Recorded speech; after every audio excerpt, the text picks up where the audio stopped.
Yo, Atlas speaking and welcome to part 15 of What If I Was Reborn in Naruto as the Akatsuki Mastermind controlling Shinobi history. Let the tale begin. Chapter 391, Altered Memories. Before Danzo could list out Jiraiya's faults, several jonin who had once benefited from Jiraiya stepped forward, their voices cold as they spoke. Jiraiya-sama betrayed the village? We'd really like to know when exactly Jiraiya-sama ever did that. Their questioning echoed the thoughts of most of the jonin present. Jiraiya had never held back his strength for personal gain. He had declined the position of Hokage and instead devoted himself tirelessly, spending years outside the village conducting espionage. His contributions to Konohagakure were immense. One could argue that anyone might betray the village, anyone but Jiraiya. Faced with their questioning, Danzo let out a chuckle and said, "Have you forgotten what Jiraiya did during the Second Great Ninja War? He abandoned the village for 3 whole years just to shelter 3 advisors he saved in Amagakure. If he had stayed in the village during those years, things would have gone much smoother for us." At that, the jonin were silent for a few seconds. Then someone seemed to remember something and spoke. "Jiraiya-sama took in Yahiko, Konan, and Nagato from Amagakure, didn't he? If Jiraiya-sama hadn't done that, Amagakure wouldn't have become our ally. During the explosive war with Kumogakure, we wouldn't have received support from Amagakure either." Danzo stared at the jonin for a long while before saying, "Do you think I never spoke with Hanzo back then?" After the Third Great Ninja War ended, Hanzo had no choice but to ally with Konoha. He had no second option. Now you think maintaining good relations with Amagakure is the right move. But what if I told you that Amagakure's strength has already quietly surpassed Iwagakure and Kumogakure, and even us, Konohagakure? What if I told you that it's already the strongest village in the ninja world? Amagakure, the strongest ninja village? That's impossible. Danzo is just spouting nonsense. Do you really believe what he says? I sure don't. Danzo's claims sparked heated debate among the jonin. No one believed him. Since its founding, Konohagakure has held the top position among the ninja villages. There had been challenges from other villages throughout history. But whether from Sunagakure, Iwagakure, or Kumogakure, none had been able to shake Konoha's dominance. Even now, Konoha maintained a clear advantage over any single other village. To the others, Danzo was acting like a rabid dog, flinging mud at Jiraiya in his final moments. Having successfully angered the crowd, the jonin launched their assault on Danzo. Internally, he could only feel helpless. He had deceived many in his lifetime, but these final words were the truth from the bottom of his heart. In his view, Jiraiya truly was a traitor to Konoha. Had Jiraiya not saved Yahiko and the others, Akatsuki would never have formed. Hanzo the Salamander would not have been overthrown, and Amagakure wouldn't have taken such a drastically different path, evolving into a superpower beyond the 5 great villages. Just then, Danzo's head throbbed as if splitting open, flashing with countless images. He suddenly recalled a memory sealed deep within his mind, a memory from years ago that completely altered the course of his life. Back then, Shursui had revealed his Mangekyo Sharingan technique, known as Kodo Ematsukami.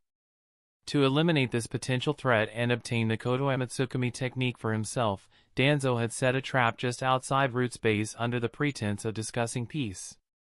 He invited Shursui and launched a surprise attack. It was at that moment his memories had been tampered with.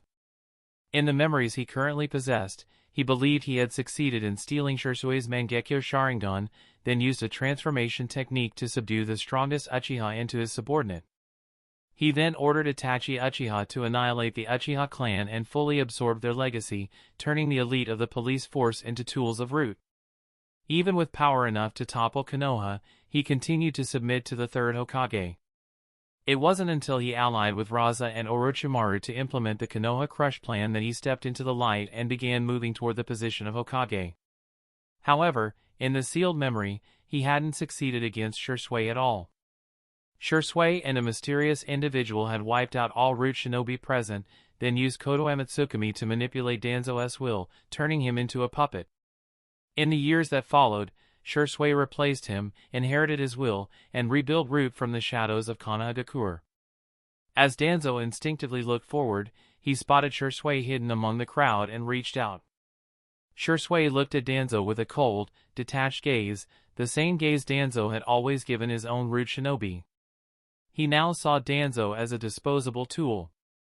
Swallowing hard, Danzo opened his mouth. Beware, the shinobi in the shadows. Before he could finish, Shui activated the jutsu embedded in Danzo, forcing him to trigger the reverse 4-symbol sealing. As the seal began, the surrounding Konoha Jonin immediately sensed the deadly threat and retreated dozens of steps. All eyes turned toward Danzo. His body was covered in dense sealing markings, which gathered into pools of black ink and sprayed outward. In the next instant, everything within a 15-meter radius was engulfed by the reverse 4-symbol sealing. It was a terrifying Fuinjutsu that sacrificed the user's life to annihilate everything in its radius. Even the 5 Kage couldn't survive it. Only half of the Tensha bridge remained at the center when the sealing ended. Staring at the broken bridge, all the Konoha shinobi present were stunned, unable to believe what they saw. The elder who had fought the third Hokage for half his life and had even conspired to assassinate him, had just died like that? Without even putting up much of a fight in the end? After a long silence, Kakashi finally broke it. Everyone, now is not the time to freeze. We need to secure Root's base and go support Jiraiya-sama. Might Guy and the others nodded in agreement. Much had happened tonight. They were deeply shaken, but this wasn't the time to dwell on the past. They had to act quickly to deal with the crisis at hand. Danzo was dead, and both his body and memories had vanished from the ninja world. But inside Root's base, there had to be clues left behind, evidence that could still prove Danzo's wrongdoings and forever brand him as a disgrace to Konohagakure. On the way to assist Jiraiya, many Jonin reflected on Danzo's final words. The claim that Jiraiya-sama had betrayed Konoha was baseless. Jiraiya would never do such a thing. But the rest of what Danzo had said might hold some truth. After witnessing Byakuya's performance during the Konoha Crush, they were beginning to understand Amagakure's real strength. Right now, Amagakure was a powerful ally, strong enough to deter Iwagakure and Kumogakure. But if the day came when Amagakure turned against Konoha, it could become an even greater threat than either of those villages. In dealings between ninja villages, friendship could exist, but more often than not, it was about eternal interests. As long as Jiraiya lived, his status as a former mentor could help preserve the alliance between Konoha and Amagakure for at least a decade or two. But after that, nothing was guaranteed. Jiraiya would die eventually, and Amagakure would inevitably come under new leadership. More people began thinking about the future of Konohagakure. With Danzo dead, Tsunade had lost her last competitor, becoming the 5th Hokage was now just a step away. But could Tsunade really take on the role of Hokage? After being away from the village for so long, did she still understand it? When everyone returned to the Forest of Death, the battle between Jiraiya and Orochimaru was already nearing its end. Both had summoned their signature beasts, Gamabunta from Mount Myaboku and Manda from the Ryuchi Cave. The clash of these two colossal creatures leveled nearby hills and forests with ease. On the ground, the battle between Jiraiya and Orochimaru was even more intense. Jiraiya unleashed a variety of sage techniques, while Orochimaru relied on his bloodline limit to defend himself. After years of experimentation, Orochimaru had finally cultivated a clone possessing multiple bloodline limit. By accelerating its growth, he made the clone into a suitable new vessel, significantly increasing his combat strength. However, despite the power of such a clone, there were fatal weaknesses. Due to conflicts and rejection between different bloodline limits, Orochimaru couldn't fully harness their advantages. Adding in the support from Ino Shikacho and others, Orochimaru gradually started to fall behind. Orochimaru, surrender now. I don't want to have to kill you today, Jiraiya said, halting his attacks, hoping Orochimaru would give in. He truly didn't want to kill a friend of several decades. As he aged, Jiraiya found his number of friends dwindling. Especially after the death of the third Hokage, he suddenly realized he was now among the oldest generation in the village and could no longer avoid his responsibilities. Orochimaru didn't grow angry. Instead, he laughed and attacked again. When Jiraiya was forced onto the defensive, Orochimaru decided it was time to leave. Even though Byakuya's plan had already succeeded, he had no reason to remain in the village. Before he left, Orochimaru deliberately left behind a snake clone to distract Jiraiya. When Jiraiya approached, the clone lunged at him and said, "Jiraiya, to keep your idiotic self alive, I'll leave you one piece of advice. Always be wary of the Akatsuki. Always be wary of Byakuya. Never stand against him." Jiraiya frowned. He didn't understand what Orochimaru meant. Why warn him about the Akatsuki and Byakuya? Wasn't Byakuya an ally of Konoha, along with the Akatsuki and Amigakure? Even if Byakuya had a problem, Yahiko and Konan would surely tell him before Orochimaru ever would. Still, Jiraiya turned to the Toad Sage on his shoulder and asked, "Fukasaku-sama, what do you think about Orochimaru's warning?" Fukasaku rubbed his chin and replied, "I don't know much about your ninja world, but based on my experience, it doesn't hurt to be cautious. Byakuya is too powerful. No amount of vigilance is too much." Jiraiya nodded, taking Fukasaku's words to heart. He looked in the direction Orochimaru had fled and sighed softly. From that final warning, it was clear Orochimaru still cared about his safety. But Jiraiya still couldn't understand why Orochimaru would attack their old sensei. Had the village really grown stagnant and lifeless under the third Hokage's leadership? If possible, Jiraiya wanted to ask Orochimaru face to face. But it was already too late. Pursuing Orochimaru recklessly could lead to an ambush. Rather than take that risk, it was better to stay and protect Tsunade. Walking over to Tsunade, Jiraiya asked Shikaku Nara, "Shikaku, how's Tsunade's condition?" Shikaku sighed. "She's not seriously hurt physically, but she's suffered a major psychological blow. We don't know when Lady Tsunade's hemophobia will be overcome. If someone else figures it out next time." At that moment, Tsunade suddenly opened her eyes and said to Shikaku and Jiraiya, "No need. I've already overcome my hemophobia. It's no longer a weakness." As she spoke, she cut her own arm, letting the blood flow freely and forcing herself to look at it. After a few seconds, she completely adapted to it, and a look of steely determination appeared in her eyes. Hemophobia was, at its core, a mental illness, rooted in Tsunade's fear of blood and her desire to avoid responsibility. Now that she had willingly accepted her role as a village leader, overcoming hemophobia naturally followed. It could no longer be used as an excuse to run away. "You're cured?" Ino Shikacho was thrilled. Tsunade was a skilled ninja and an exceptional medic, but her hemophobia had rendered her powerless. Once she turned that weakness into a strength, she could unleash her full potential, both as a formidable fighter and a brilliant healer. And she could serve as a symbol for Konoha, uniting the wavering centrists in the village. Jiraiya stood in stunned silence for a moment, then smiled and said, "Welcome back, Tsunade. We can fight side by side again." Tsunade nodded in acknowledgement. Just then, Kakashi and the others arrived, bringing news of Danzo's suicide using the reverse 4-symbol sealing and their findings from the root base. Hearing of Danzo's death, Tsunade and Jiraiya were both momentarily stunned. They had prepared themselves to confront Danzo head-on, but unexpectedly, he was already dead, and in such a self-destructive way. Chapter 392, The Hokage Building's Appointment Order. It took a few minutes for Jiraiya and Tsunade to process the news Kakashi had brought, and they were left in deep thought. No one had expected that, just before the election for the 5th Hokage, so many events would unfold in the village. First, Orochimaru had attacked Tsunade, who was a candidate for Hokage, almost killing her. Then, it was revealed that another candidate, Danzo, had conspired with Orochimaru, and after the plot was exposed, he chose to commit suicide. After sorting through all the clues, Jiraiya and Tsunade finally realized just how ruthless the village's internal politics had been over the years. The struggle for the Hokage position had pushed the Uchiha clan to the brink, and they were almost completely crushed. Not only were most of the Uchiha members killed by Itachi Uchiha, but the surviving Uchiha ninjas had been reduced to Danzo's puppets, serving as tools to attack the third Hokage. And Danzo, in his bid for the Hokage position, had gone so far as to attack Shisui, deliberately escalating the tensions between the Uchiha clan and the village, which eventually led the Uchiha to rebel.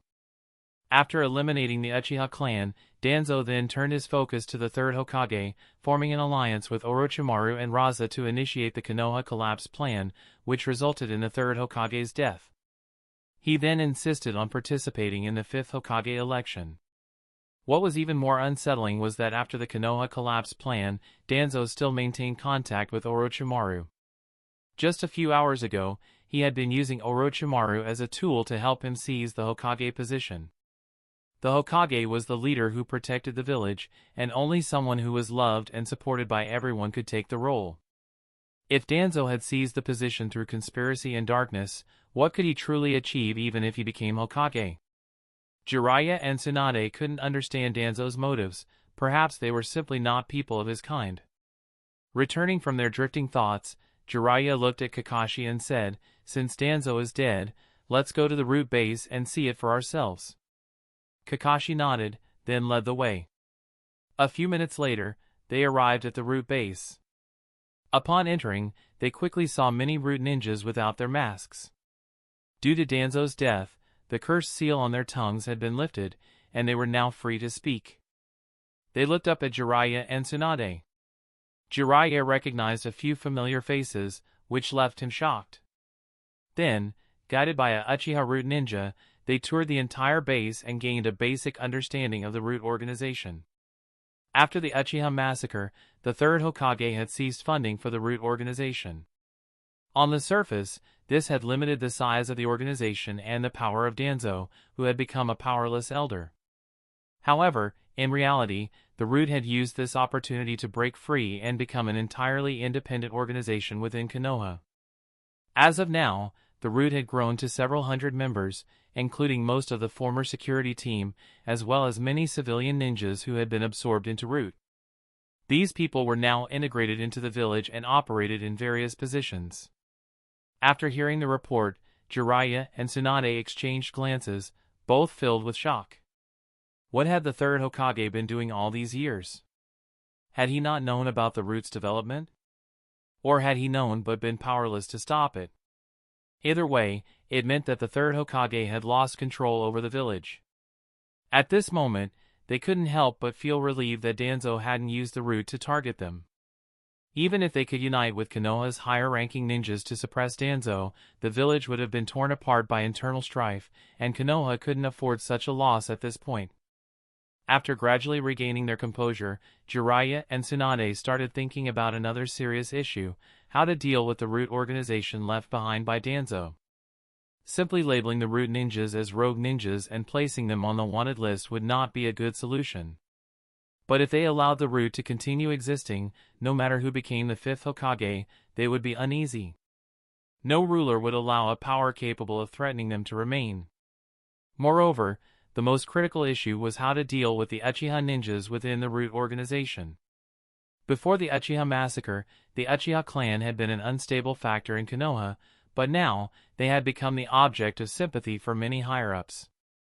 The massacre of an entire clan, with all its ninjas reduced to puppets and tools, was too cruel. It was so cruel that even the Hidden Mist village would have to admit they were ashamed in comparison. After all, only a village with the will of fire would see such pure darkness arise within it. If they followed Danzo's methods, the Uchiha could easily become the next Danzo. Konoha could no longer endure the destruction another Danzo would bring. In these perilous times, the village had to unite to restore the brilliance of the will of fire. How should the root organization be managed? After thinking for a while, Jiraiya came up with an idea and said to Tsunade, "Tsunade, I have a suggestion on how to handle the root organization." Tsunade looked at Jiraiya and signaled him to continue. Jiraiya nodded and spoke, "Tsunade, we can't disband the root organization for now. Most of the root ninjas are pitiful victims of Danzo's manipulation, including the Uchiha clan members." You make a valid point. As a descendant of the Senju clan, Tsunade naturally harbored some distrust towards the Uchiha clan, believing that they were unreliable and that their Sharingan could lead them to extreme actions. But in this case, the Uchiha were undoubtedly the biggest victims, even more so than the third Hokage. After a pause, Jiraiya continued, "Since we can't disband the root for now and we need someone to manage it, I believe Shisui Uchiha would be the best candidate to be the next leader of the root organization." "I disagree." Tsunade instinctively shook her head in rejection. Jiraiya sighed softly and explained, "Tsunade, I know that having an Uchiha take the position of root leader is risky, but Shisui is different from the others. He is filled with love and the will of fire. Shisui once showed the secret of Kodo Ematsukumi, which proves his stance and that he is a ninja we can trust. We shouldn't doubt him the way we did with Danzo. Moreover, we must give those Uchiha who were persecuted by the Hokage line a proper explanation. If the Uchiha's rightful claims are not addressed, similar incidents will happen again in the future. All the lessons of the past will be wasted." Tsunade hesitated but still shook her head. "Have you forgotten about Kodo Ematsukumi?" Jiraiya nodded and then said, "Kodo Ematsukumi was indeed terrifying. It was able to control Shisui for years, turning him into Danzo's loyal dog, but that technique, along with Danzo, has now disappeared from the ninja world." Hearing this, Tsunade's expression softened as she began to seriously consider Jiraiya's suggestion. Jiraiya sensed her changing thoughts and cited examples from the first and second Hokage. Even during their reigns, they had given the Uchiha clan considerable benefits. The next morning, the Hokage building issued an announcement. The announcement declared that the leader of the root organization, Shimura Danzo, had staged a rebellion the previous night. However, the plot was suppressed by Jiraiya, Tsunade, and other high-ranking ninjas of the village, preventing a major conspiracy from erupting. After Danzo's capture, the vacancy left by his position was filled by a high-ranking member of Root. When the villagers of Konohagakure saw this announcement, the entire village was thrown into an uproar. A heated discussion broke out, with some questioning whether a power struggle had erupted within the village. Others were concerned about how this would affect their lives moving forward.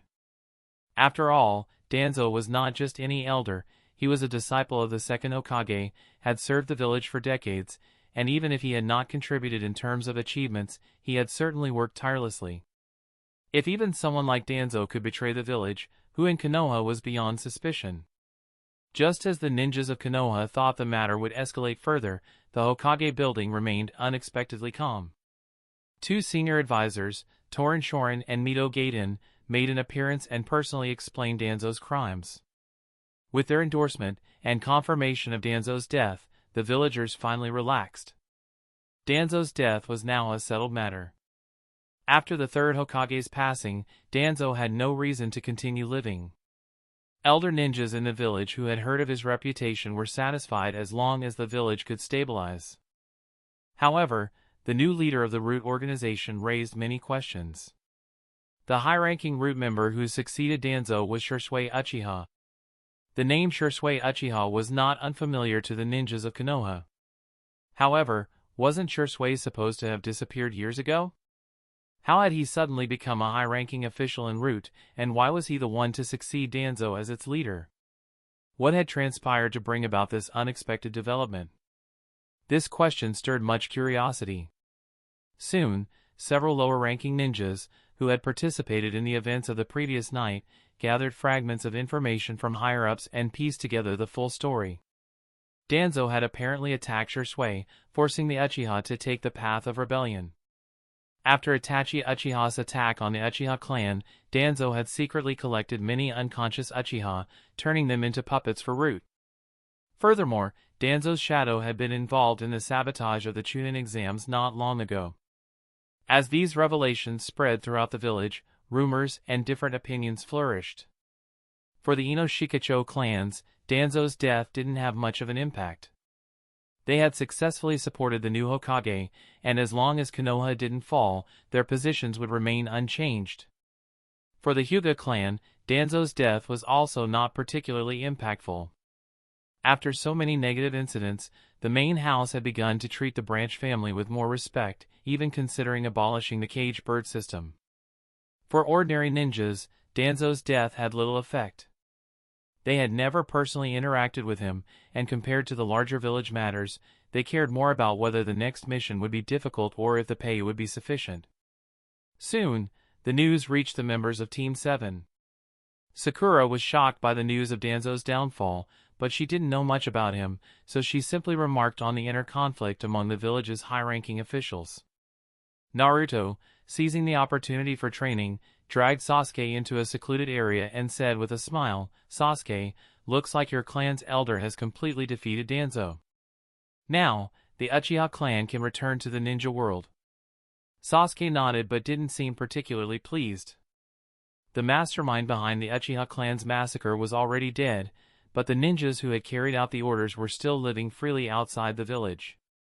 Naruto sensed Sasuke's thoughts and said seriously, "Sasuke, are you still planning to go to Orochimaru? You don't need to take such a big risk anymore, your family and loved ones are still alive." Sasuke glanced at Naruto and replied, "That's true, but I can never forgive what he did. I must kill him to avenge my family." "Don't you hate the masked man who killed your father? Don't you want revenge?" At these words, Naruto's face darkened, as if a cold shadow had descended upon him. He spoke in a low voice, like a beast about to explode, "Of course, I remember. But right now, I'm not strong enough." Sasuke snorted coldly and replied, "Then you better hurry. The masked man is also an enemy of the night. If you don't grow stronger quickly, the masked man might be killed off before you get your chance." Sasuke himself was in a bad mood after saying this. He and Naruto were in similar situations. They didn't fear their ability to take revenge, what they feared was that their enemies might be eliminated before they could exact it.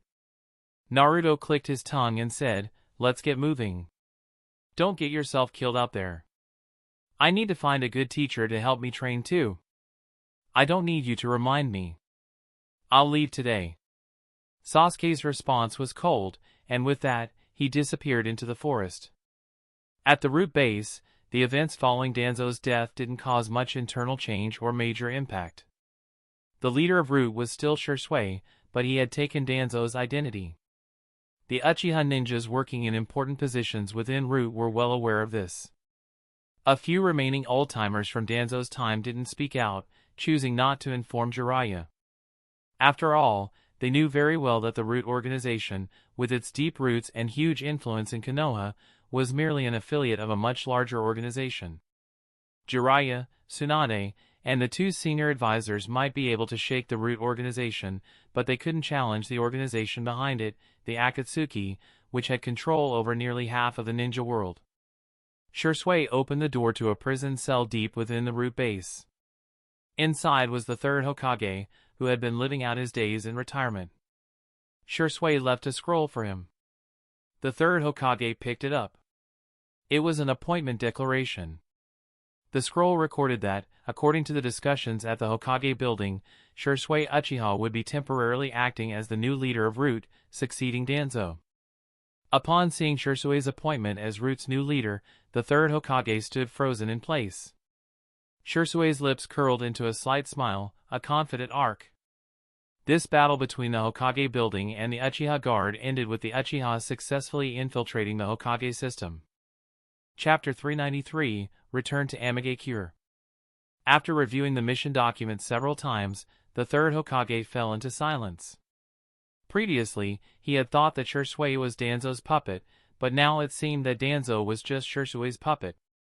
Danzo's actions over the past few days were simply providing Shisui with an opportunity to step into the spotlight. Taking a deep breath, the third Hokage looked up at Shisui Uchiha and then said, "Shisui, in this battle between the police force and the Hokage building, you were the ones who won in the end. However, I'm curious about one thing, who is the ninja standing behind you? He seems to know so much about me and Danzo." Shisui glanced at the third Hokage and, with an emotionless face, replied, "Third Hokage, didn't I tell you? Since the day Danzo attacked me, I have already undergone a transformation. All these plans were devised by me alone. No one else was involved." Seeing Shisui firmly deny it, the third Hokage grew even more suspicious. He knew what kind of ninja Shisui was. If no external forces interfered, as long as peace between the village and the police force could be maintained, Shui would have obediently executed orders even if it meant his own death. The naive and kind Shui could not have suddenly turned into a schemer surpassing Danzo overnight. With a light sigh, the third Hokage continued to probe, Shui, after everything that has happened, do you still need to hide things from me? Even though the Edo Tensei technique can make the dead speak. But with the methods of the ninja behind you, I'm sure they can prevent the dead from speaking as well. Shui looked at the third Hokage, thinking to himself that the third Hokage was indeed a crafty old fox. Even in a dire situation, he was still thinking, deducing that there were other ninjas and forces behind him. Seeing that Shui did not speak, the third Hokage continued to analyze, the ninja behind you doesn't seem to want to destroy Konoha. They didn't take advantage of the Konoha collapse plan to destroy the village. They merely wanted me to step aside and then quiet down. Hijiran rubbed his chin, so, I deduced that the ninja behind you is likely not from a Wagakure or Kumogakure. Kirigakure and Sunagakure are weaker in terms of national strength, and they recently had internal strife. They simply don't have the power to incite chaos in Konoha. And I have a feeling that this collapse plan in Konoha is fundamentally similar to the internal unrest in Sunagakure and Kirigakure. Perhaps it's another confrontation between the Akatsuki and the masked man. I'm just not sure whether the force behind you is the Akatsuki or the masked man. Hearing the third Hokage's analysis, Shui began to sweat, his eyes fixed on the third Hokage as if he were looking at a monster. The third Hokage gave a helpless smile. There's no need to be wary of me. I'm just a captive of you and the forces behind you. Even if I learn something, I can't stir up any trouble. He then chuckled, it's quite laughable, really. When I was in the Hokage building, I had to deal with various affairs, overwhelmed by a mountain of information. I didn't even have time to analyze things properly, becoming a puppet in the Hokage's position. But now, after being a prisoner here, I've gradually started to perceive the truth. Perhaps this is the saying, those involved are confused, while the bystanders see clearly.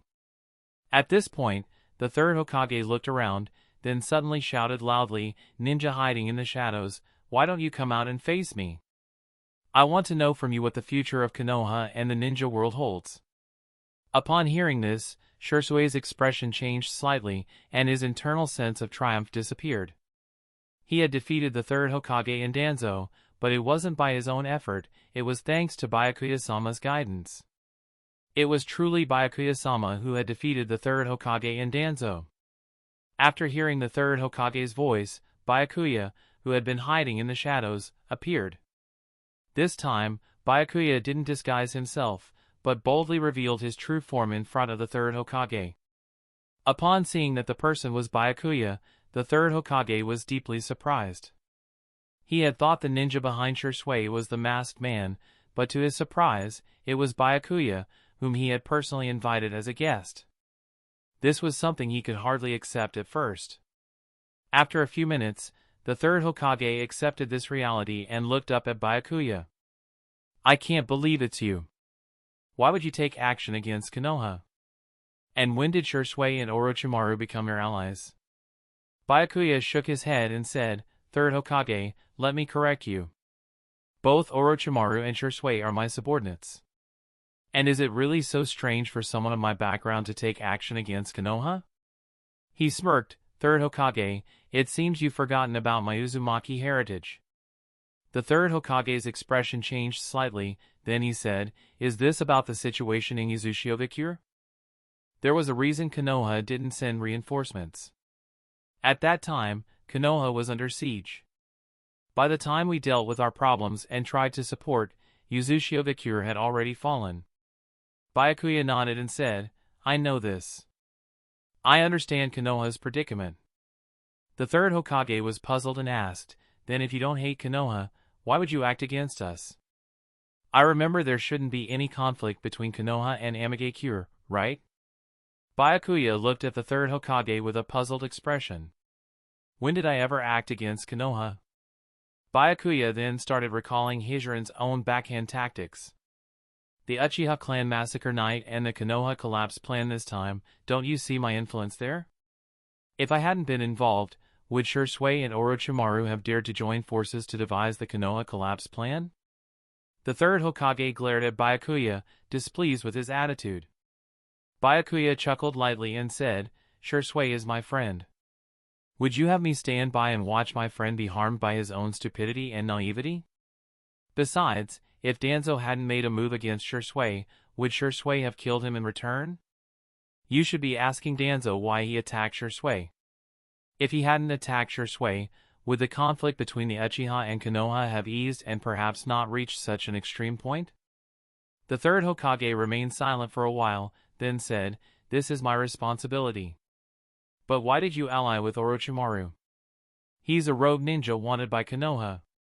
Byakuya pondered for a moment, then replied, "I didn't intend to make contact with Orochimaru at first. But one day, he attacked me, and I almost killed him. After saving his life, he voluntarily became my subordinate and has helped me with a lot of things over the years. As for why he attacked Konoha, that's a matter between you and your student. It has nothing to do with me." Byakuya's words left the third Hokage speechless. The way Byakuya and Orochimaru connected seemed purely accidental. However, given Orochimaru's personality, it wasn't surprising that he would attack a young genius like Byakuya. But Byakuya was too tough. Orochimaru himself had ended up being defeated. The third Hokage then asked, "Why did you go after Danzo? He shouldn't have offended you." At this, Byakuya flashed a friendly smile. "Third Hokage, you should know about Danzo's actions in the Land of Rain. Do you think I was his friend or enemy when he was in the Land of Rain? I've been waiting for Konoha to explain this, but you've all been avoiding it." The third Hokage fell silent, unable to say anything more. Danzo had attacked the Akatsuki and Amigakure, and now that their scheme killed him, it seemed perfectly justified. After a moment of silence, the third Hokage asked again, "Byakuya, what are your plans for Konoha in the future?" Byakuya glanced at Shisui before turning back to the third Hokage. "With Shisui here, I don't plan on acting against Konoha. I will focus on dealing with the masked man. His actions pose a threat to the safety of the entire ninja world and must be stopped. But I remember that your village, Amigakure, does not possess a tailed beast." Hijiran interjected. "The third Hokage is mistaken. Amigakure does have a tailed beast. Even if we did not possess one in the past, we certainly do now."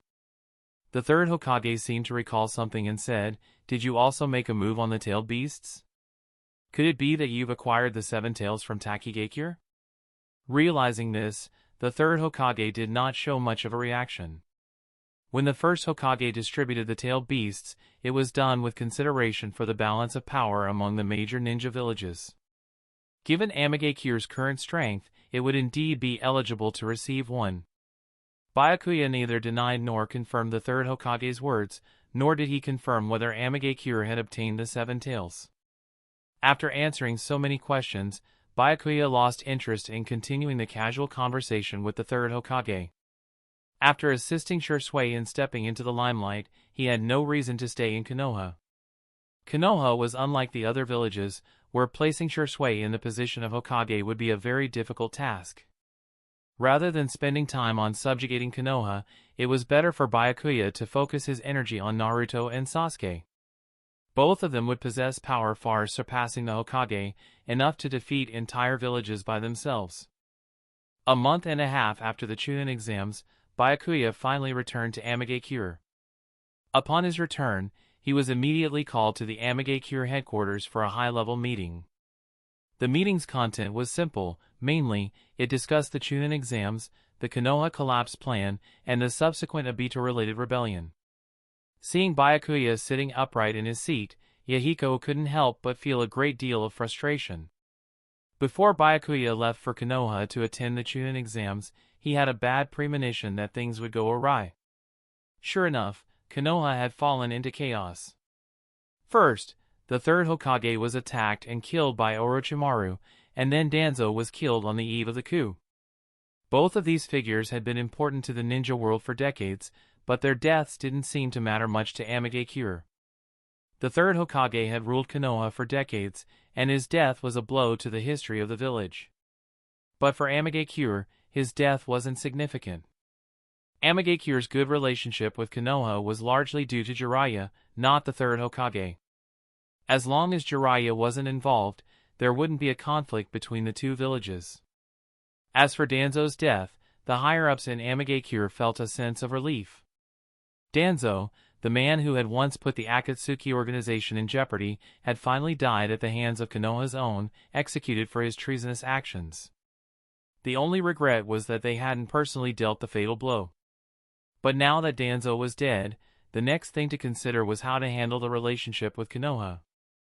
After the third Hokage's death, the Hokage position would surely fall to Jiraiya or Tsunade. Either of them would strengthen the cooperation with Amagekure, but the future path for Amagekure could not afford such a false peace. Eventually, Amagekure and the Akatsuki would form an alliance to dominate the ninja world. Konoha would be a significant obstacle along the way. From this perspective, Jiraiya becoming Hokage might not be a good thing. With his abilities, Jiraiya could unite Konoha and bring out the full power of the village, making the most of its size and population. Yahiko and the others didn't want to see Jiraiya in battle. But if the Akatsuki did not take action against Konoha, then Obito would likely steal the Nine Tails before them. If that happened, Obito would be their real enemy, and the entire ninja world would face a much greater crisis. It seemed as though Yahiko understood Byakuya's thoughts, as he said, "Yahiko, we don't necessarily have to attack Konoha. As long as Masked Man presents a real threat, the ninja world will still unite." Upon hearing this, both Yahiko and Nagato looked relieved. However, there was still the issue of finding a common enemy for the entire ninja world. Obito's threat, at least for now, appeared quite limited. He might be able to provoke wariness from individual villages, but he was still far from being able to challenge the larger villages. More importantly, once a threat strong enough to unite the ninja world was dealt with, the situation would return to one of mutual distrust and power struggles. Yahiko and Nagato instinctively looked at Byakuya, hoping for some guidance.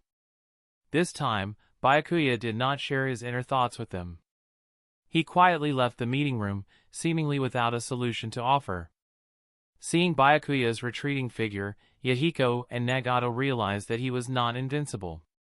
Some matters would ultimately require their own consideration.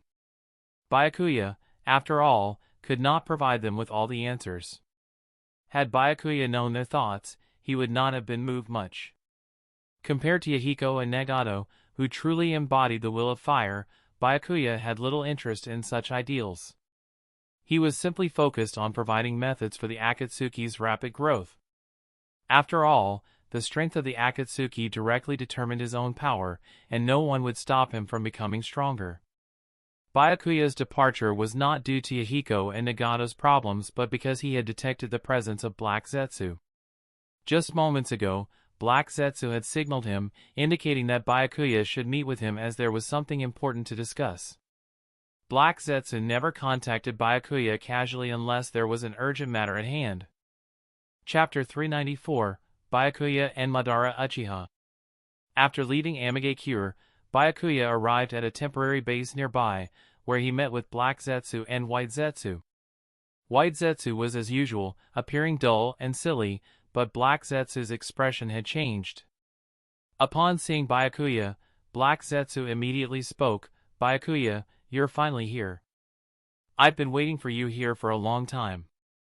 Byakuya frowned, confused, and asked, "Is there something important, Black Zetsu?" Black Zetsu nodded and replied, "Yes, there's something very important. Masked Man has recently revived Madara Uchiha. Madara-sama wants to see you." Masked Man revived Madara-sama? Madara-sama wants to see me? Byakuya repeated, a number of questions appearing in his mind. Byakuya wasn't particularly surprised by the fact that Obito had revived Madara Uchiha. Given the pressure brought by himself and the powers of Edo Tensei, Obito was bound to turn to it. This was his only chance to seize the initiative. What surprised Byakuya was that Black Zetsu had taken the initiative to inform him of this news instead of collaborating with Obito and Madara to set a trap for him. It seemed that Byakuya's years of efforts in shaping his persona in front of Black Zetsu had paid off, as Black Zetsu now regarded him as an ally. Of course, it also didn't rule out the possibility that Madara Uchiha had developed an interest in Byakuya. After all, Byakuya's growth in recent years had definitely surpassed Madara's expectations, and it would be perfectly normal for Madara to want to meet him. The problem now was whether or not to go meet Madara Uchiha. If Madara were just the standard Edo Tensei version, Byakuya wouldn't fear him. But if he were the fully revived version mixed with the cells of Hashirama, that would require some thought. The full-power Madara Uchiha, capable of using the Susanoo, could slice through mountain peaks with a single blow.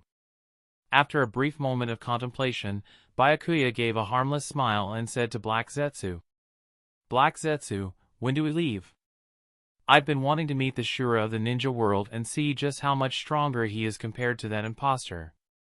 Masked Man is certainly no match for Madara-sama, but I'm not entirely sure about the exact difference between them," Black Zetsu said, pausing before continuing, "but when you meet Madara Uchiha, be sure to show respect.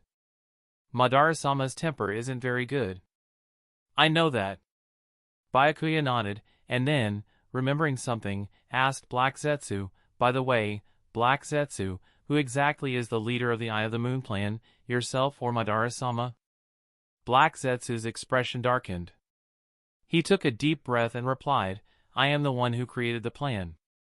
But for now, we still need to rely on Madara-sama and Masked Man's combat strength, so for the time being, they are in charge." Byakuya raised an eyebrow, confusion showing in his gaze as he asked, "With our current strength, it seems we could do the plan on our own without cooperating with them. And do they really believe in the so-called Eye of the Moon? A genjutsu that envelopes the entire ninja world? It sounds ridiculous just thinking about it." Black Zetsu fell silent, unsure how to respond. The Eye of the Moon plan was indeed real. As long as all the tailed beasts were gathered to revive the Ten Tails, they could use the Ten Tails' power to perform the infinite Tsukuyomi, trapping all living beings in an eternal dream. During this process, everyone would experience a beautiful dream, their bodies slowly transforming into white Zetsu. After absorbing most of the chakra, the Ten Tails would turn into the God Tree and free the mother from the Sage of Six Paths seal. What Black Zetsu said was true, but Byakuya remained skeptical about the infinite Tsukuyomi. However, this wasn't necessarily a bad thing for Byakuya since his disbelief in the Eye of the Moon plan would solidify his position on his side, making him a useful pawn against Madara and Obito. After a moment of thought, Black Zetsu slowly spoke, "The more allies we have, the fewer enemies we'll have to face. Collecting the tailed beasts will be a hassle if Madara and Masked Man become enemies." Byakuya nodded in agreement. After chatting for a bit longer, the two quickly set off for Madara's location. Before they arrived, Byakuya sensed two chakra signatures, one large and one small. It was most likely Madara and Obito. Obito's chakra was still within the range of a normal Kage level, but Madara's chakra was on a whole different level. Even in his Edo Tensei state, Madara's chakra rivaled that of a tailed beast, even surpassing the chakra of Shikaku, the one-tailed beast. However, thinking about Madara's power, this amount of chakra was perfectly normal. Tailed beasts were powerful enough to easily destroy a city. Without chakra of that level, it would be impossible to bind the Nine Tails as a summoning beast. Soon, Byakuya saw Madara Uchiha, dressed in the armor of the Warring States period. Madara noticed him, too, and gazed in his direction. He had long since sensed Byakuya's chakra and was curious about it, as it was only second to his and Hashirama's in terms of chakra quantity. Upon reaching the open field, Black Zetsu addressed Madara, "Madara-sama, I have brought Byakuya here. Do you have any further instructions?" Madara gestured for Black Zetsu to step back. While examining Byakuya, he asked, "You are the leader of the Akatsuki, Byakuya? I've heard you are a descendant of both the Senju and Uzumaki clans, inheriting the combined legacies of both?" Byakuya shook his head and replied, I do indeed have the bloodlines of both the Senju and Uzumaki clans, but I only use the Uzumaki clan sealing techniques. The wood release bloodline was obtained through Black Zetsu's assistance. As for the legacy of the Senju and Uzumaki clans, that was just a performance I did in front of the 5 great shinobi villages with Masked Man. If I hadn't stepped forward to oppose Masked Man, the 5 great shinobi villages would have united after the tailed beast attacks. At that point, collecting the tailed beasts would have become much more difficult. Upon hearing Byakuya's words, Madara nodded slightly. After being revived through Edo Tensei, Madara learned a lot about what had transpired during his long slumber. While he was unconscious, Obito had been nothing but a failure, acting prematurely, attempting to take the Nine Tails from Konoha too early, and ultimately being defeated by the 4th Hokage. Later, if it hadn't been for Byakuya's interference, the ninja world would have been rid of Obito, and the Eye of the Moon plan would likely have been exposed, preventing Madara's revival altogether. In contrast to Obito's failure, Byakuya had performed outstandingly. After joining the Eye of the Moon plan, Byakuya gained complete control over Nagato and secretly took control of Sunagakure and Kiridakure, securing most of the tailed beasts for himself. Once the Eye of the Moon plan officially began, he would quickly collect all the tailed beasts. After a moment of contemplation, Madara spoke slowly. "Byakuya, I've heard about your actions. You've done a better job preparing for the Eye of the Moon plan than Masked Man. I'm quite pleased with that." Byakuya spoke neither humble nor arrogant. "Madara-sama, I'm simply doing what is expected of me." Madara nodded again, clearly satisfied with Byakuya's attitude. He possessed enough strength and showed sufficient respect toward him, making it impossible for him to find fault. Seeing this, Obito gritted his teeth, nearly grinding his molars to dust. He had revived Madara to suppress Byakuya's arrogance, but unexpectedly, Byakuya had earned Madara's approval.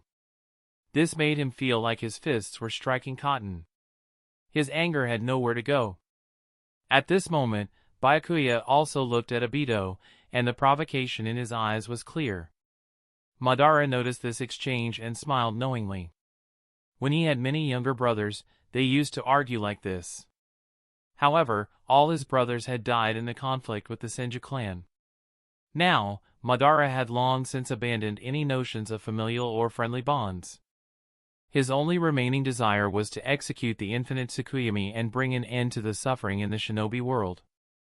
Madara snapped out of his thoughts and stepped between Byakuya and Obito, speaking slowly. "I know that you two have had disagreements in the past. But now that I am awake, everything should be according to my plan. Let's discuss how we should carry out the Eye of the Moon plan." Upon hearing Madara's words, Byakuya and Obito stopped their silent battle, and the 3 of them sat at a table made of wood release, spreading out the shinobi world map to begin discussing their next move. Byakuya glanced at the map and spoke. "Madara-sama, aside from the 4 tails, 5 tails, and 8 tails, we currently have control over all the other tailed beasts. However, if we attack the 4 tails, 5 tails, and 8 tails simultaneously, our forces may still fall short." Hearing this, Madara chuckled lightly and said, "Before coming here, I already located the 4 tails. The Jinchuriki's strength is decent. He lasted a few rounds under my control. If the 5 tails Jinchuriki and the 8 tails Jinchuriki only possess similar strength, we will be able to complete the Eye of the Moon plan within a month." Madara's tone suggested that defeating a Jinchuriki was as easy as eating or drinking. Indeed, during his prime, Madara could easily crush a single-tailed beast. Even multiple-tailed beasts working together would not pose a threat to him. In the current shinobi world, there was no Jinchuriki or shinobi village that could match Madara's strength. However, this scenario made it difficult for Byakuya to maximize his interests. His goal was not to complete the Eye of the Moon plan but to make the Akatsuki stronger. If every human fell into a deep sleep, the Akatsuki would effectively be destroyed. While it was true that the Akatsuki wouldn't perish as long as Byakuya was alive, his growth would become extremely difficult, so he needed to stop Madara from recklessly advancing. After a brief pause, Byakuya spoke to Madara. "Madara-sama, you must not underestimate the 5 great shinobi villages. While we hold an advantage in high-level power, if the 5 great shinobi villages fight with everything they have, we will still suffer significant losses. Our goal is to achieve peace in the shinobi world, and we should minimize casualties in the process. Madara looked at Byakuya, understanding that Byakuya had joined the Eye of the Moon plan not to achieve the infinite Tsukuyomi but to use the power of the Ten Tails to rule the shinobi world. This idea reminded him of his previous thoughts when he had watched the Uchiha tablet. He had considered unifying the shinobi world like Hashirama's unification of the Land of Fire but wondered why Hashirama had abandoned expansion after unifying the Land of Fire. Thus, he became intrigued when he heard that Byakuya had similar ideas. Looking at Byakuya, who shared his past dreams, Madara decided to give him a chance and asked, "Speedy victories are the fastest way to defeat our enemies. Do you have another plan?" Byakuya shook his head and said, "My idea is also to finish things quickly, but I believe gathering them together to defeat them all at once will minimize losses." Gather the higher-ups of the 5 great shinobi villages together? Before Madara could speak, Obito furrowed his brows and said, "You don't mean to force the 5 great shinobi villages to convene the 5 Kage summit, do you? The 5 Kage are the pinnacle of the shinobi world. If they gather together, with our current combat power, it will be very difficult to defeat them all at once." "It's true," Byakuya nodded lightly and said, "but if we can use force to subdue the 5 Kage, it will be much easier to force the 5 great shinobi villages to surrender. Then, by showcasing the power of the Ten Tails, we can unify the shinobi world and keep it in a state of lasting peace and stability." Byakuya then raised a finger. "What's more important is that I don't want an empty victory. Before creating the tailed beast weapons, I want to test my limits and see if I can defeat the 5 Kage on my own." "You want to defeat the 5 Kage by yourself?" Obito, hidden behind his mask, was shocked. When he had first received Madara's inheritance, he too had a brief period where he thought he was invincible, believing he could easily defeat the Hokage and complete the Eye of the Moon plan. But the reality was brutal. The 4th Hokage in a hostile situation was far more terrifying than he had expected.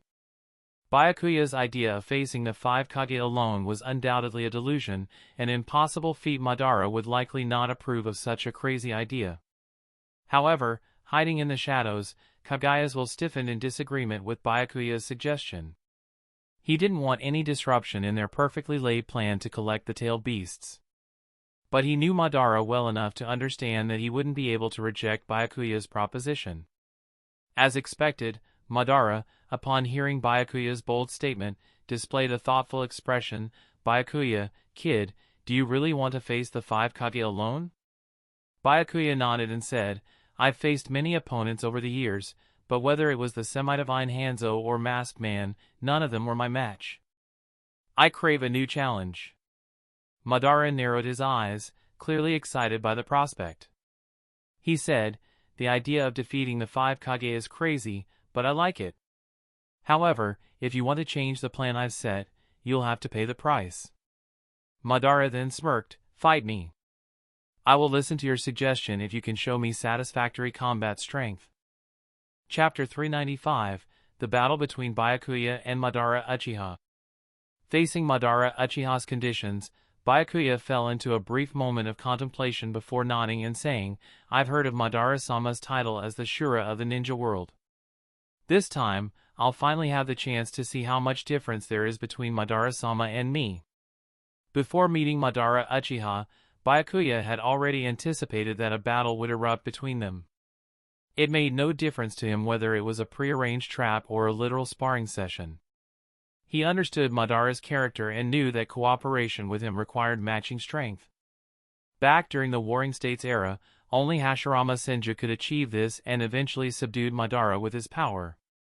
Upon hearing Byakuya agree to Madara's conditions, Black Zetsu and Obito's faces were filled with shock, and they secretly looked forward to seeing just how far the battle between Byakuya and Madara would go. Black Zetsu knew Madara's strength and felt worried for Byakuya. As the reincarnation of Indra, Madara's strength had been at the pinnacle of the ninja world for decades, with only the reincarnation of Ashura, Hashirama Senju, able to barely suppress him. However, at that time, Madara only possessed Indra's power, lacking Ashura's strength. Now, with both Indra and Ashura's powers, Madara was far stronger than during the Valley of the End and stood in a class of his own in the current ninja world. However, Byakuya still had a chance to win. Although the Edo Tensei Madara possessed both Ashura and Indra's powers, he lacked the Rinnegan, so Byakuya should still be able to hold out for a few rounds. Obito didn't understand the strengths of both sides, but that didn't stop him from hoping that Madara would teach Byakuya a lesson. Byakuya was indeed an exceptional fighter in the current ninja world, but Madara was a legendary ninja, and his strength was certainly far beyond Byakuya's. They found an uninhabited area to serve as the battlefield, and Byakuya and Madara formed the opposing seal. Seeing how much Byakuya valued the ritual before the fight, Madara smiled and said, "Kid, don't you hate Konohadakur? Why are you still using their opposing seal?" Byakuya looked at Madara, neither humble nor arrogant, and said, "I hate the current Konoha, not the Konoha of the past, back when Senju, Uchiha, and Uzumaki were still around. Besides, this seal was originally created by Senju and Uzumaki." Upon hearing this, Madara narrowed his eyes, feeling a mix of emotions. As one of Konohadakur's founders, Madara didn't despise the village he had named and built. But when this village, once dedicated to protecting its companions, turned against them, he had already lost all hope for Konoha. Now, he was indifferent. If Konoha stood in his way, he would ignore it, but if they became a hindrance to his Eye of the Moon plan, he would crush them without hesitation. "You're good with words, kid, but don't forget, the battle has already started." Before he finished speaking, Madara became a blur and vanished from his position. He swiftly approached Byakuya and used fluid techniques in the style of Uchiha. Uchiha-style fluid techniques were beautiful and elegant, resembling a butterfly dancing on the battlefield. Byakuya was fully alert and drew his short sword from his waist. He clashed fiercely with Madara, using Uchiha-style swordsmanship. "This is Uchiha-style swordsmanship?" Madara paused in surprise, looking at Byakuya. "Where did you learn these techniques? They look pretty good." "I have many Uchiha friends, so learning these techniques wasn't difficult," Byakuya replied.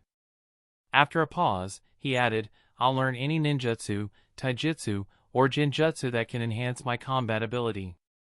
I'm not like those old fools who are so stubborn." Interesting, Madara thought to himself, now more intrigued by Byakuya. He sped up and instantly appeared behind Byakuya. Byakuya swung his sword, slicing Madara's arm. However, Madara's counterattack, a punch, sent Byakuya flying several meters backward. Feeling the sharp pain in his abdomen, Byakuya quickly created some distance and kept his eyes fixed on Madara. Madara was a Warring States-era ninja, with far more battle experience than Byakuya. In addition, due to the Edo Tensei's nature, Byakuya knew that he would find it hard to overcome Madara in hand-to-hand combat. Madara glanced at his recovering arm, then looked at Byakuya, who had been struck. His previous strike was powerful enough to pierce through a boulder, but on Byakuya, it had no effect. This reminded Madara of Hashirama Senju's defensive power. If he hadn't been in an Edo Tensei body, Madara thought, he might have been injured himself. However, his physical defense was far superior to the Edo Tensei body, and with his ability to use Susanoo, Byakuya could never truly hurt him. At this moment, Byakuya suddenly clasped his hands together and slammed them onto the ground. With the shaking of the earth, countless vines shot up from the ground, instantly transforming into a vast forest. These vines rushed toward Madara's position. "Would release ninjutsu is quite impressive," Madara commented, then accelerated, charging straight toward the forest. Just before the vines could strike him, he made hand signs and shouted, "Fire style, fireball jutsu!"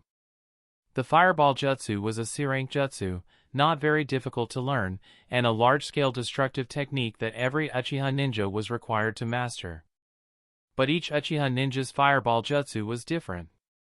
When Sasuke, at the age of 6, used fireball jutsu, it was the size of a soccer ball. A Jonin-level Uchiha's fireball could be as large as a millstone, but Madara's fireball jutsu looked like a blazing sun. When the fireball crashed into the forest, a violent explosion immediately followed. The center of the forest was completely destroyed, and the fire spread rapidly, threatening to burn the entire forest down. However, at the next moment, a heavy rain suddenly began to fall from the sky. The rain quickly put out the fire, and the vine-covered area began to expand rapidly, eventually surrounding Madara entirely.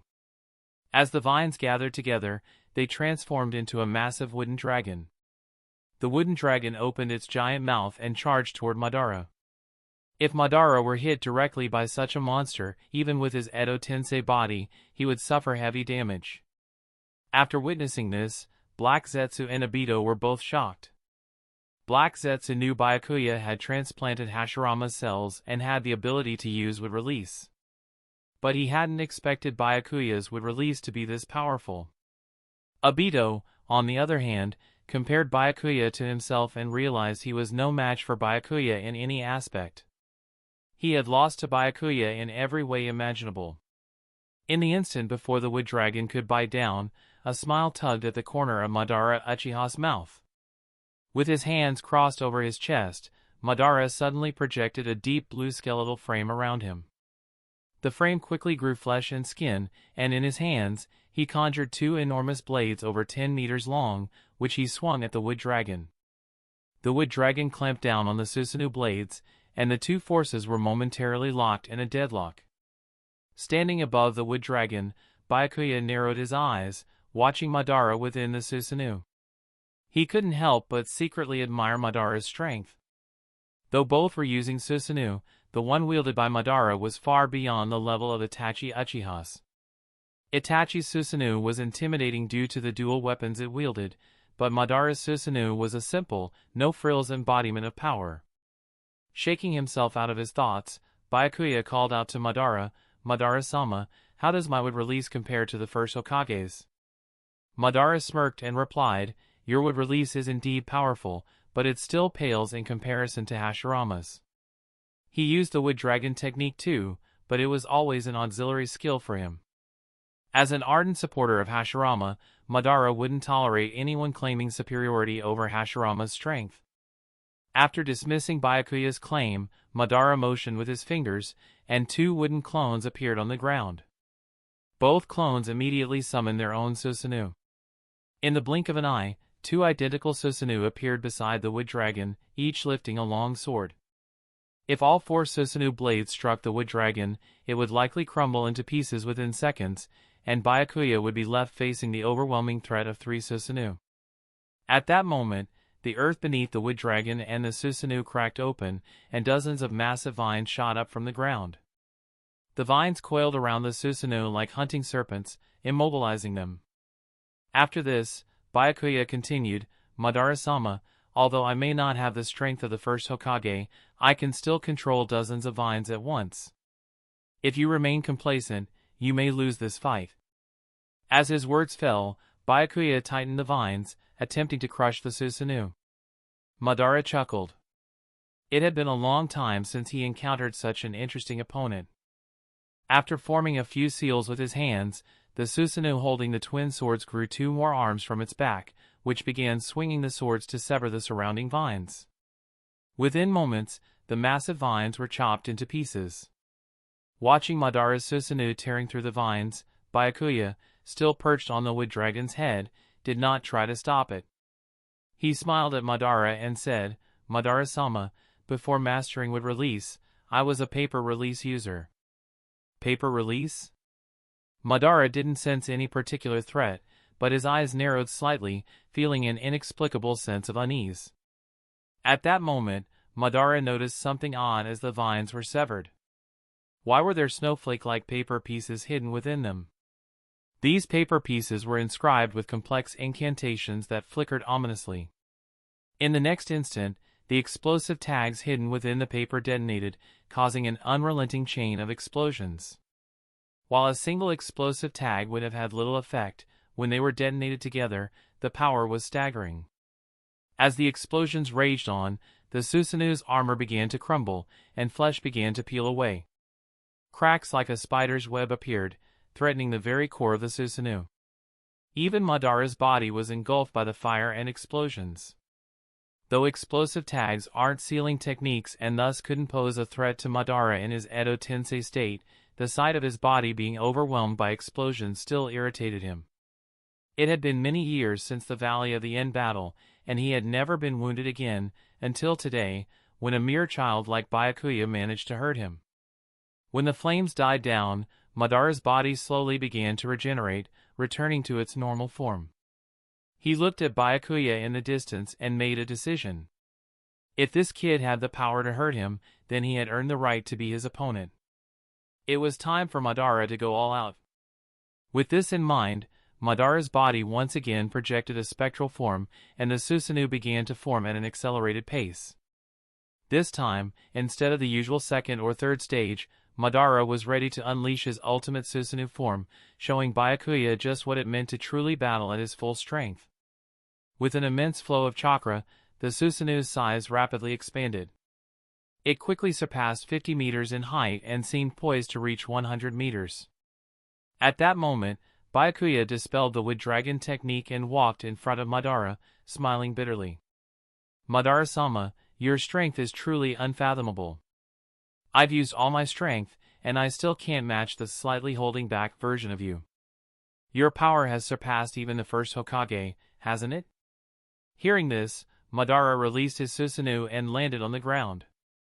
He had always regarded the first Hokage as his rival, but he had never managed to defeat Hashirama in a true battle. Now, hearing Byakuya claim that he was stronger than Hashirama, Madara couldn't help but feel a sense of satisfaction. On one hand, it was because he had inherited Hashirama's power, which made him stronger than Hashirama himself. On the other hand, it was because Byakuya had shown enough strength. Madara would have scoffed if anyone else had said they were stronger than Hashirama. But Byakuya's display of power was different. While he wasn't as strong as Madara or Hashirama, he was clearly one of the top fighters in the current ninja world, surpassing even the 5 Kage. Madara snorted and said, "You don't understand. Hashirama's strength is beyond what you can imagine. I know you defeated his Edo Tensei form not long ago, but that wasn't his true power. If Hashirama had used all his strength, you would already be dead." "I see." Byakuya responded with a fearful look, as if recalling something. Then, as if an idea struck him, he turned to Madara and asked, "Madara-sama, does this mean I've passed your test?" Madara crossed his arms and replied indifferently, "Even though I don't want to admit it, your strength has earned my recognition. I'm willing to listen to your suggestions and play this game with the 5 great shinobi countries." Indeed, Madara saw the upcoming summit of the 5 Kage as nothing more than a game. The meeting was meant to unite the 5 great shinobi countries against him, but in his eyes, it was just a game. No matter how many of the 5 Kage gathered, they would never be able to defeat him. Still, he admired Byakuya's strength and was willing to indulge him. Perhaps, within the 5 great shinobi countries, there might be a ninja who could satisfy his desire for a worthy fight. A deeper reason lay behind Madara's decision. He had the distinct feeling that Byakuya hadn't yet used his full power. Chapter 396, Me, Fight Nagato? Byakuya had definitely been hiding part of his strength. This was Madara Uchiha's most direct impression. In their earlier battle, although both of them had used Susanoo and the Wood Dragon technique, altering the terrain with brute force, such feats were just the basics for those standing at the summit of the ninja world. Actual battles between the strongest weren't decided in just half an hour. His fight with Hashirama at the Valley of the End had lasted for 3 days and nights. Still, no matter how much strength Byakuya was hiding, he definitely couldn't break through the defense of the 4th form of Susanoo. That was truly power on par with a tailed beast, not inferior even to the full 9 tails. If Byakuya really had the ability to defeat the 9 tails, there would have been no reason for him to stay hidden in the small Amage Cure. Together with Nagato, who had transplanted the Rinnegan, they could have easily flattened the entire shinobi world. Retracting his wandering thoughts, Madara Uchiha took the initiative to chat with Byakuya for a while, and they revised the current Eye of the Moon plan. Madara's way of addressing Byakuya also shifted, from "you little brat" to "you punk." After fully exchanging their views, Byakuya left the uninhabited zone. After the talk with Madara, he still had many matters he had to urgently take care of. As he watched Byakuya's figure disappear into the horizon, Obito and Black Zetsu arrived at Madara's side. Obito expressed dissatisfaction. "Madara-sama, why did you let Byakuya go? He's an unstable factor in our plan. If we take him down now, we can avoid a lot of unnecessary trouble in the future." Madara glanced at the insubordinate Obito and said with a blank expression, "His strength meets our requirements. The Eye of the Moon plan needs someone like him to act as an infiltrator within the 5 great shinobi villages. Besides, during the time I was dormant, he's accomplished far more than you have." These words struck a nerve. Obito's face immediately darkened. He had used Edo Tensei to revive Madara in order to teach Byakuya a lesson. But after Madara met Byakuya, the one who ended up getting reprimanded was him. That planted a seed of resentment in Obito's heart toward Madara. Perhaps sensing Obito's thoughts, Madara said impatiently, "Obito, do you think I didn't want to put Byakuya in his place? He's hiding a portion of his power. If he becomes our enemy now, it will cause serious disruption to our plans to collect the tailed beasts." Obito's pupils trembled slightly as he found it hard to accept Madara's assessment of Byakuya. In his eyes, Byakuya was stronger than him, but not by much. And now Madara was telling him that the Byakuya, who toyed with him regularly, had never even used his full strength. But if even Byakuya couldn't be taken down, could it be that Madara's strength wasn't as overwhelming as he thought? Staring at Obito, Madara continued, "This is also related to your incompetence over the years. If you had used the Rinne Rebirth to revive me, I wouldn't have needed to cooperate with Byakuya at all." Obito rubbed his aching head. It wasn't that he didn't want to use the Rinne Rebirth. He didn't have the ability to do so. Not to mention evading Byakuya and launching a surprise attack on Nagato. Nagato alone had already demonstrated overwhelming power. To prevent internal conflict, the peacemaker Black Zetsu took the initiative to speak. "Madara-sama, Obito-sama, let's focus on the next phase of our plan." Madara nodded slowly and said, "I just had a conversation with Byakuya. Our next move is simple. We will launch attacks targeting the 5 tails and the 8 tails, forcing the 5 great shinobi villages to convene a 5 Kage summit. When they gather in one place, we'll capture them all in one swoop." Several hours later, Byakuya returned to the Akatsuki base. Even after sitting in the office for a while, his mind was still replaying his battle with Madara. Madara was mighty, and his combat experience was vast, truly deserving of the title Shinobi Shura, who once terrified the entire world. From their earlier exchange, Byakuya had more or less gauged his strength. In terms of raw combat ability, he was already on par with Edo Madara. While Edo Madara could recklessly create with clones that used Susanoo and even activate the 4th stage of Susanoo thanks to nearly infinite chakra, the Edo Tensei state weakened his overall potential and introduced several weaknesses his living body didn't have, such as susceptibility to sealing techniques. Byakuya was confident that, with advanced sealing techniques, he could restrict Madara's movements and perhaps even seal him entirely within a special container. But if he faced Madara in his fully revived state, the outcome would be difficult to predict. In the original timeline, Madara was revived with Rinne Rebirth, regained his Rinnegan, and by himself defeated all 9-tailed beasts, sealing them into the demonic statue of the Outer Path. That Madara, just like himself now, had reached a level just shy of the Sage of 6 Paths. He only needed the power of the 10 tails to step into the realm of the Sage, reaching the level of the Akatsuki. But obtaining the 10 tails power came at a cost. Obito was nearly swallowed by the 10 tails wool and reduced to a special type of white Zetsu. Black Zetsu had backstabbed Madara, his will overridden, and his body was taken over by Kagaya. To avoid those risks, Byakuya could only rely on the power of his system. That was why he had collaborated with Madara, pushing the 5 great shinobi villages toward a 5 Kage summit by targeting the Jinchuriki. As long as the Akatsuki seized control of the summit, his strength would soar once more. Only then could he surpass the level of Kage and step into the realm of the Sage, finally taking control of his own destiny. Pulling himself out of his wandering thoughts, Byakuya began to plan the layout for the 5 Kage Summit to balance both sides' strength, control the 5 great shinobi villages, and seize dominance over the Moon's Eye team. After thinking for a while, a name suddenly came to his mind, and a smile curled on his lips. There weren't many shinobi who could change the course of the future in the ninja world. Orochimaru and his modified Edo Tensei were among them. He had taken in Orochimaru for so long. So, it was time for him to play his part. With that thought, Byakuya sent a short command to Orochimaru through the Akatsuki ring. In the training grounds of Odogekure, Orochimaru was training Sasuke Uchiha. He was delighted with Sasuke, not only because of Sasuke's excellent physique, ideal for becoming his next vessel, but more importantly, because he sensed a kindred spirit in him. This brat Sasuke acted indifferent toward the village and his comrades, but the moment anything related to Konohadakure came up, he'd always inch closer, trying to hear more.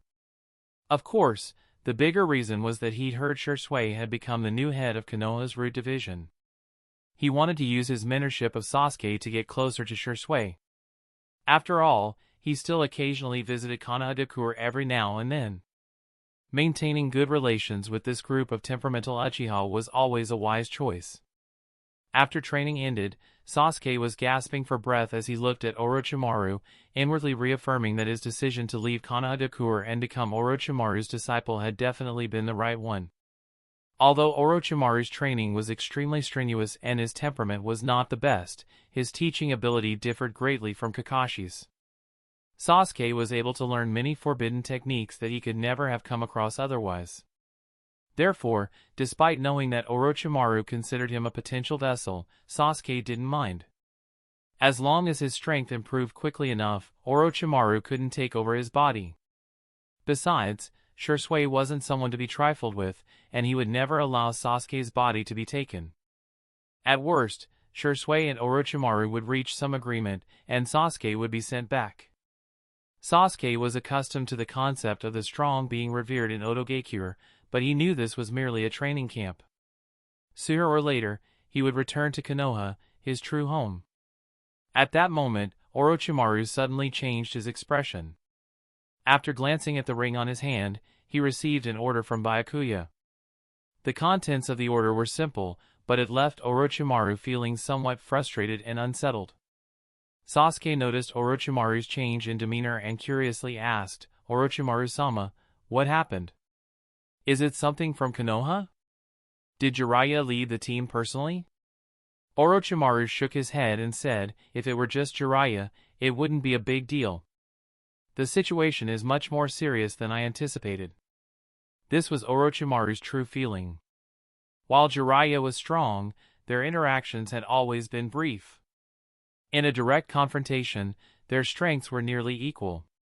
Even with Jiraiya using Sage Mode, Orochimaru still had the forbidden jutsu, Edo Tensei. If Jiraiya insisted on a fight, Orochimaru could summon the first and second Hokage to give Jiraiya a lesson. Is Konoha not the one causing trouble? Then what is it? Sasuke asked, puzzled by Orochimaru's expression. He couldn't understand why the legendary Saiyajin would react this way. Orochimaru spoke in a calm tone, "This matter won't concern you for now. I need to assassinate a mighty ninja. You'll know who later. Listen to Kabuto's orders if I don't return within a month." Sasuke nodded slightly, his curiosity about Orochimaru's mission growing. As for obeying Kabuto during Orochimaru's absence, Sasuke had no objections. He had met Kabuto during the Chunin exams, and at the time, he found him to be quite mysterious, not an ordinary ninja. However, during the second round of the exams, Kabuto withdrew and never reappeared in Konoha. It wasn't until Sasuke joined Odogekure that he discovered Kabuto was one of Orochimaru's subordinates. Kabuto was an elite Jonin, second only to Orochimaru in rank within Odogekure. After leaving the training ground, Orochimaru found Kabuto and entrusted him with managing Odogekure in his absence. Kabuto, surprised by the responsibility, immediately said to Orochimaru, "I will manage Odogekure well while you're away, Orochimaru-sama, but what happened? Why are you entrusting me with such an important task all of a sudden?" Orochimaru didn't tell Kabuto the whole story and instead gave a vague excuse. Kabuto was strong but not completely loyal. Orochimaru had never fully trusted any of his subordinates since he could only trust himself. After briefing Kabuto, Orochimaru left Odogakure and looked in the direction of Amigakure. His expression shifted between dark and light. Byakuya's mission was simple, to assassinate Nagato. If he could kill Nagato, he could even borrow the Rinnegan for a period of time for his research. Orochimaru had long been fascinated by the Rinnegan, the legendary eye technique once owned by the Sage of the Six Paths. It would be a massive breakthrough in his experiments to uncover the secrets of the Six Paths. Orochimaru even wondered if the Sage of Six Paths really existed or if it was merely a title given to certain powerful ninjas of specific eras. After all, the legend of the Sage of the Six Paths was too exaggerated. Orochimaru didn't believe there was a ninja who could create worlds. Perhaps they could only alter landscapes, and through continuous exaggeration, this turned into the ability to create worlds. The first Hokage was the best example of this. In the legend, the first Hokage was invincible in the ninja world, unmatched by any other ninja. Yet, the first Hokage, as summoned by Orochimaru through Edo Tensei, wasn't as strong as the legend claimed, and he was even weaker than Byakuya. That aside, Orochimaru had thought about attacking Nagato to take the Rinnegan before. However, Nagato was mighty and had been in the heart of Amigakure for a long time, surrounded by a group of high-ranking ninjas. Assassinating him would be very difficult. Therefore, Orochimaru's first thought when receiving Byakuya's order was, "You want me to go after Nagato? Are you out of your mind?" He even suspected that Byakuya wanted to use him to take down Nagato first, then use the excuse to eliminate him entirely. Given Byakuya's methods, this wasn't an impossible idea. But if Byakuya truly wanted to kill him, he wouldn't need to use such a method. He could easily come to Odogakure and kill him directly, as Orochimaru knew he was no match for Byakuya. What bothered Orochimaru most was why Byakuya would give such an order. Nagato, like Byakuya, was one of the core members of the Akatsuki. He had always treated Byakuya with respect, and there was no conflict of interest between them. After thinking for a while, Orochimaru suddenly realized something and sighed lightly. Could this be Byakuya's way of forcing me to leave the Akatsuki? After all, whether I refuse the mission or go after Nagato, I'll definitely be forced to leave. Could this be the beginning of a series of tasks?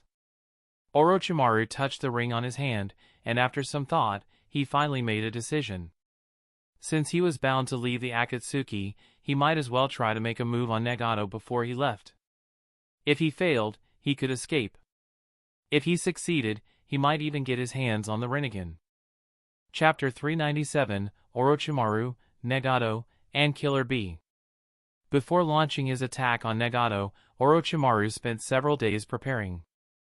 Nagato, who possessed the Rinnegan, was one of the most powerful shinobi in the world. Orochimaru's purpose this time, besides completing the task given by Byakuya, was also to try and obtain the eyes once said to belong to the Sage of Six Paths.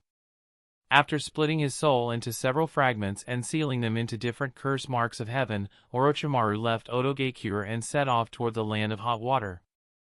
According to the intelligence provided by Byakuya, Nagato was currently in a rural area of the land of hot water, helping construct reservoirs and irrigation canals.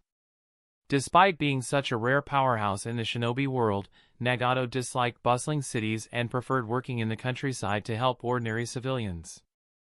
After several days of tracking, Orochimaru finally located Nagato. Watching from afar as Nagato mingled with Earth-style ninjas, working on construction, Orochimaru narrowed his eyes slightly, thinking about how best to approach him. During his time in Akatsuki, he encountered Nagato several times. As for Nagato's personality, Orochimaru couldn't say he disliked it, but he didn't particularly like it either. Nagato had no arrogance and carried none of the so-called pride of the strong. During their interactions, they had even spoken of the past. They had met once when Nagato, Konan, and Yahiko were still war orphans. At the time, Tsunade and Jiraiya were also present. After seeing the children's pitiful state, Orochimaru suggested killing them on the spot. Doing so would prevent any leaks of information and end their suffering quickly. After all, for children like Nagato, born in an age of war, the best outcome was to become a regular nin. But on the battlefield of a great ninja war, even Jonin couldn't guarantee survival. Rather than die tragically after experiencing fleeting hope, it might have been better for them to never know what hope felt like in the first place. But Jiraiya had stopped him and chose to stay in Amigakure to teach Yahiko and the others for 3 years. After receiving Jiraiya's careful guidance, Yahiko and the others formed Akatsuki, and through recruiting talented individuals, expanded the organization until it surpassed the scale of the 5 great shinobi villages. Sometimes, Orochimaru couldn't help but wonder if he had stayed behind to teach the 3 of them, or if he had ignored Jiraiya and killed them outright, he would have already obtained the Rinnegan and unlocked the secrets of ninjutsu.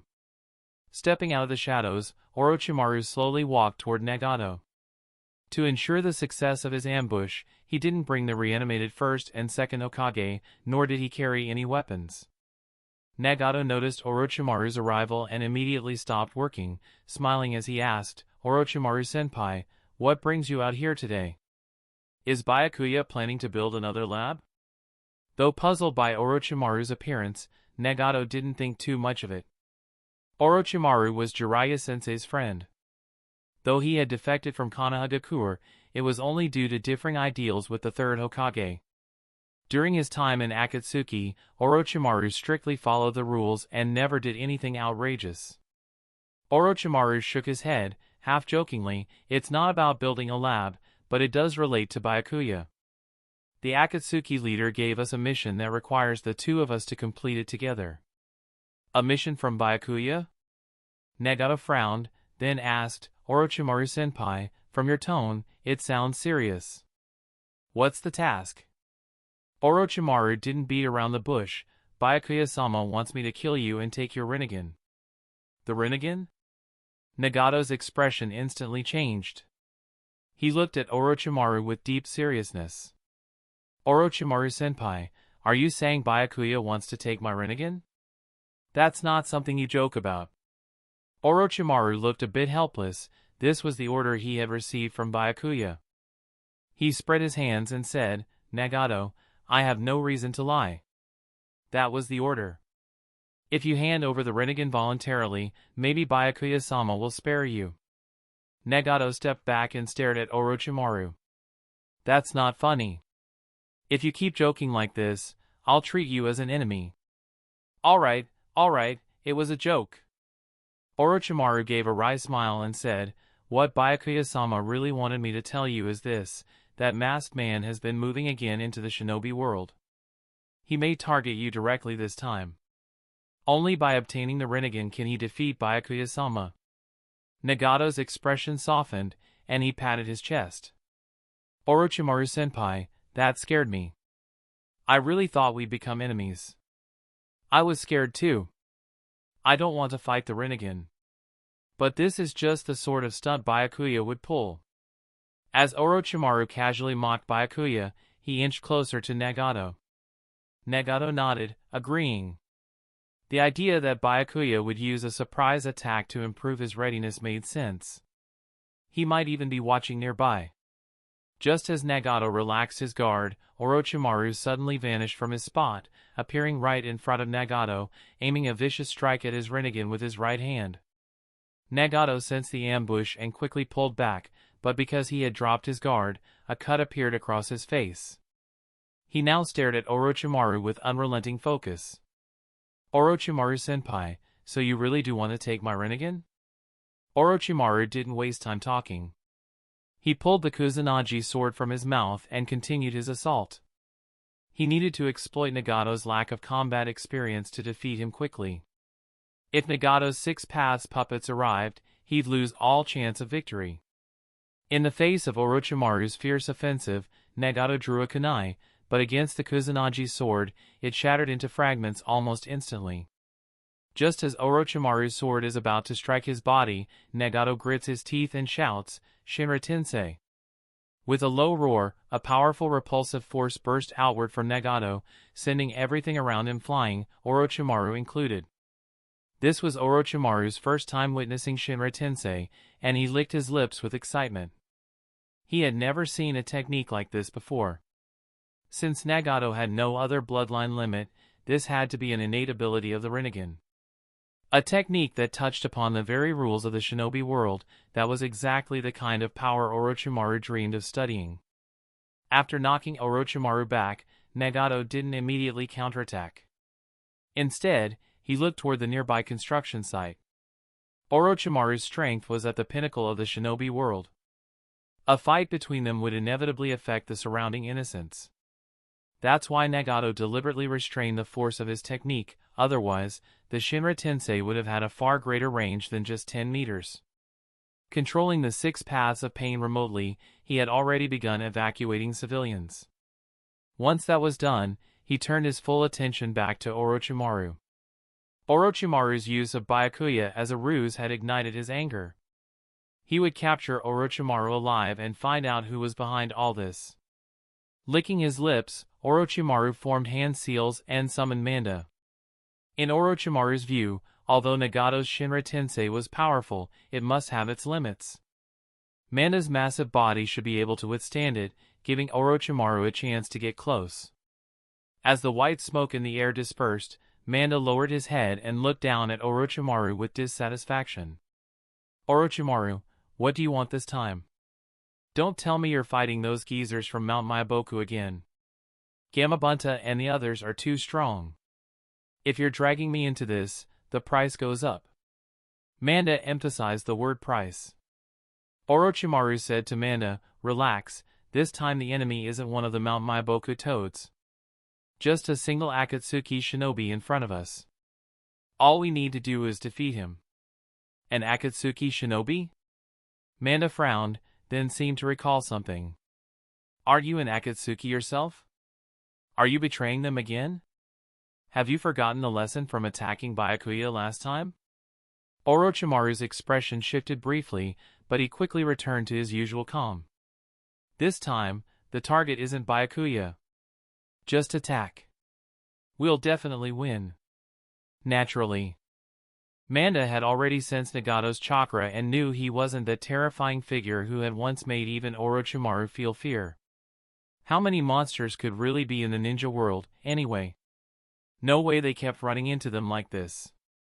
But the very next second, Manda felt the pressure of a blade wielded by one of the top shinobi in the ninja world. Shinra Tensei. As the words rang out, Manda felt the air ahead compress rapidly. Even with his massive body and the solid ground beneath him, both were violently flung away. Watching Manda be blasted hundreds of meters away, Nagato wiped the sweat from his forehead. That was his first time unleashing Shinra Tensei without holding back, and the effect was even stronger than he'd expected. But the cost was steep.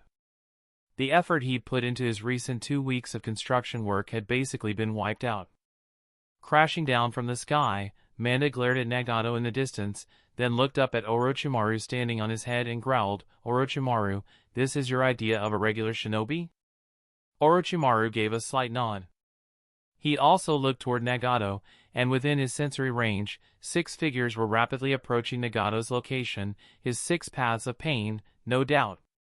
He hadn't managed to defeat Nagato earlier, and now the chance was gone for good. It seemed he'd missed his opportunity to obtain the legendary Mangekyo Sharingan after all. How irritating. Still, it hadn't been a complete loss. He'd managed to injure Nagato and even acquired some of his flesh and blood. That alone was a major gain. Nagato, as a wielder of the Rinnegan, surely had some unique qualities in his cells. But now Orochimaru had to go back to life on the run. The question was whether to keep wandering the ninja world waiting for new orders or return to Konohagakure and await instructions there. After a moment of thought, he chose the latter. Right now, Konoha had listed him as a wanted criminal, and no one in the ninja world would expect him to hide in the village itself. Even if he were captured there, Jiraiya and Tsunade wouldn't do anything too harsh to him. Most importantly, as the heart of the ninja world, Konoha was bound to be the stage for whatever came next. Land of Lightning, the Kumogakure Canyon. Madara, Uchiha, and Black Zetsu stood atop the highest peak, observing the battle between Obito and Killer Bee below on the mountainside. Killer Bee, the Eight-Tails Jinchuriki from Kumogakure, was the strongest among all current Jinchuriki. After locating Bee with his Sharingan, Madara hadn't gone to confront him personally. Instead, he left the task of capturing him to Obito. That was how this battle on the mountainside began. From their abilities, the two were evenly matched. Obito had the Mangekyo Sharingan and the deadly surprise of Kamui, while Killer Bee was a perfect Jinchuriki in harmony with his tailed beast, wielding powerful ninjutsu and kenjutsu. At the start, Obito tried to end the fight instantly with Kamui. But word of the masked man's space-time ability had long since spread throughout the ninja world. The moment Bee sensed something was off, he put distance between them, ensuring Obito couldn't use his intangibility effectively. Obito looked furious. Once his ability had been deciphered, he had lost much of his deterrent power. He blamed it all on Byakuya. If it weren't for Byakuya forcing him to fight openly, the entire world wouldn't know his power. Now, his effectiveness in real combat had taken a serious hit. With Kamui no longer a guaranteed kill, Obito switched tactics and used with style in battle. He summoned a forest to restrict Killer Bee's movement, but the moment he unleashed Deep Forest Emergence, Bee obliterated it with a tailed beast spawn. Obito was shaken. He even glanced up toward where Madara and Black Zetsu were standing. Madara paid him no mind and let him continue the tug-of-war with Bee. After a drawn-out, exhausting battle, Obito finally managed to capture Killer Bee. Dragging the unconscious Bee, Obito approached Madara in an unfriendly tone. "Old man, I've got the Eight Tails. Isn't it time we move on to the next part of the plan?" Madara glanced at Killer Bee, then said, "Yes, we're ready to move on. But you didn't actually capture the Eight Tails. This is only a part of it." Before Obito could respond, Madara dispelled the transformation, revealing just one of the Eight Tails' tentacles. The moment he saw the tentacle, Obito's expression turned sour. "If you knew Bee escaped, why didn't you tell me or go after him yourself? That was your mission. I had no obligation to help." Madara looked Obito in the eye and said, "Besides, letting him escape might serve our next plan better." Chapter 399, Invitation to the Five Kage Summit. A few days later, the leaders of the major shinobi villages received letters from the Fourth Raikage. The first to receive the handwritten letter was the third Tsuchikage, Inoki. After just a brief glance at its contents, his expression turned grim. In the letter, the Fourth Raikage mentioned the attack on the Eight-Tails Jinchuriki by the masked man, and boldly speculated that the disappearances of the Four-Tails and Five-Tails Jinchuriki from Iwagakure were likely connected to him as well. Inoki's expression shifted as he stared toward Kumogakure. The Fourth Raikage wasn't wrong. Inoki had already lost contact with both the Four-Tails and Five-Tails Jinchuriki and listed them as missing, suspecting they had fallen victim to an attack. However, he still clung to a faint hope, thinking that perhaps the two had simply grown disillusioned with his leadership and were hiding on purpose. But the letter from the Fourth Raikage completely shattered that fragile illusion. Even Killer Bee from Kumogakure had been attacked by the masked man. Given that, it was almost certain that the weaker Han and Rashi wouldn't have had the chance to escape. As for the proposed Five Kage Summit, Inoki was not yet ready to make a decision. He wasn't sure if this was a test by the Fourth Raikage. If he agreed to attend the summit, it might confirm that Han and Rashi were indeed missing. Just then, the door to the Tsuchikage's office swung open with a noisy commotion as two young people barged in. Seeing them, Inoki rubbed his forehead, clearly exasperated. "Kuratsuchi, Deidara, you're arguing again, aren't you?" Kuratsuchi crossed her arms and said, "Grandpa, Deidara keeps picking on me.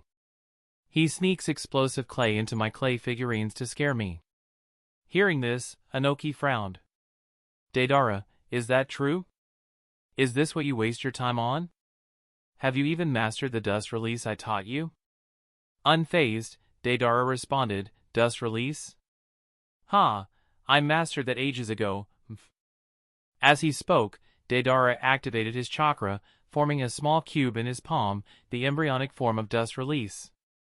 Seeing this, Anoki's expression softened a little, but he wasn't about to let Deidara off so easily. If he praised Deidara now, the brat would definitely get cocky. Just then, Deidara casually walked over to the desk, picked up the fourth rakish letter, and glanced at it. His eyes widened in surprise. "Old man, is what this says true? Uncle Han and Uncle Rashi were captured?" Anoki didn't intend to hide the truth. He nodded. "They've been taken. Whether it was the masked man or not, that's still unclear." Deidara snorted. "Those two were too careless. If it had been me, I'd have blasted that masked freak into ashes." Kuratsuchi shot him a look of disdain. "The masked man has the ability to phase through attacks. Your explosive clay is useless against him." Deidara was momentarily at a loss for words but stubbornly argued back. "I don't believe his phasing is endless. As long as my art doesn't stop, I'll blow him up eventually." "Ha, anyone can say that. My lava release could defeat him too." As Deidara and Kuratsuchi bickered, cold sweat trickled down Anoki's back. He himself didn't even dare claim victory against the mysterious masked man, and yet these two kids were so absurdly confident, it was beyond him. "You too! Enough with the nonsense!" Anoki snapped. "Do you really think you could defeat the masked man? You're both still weaker than Han and Rashi. If you face him, you're just throwing your lives away." Deidara brushed off the warning with a wave. All right. You've gone on about the masked man's threat long enough. What I really want to know is when you will finally let me visit Amigakure." "That's out of the question. Amigakure and its leader Byakuya are far too dangerous. If you get caught up in something, what then?" Deidara grabbed the fourth rakish letter again and said, "Then at least let me go to the 5 Kage summit. I'd never been to something that grand. And if we're rescuing Han and Rashi, you'll need my strength, right?" Anoki fell silent. Until now, he'd still been hesitant about attending the summit. But if the other 4 great villages gathered and united against the masked man, then Iwagakure, the only one absent, would become the outcast. Today they might band together to fight the masked man who threatens the tailed beasts. Tomorrow, they could turn that alliance against the village that chose isolation, Iwagakure. Having made up his mind to attend the 5 Kage summit, Anoki looked toward Deidara and Kuratsuchi. Kuratsuchi would certainly accompany him, he'd long planned for her to be the next Tsuchikage. But Deidara was another matter. Bringing Deidara along would definitely cause trouble. But leaving him behind would probably cause even more trouble. Between the two evils, he had no choice but to bring Deidara along. Compared to Iwagakure's Anoki, Sunagakure's Sasori had little hesitation upon receiving the letter. As Byakuya's undercover agent within Sunagakure and its 5th Kazekage, Sasori would definitely attend the 5 Kage summit. The only question was when he'd arrive. After deciding to attend, Sasori quickly convened a high-level meeting to make the announcement. Most of Sunagakure's leadership consisted of Sasori's own kin, and his role in abolishing the village's unequal treaties had earned him immense prestige. This had effectively turned Sunagakure into a dictatorship under Sasori. There was no dissent, and the decision was unanimously approved. The only dilemma Sasori had was whether to include Temari, Kankuro, and Gaara in his escort. The 3 siblings were children of Raza, but they had proven loyal to Sasori. As an eternal puppet body, Sasori could not produce heirs. However, someone would eventually have to take up the Kazekage title, and the siblings were the best candidates. He pondered the matter for a while, but ultimately didn't decide. In the end, he'd wait for instructions from Byakuya. A momentous occasion like the 5 Kage summit, there was no way Byakuya wouldn't get involved. Inside Kirigakure's main hall, the village's elders had also received the 4th rakish letter. After reading its contents, they fell into brief silence and then turned their eyes to the man in the central seat, Genji. After the 4th Mizukage broke free from the masked man's control, Kirigakure had yet to elect a new Mizukage. First, because the 4th Mizukage was still alive, choosing a successor was premature.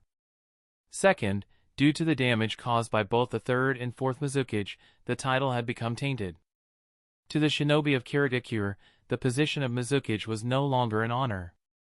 It was a curse. Before becoming the third and fourth Mizukage, both had been full of vigor and ambition. However, after they assumed the title of Mizukage, they were controlled by a mysterious ninja and became mere puppets. After weighing the pros and cons, the senior ninjas of Kirigakure decided not to elect a new Mizukage for the time being. This decision served two purposes. First, it helped avoid the curse of the Mizukage title, and second, the positions of the candidates were relatively equal. If one of them fell under the control of the masked man, it would be easier to notice and prevent it early. Under the watchful eyes of the others, the elder, Genji, coughed and then spoke. I never expected that the 8 tails of Kumogakure would also fall victim to the masked man's attack. These Uchiha clan descendants truly cannot let go of their greed. But this is actually a good thing for us. At least the 4th Raikage has recognized the danger of the masked man and has called for the 5 Kage summit to discuss how to deal with this issue. What do you all think? Who should go to the 5 Kage summit? The obvious choice is you, Genji-sama, everyone said in unison. Although Kirigakure had established a council of elders, Genji was undoubtedly the highest-ranking and most experienced elder. Genji shook his head and said, I'm too old to attend the summit. I can only choose someone from among you. Who will volunteer? At his words, both Meitarumi and Zabuza raised their hands. Both of them wished to be the one to lead the delegation to the 5 Kage summit, as being part of the summit nearly guaranteed that they would be the next Mizukage. Seeing that both Meitarumi and Zabuza had raised their hands, Genji hesitated. He didn't know whether to choose Meitarumi or challenge Zabuza. Both were powerful, with significant influence within the village. If they ended up clashing over this, Kirigakure could fall into internal conflict. After a deep sigh, Genji spoke directly, both of you will go to the summit. If something major happens that affects Kirigakure's future, you two need to work together and discuss things properly. Whoever performs best and can bring back the 6 tails, I will step down from my position as the elder. In the end, Genji does not choose a new Mizukage, but he throws a challenge at the position of elder, sparking competition between Meitarumi and Zabuza. After all, the Jinchuriki were the foundation of a ninja village. Whoever could bring back a Jinchuriki would be seen as a hero. Upon hearing Genji's promise, both Zabuza and Meitarumi exchanged determined glances, their fighting spirit ignited. At the Hokage's office. Not long after taking office, Tsunade received a letter from the 4th Raikage and immediately summoned Jiraiya, Shursui, and the advisory elders. The invitation to the 5 Kage summit was a significant matter, and they needed to discuss it together before making a decision. Soon, the senior members of Konohagakure gathered in the conference room.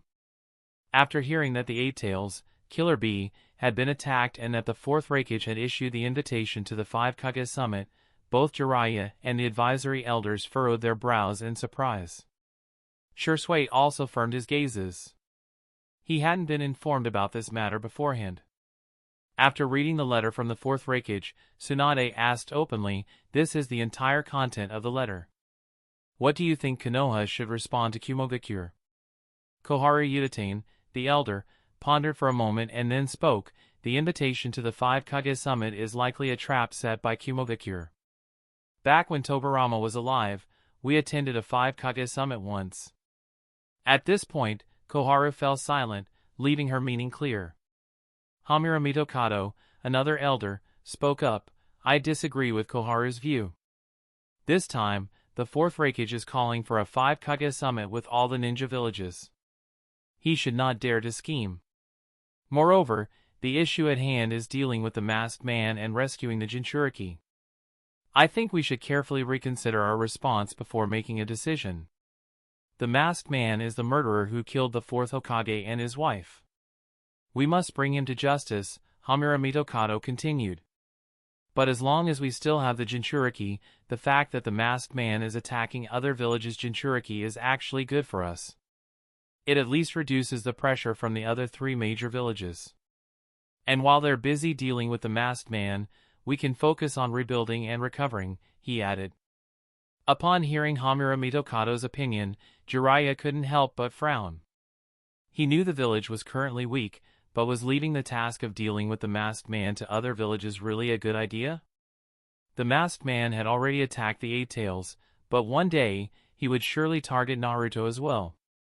Thinking of this, Jiraiya spoke up, "Koharu-sama, Hamura-sama, Konoha is the first ninja village, the one that called for the first 5 Kage summit. How could we back out now? As for letting the other villages deal with the masked man, that's even more unreliable. What if they do join forces and the masked man decides not to attack them but turns his focus on us instead?" Hearing this, Koharu Utatane and Hamura Mitokado's expressions changed slightly. They then replied, "We're just pointing out the pros and cons. The final decision on whether or not to attend the 5 Kage summit is up to you." After listening to the conversation between Jiraiya and the advisory elders, Tsunade turned to Shisui and asked, "Shisui, what is your suggestion?" Shisui paused for a moment and then said, "Of course, we must attend the 5 Kage summit. How could Konoha miss such an important occasion? Not only do we need to attend, but we must also take the initiative in the summit. If we can become the leaders of the 5 Kage summit, Konoha will regain the glory of the first Hokage era, and even the Root and Uchiha clans will have to submit to us." Shisui's words made Tsunade, Jiraiya, and the others feel excited as if they could already see the glory of Konoha's past. Indeed, Shisui was right. Konoha had to attend the 5 Kage summit, but whether they could take the lead was still uncertain, as Konoha was no longer the strongest village. After unanimously agreeing to attend the summit, they then turned to the selection of the delegates. Aside from Tsunade, as the 5th Hokage, who had to attend as a representative of the village, they needed to choose a few other people to form the bodyguard team. Jiraiya was undoubtedly a member of the bodyguard team, but the others were still uncertain. There weren't many ninjas in the village qualified to attend the 5 Kage summit. Chapter 400, I Want Him to Watch Konoha. The 5 Kage summit is an important meeting where the 5 Kage gather to discuss the future of the ninja world. Only the most trusted aides of the Kage are allowed to attend this meeting. Jiraiya, one of the legendary Sannin, and Shisui, the leader of Root, both have the qualifications to participate in the summit. But for others, it's not so simple. After all, the ninja who are selected for the 5 Kage summit are almost always destined to become core figures within their respective villages. After a moment of contemplation, Jiraiya thought of a suitable candidate. How about letting Kakashi attend the 5 Kage summit? He's Naruto's team leader, and if he brings along the 7th squad, it could also help prevent an attack from the masked man. Shisui nodded slightly and said Kakashi is indeed a good choice. Not only has he reached the level of an elite Jonin, but he also possesses the Sharingan with 3 Tomo, which will allow him to contend with the masked man for a short period of time. Since Shisui agreed, the advisor duo had no objections. Kakashi had completed numerous S-rank missions over the years, becoming the de facto leader of the younger generation. Additionally, with his status as the son of the Byakuya and the 4th Hokage's disciple, it wasn't impossible for him to become Hokage in the future. After hearing everyone's opinions, Tsunade nodded and said, "Then it's settled. Jiraiya, Shisui, and Kakashi's team will attend the 5 Kage summit, while the rest will remain in Konoha for defense." At this point, Shisui spoke up, "I won't attend the summit. You 3 go ahead. I prefer to stay in the village and not be in the spotlight." After considering Shisui's request, Tsunade and Jiraiya agreed. The previous list was somewhat flawed. If Tsunade, Jiraiya, and Shisui all attended the 5 Kage summit, there wouldn't be enough strong ninjas left in the village. Once the participants for the summit were confirmed, they began discussing the travel plans. Attending the 5 Kage summit was no small matter. Any small mistake in the details could have far-reaching consequences. More than 10 minutes later, Kakashi, who was resting at home, received an order from Tsunade. Upon hearing that Killer Bee had been attacked and that the 4th Raikage had invited the leaders of the major ninja villages to the 5 Kage summit, Kakashi was momentarily stunned, but his expression soon darkened. He knew the true identity of the masked man, Obito Uchiha. It was precisely because of this that he felt sorrow for his dear friend's fall from grace. He couldn't understand why Obito would attack the tailed beasts and why he would embark on this irreversible path. Could he stop Obito? As Kakashi pondered this, Kushina's voice echoed through the room. Kakashi, did someone from the Hokage Tower come by? What happened? When he saw Kushina, Kakashi's heart eased. After Kushina returned to Konoha, she had been living in his house, teaching Naruto. With Kushina, his master's wife, around, he didn't have to shoulder all the pressure. After all, his master's wife was a compelling figure. Thinking about this, Kakashi relayed everything he knew to Kushina. After hearing his explanation, Kushina frowned and said, Obito even attacked the Eight Tails Jinchuriki? He really wants to oppose the entire ninja world. But he's always been chased by the Byakuya. What courage does he have to show up again? Kakashi, you've known Obito the longest. What do you think Obito is trying to do? I don't know either. Kakashi scratched his head. He truly didn't understand what Obito was thinking. At this moment, Kushina suddenly remembered something and said to Kakashi, Kakashi, do you remember when Orochimaru used Edo Tensei on the first and second Hokage during the Chunin exams? Kakashi nodded, of course I remember. If the Byakuya hadn't intervened, Konoha would have had no way of stopping the first and second Hokage's ninjas. But isn't Orochimaru one of Byakuya's subordinates? What's his connection with the masked man? Orochimaru does have some kind of cooperative relationship with Byakuya, but their relationship isn't unbreakable. Orochimaru betrayed Konoha and also betrayed his ally, Danzo. After a pause, Kushina continued, now, betraying Byakuya isn't out of the question.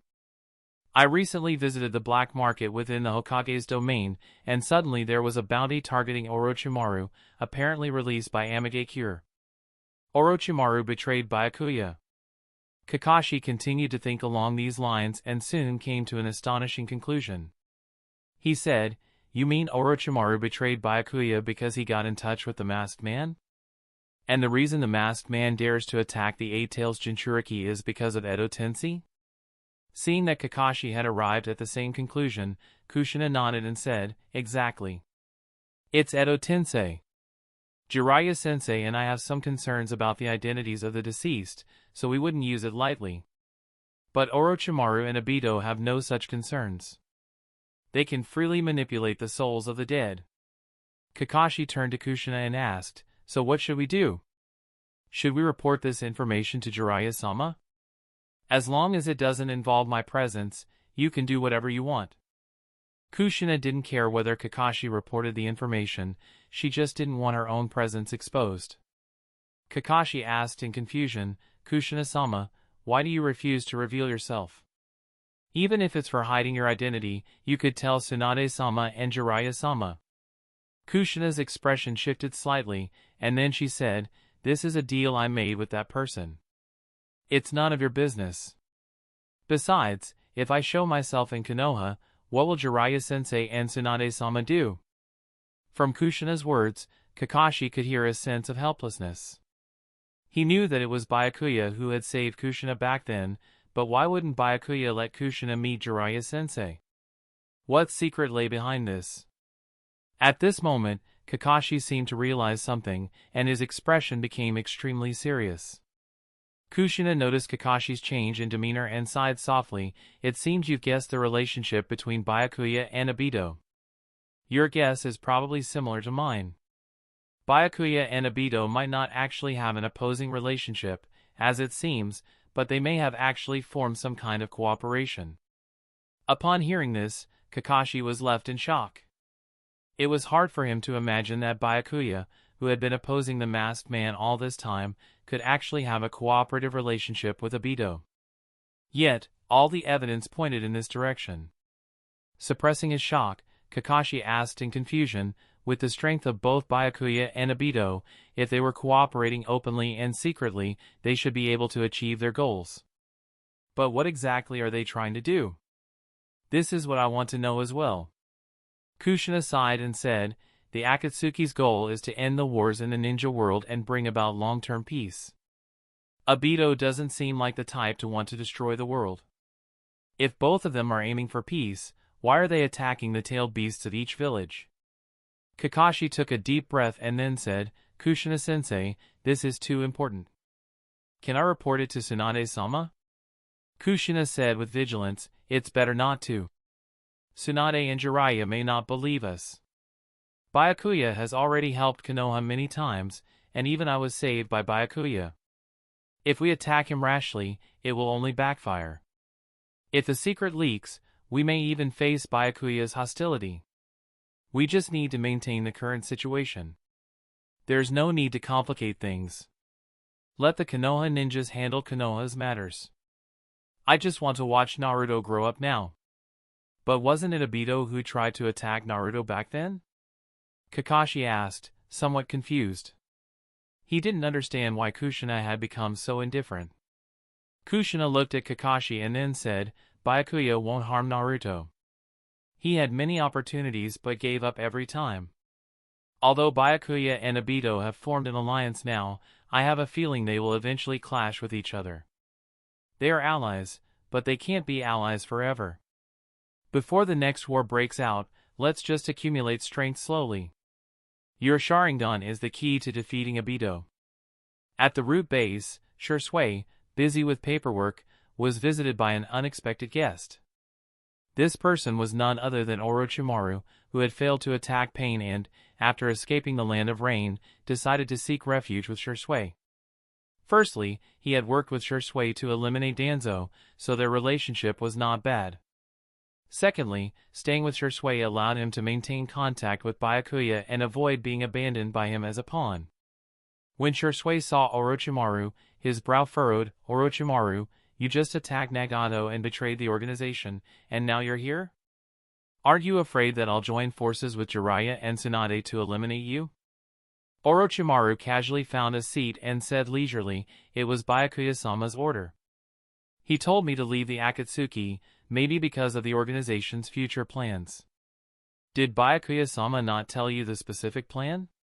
Shui shook his head and replied, I haven't received any notification from Byakuya-sama.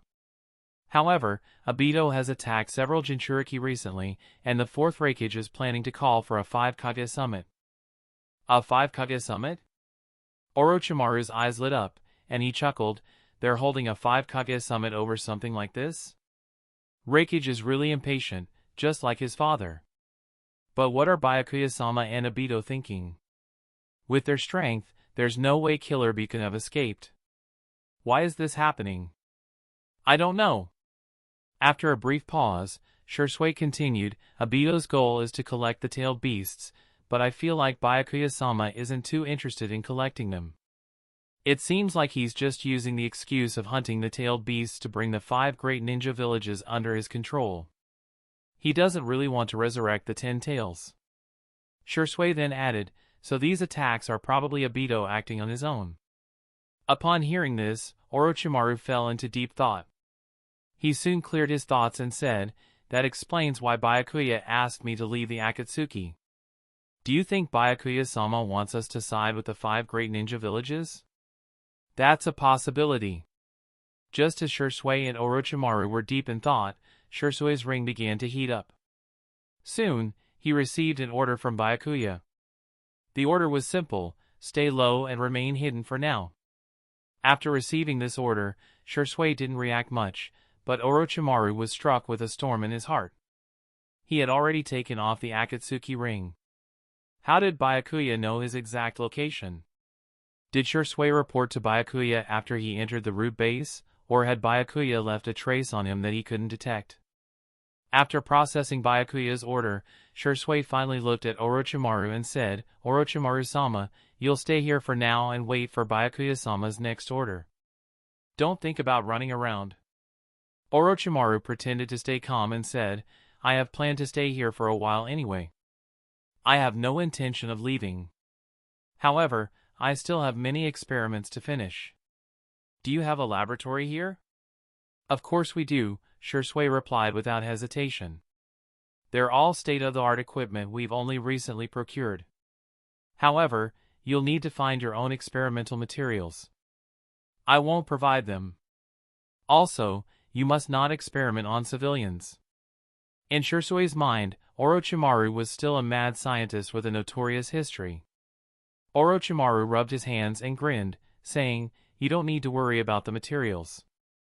I've long since stopped using ninjas for experiments. I've mastered the most advanced cloning technology, and now all my experiments are conducted on cloned bodies made from human cells." Clone people? This was the first time Shursui had heard of this term, but then he realized it was essentially like white zetsu. He wasn't unfamiliar with Byakuya, and all the wood-style experiments at Root over the years had been conducted using white zetsu.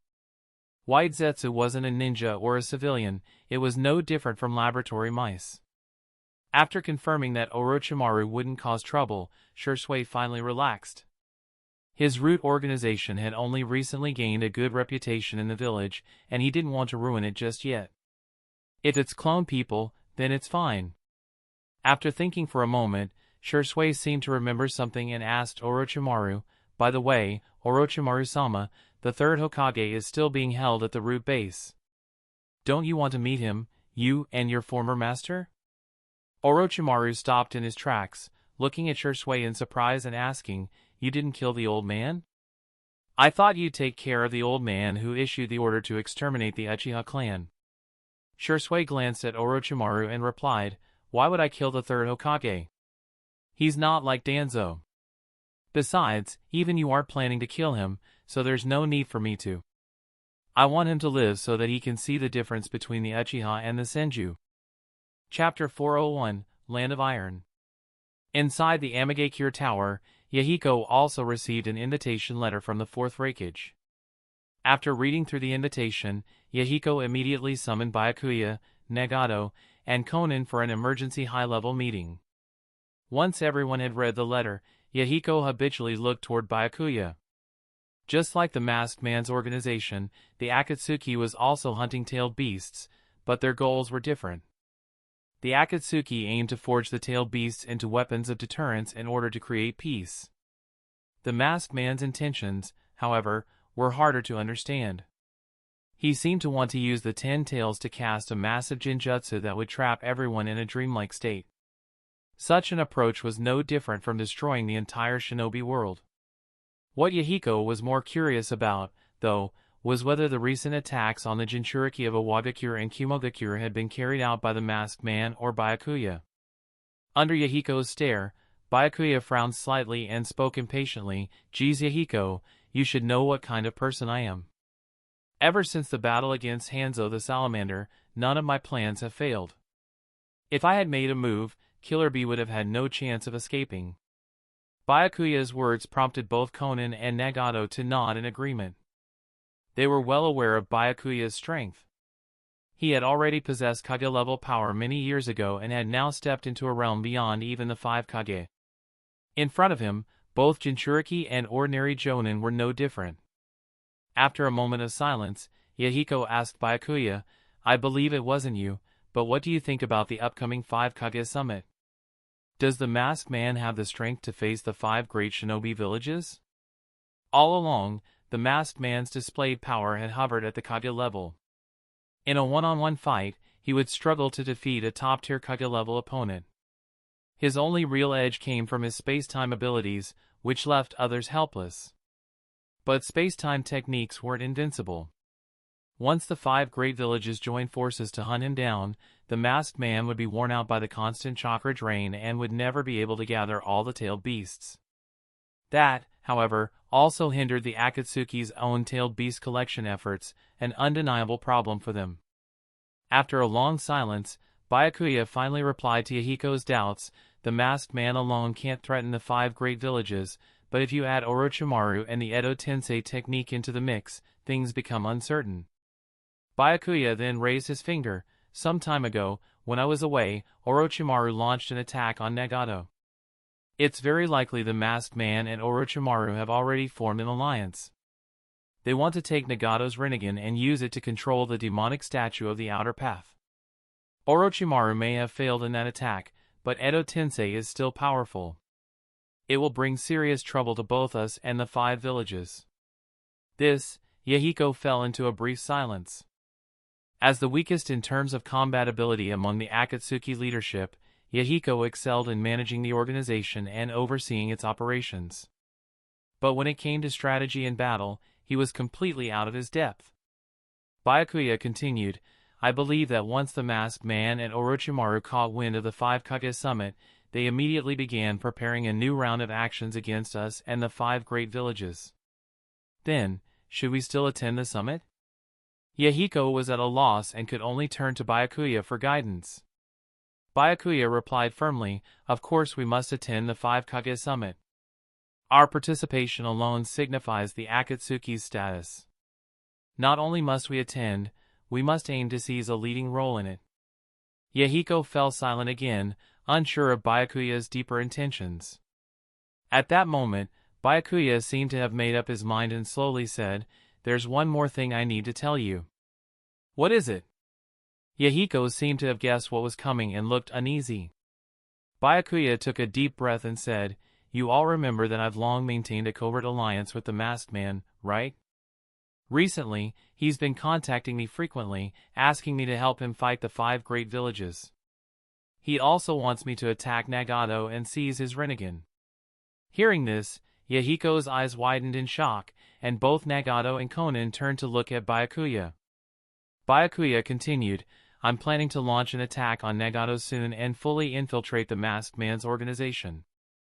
"Byakuya, you're going to attack me?" Nagato's eyes were full of disbelief. Byakuya nodded slightly, then said, "To gain the Masked Man's complete trust, I have to go through with this. Besides, I don't believe he's truly the mastermind behind the Eye of the Moon plan. I think someone else is pulling the strings." "What do you mean by that?" Yahiko, Nagato, and Konan all turned to look at Byakuya. If they didn't know for sure that Byakuya would never betray the Akatsuki, they might have already considered him an enemy. After all, he had just admitted to planning to take Nagato's Rinnegan. Byakuya took a sip of water, then looked straight at Nagato and said, "Nagato, let me ask you something, do you really think your Rinnegan is natural?" Nagato widened his eyes. "You're a descendant of the Uzumaki clan. Why would you suddenly awaken the Rinnegan out of nowhere?" Nagato was stunned. He had no answer. Though his parents had Uzumaki blood, they weren't Shinobi. From a bloodline perspective, he had no reason to possess the Rinnegan. "Byakuya, but Jiraiya-sensei said I was the child of prophecy." Nagato tried to refute Byakuya, but halfway through his words, even he began to doubt himself. He didn't truly believe he was the so-called child of prophecy. In the Shinobi world, the only one truly worthy of being called the child of prophecy was Byakuya. Back when they were all still teenagers, Byakuya had already shown a maturity far beyond his years. While it was true that orphans often matured earlier than their peers, Byakuya was different. He always seemed to have a wealth of methods and theories to draw upon. Even more terrifying was that Byakuya almost never made mistakes, and even if he did, he could correct them quickly. All these signs pointed to him being the true child of prophecy. Nagato took a deep breath and said, "If my Rinnegan is what you need, then come and take it now. I believe you won't betray our dream." Byakuya shook his head and said, "I can't take it now. If I'm going to pretend to betray the Akatsuki, then we must have a dramatic battle. Otherwise, the Masked Man will become suspicious." "All right, I'll leave it to you then." In front of Byakuya, Nagato returned to his usual indecisive self. That had always been his nature in this timeline or the original one. Nagato was never a decisive shinobi. In the original timeline, he had always followed Yahiko's lead. Before Yahiko's death, he upheld the ideal of peaceful negotiation. After Yahiko died, he sought to become the god of a new world in his place. But in this timeline, the person Nagato trusted most had shifted from Yahiko to Byakuya. After this exchange, both Yahiko and Konan fell into silence. They didn't know whether Byakuya's decision was right or wrong, but it seemed they had no other choice. After a moment, Yahiko asked, "If you're going to feign defection from Akatsuki, are you still going to attend the 5 Kage summit?" Of course. But only through a wood clone. Byakuya replied without hesitation, a summit like this is a major event in the shinobi world. I have no reason not to attend.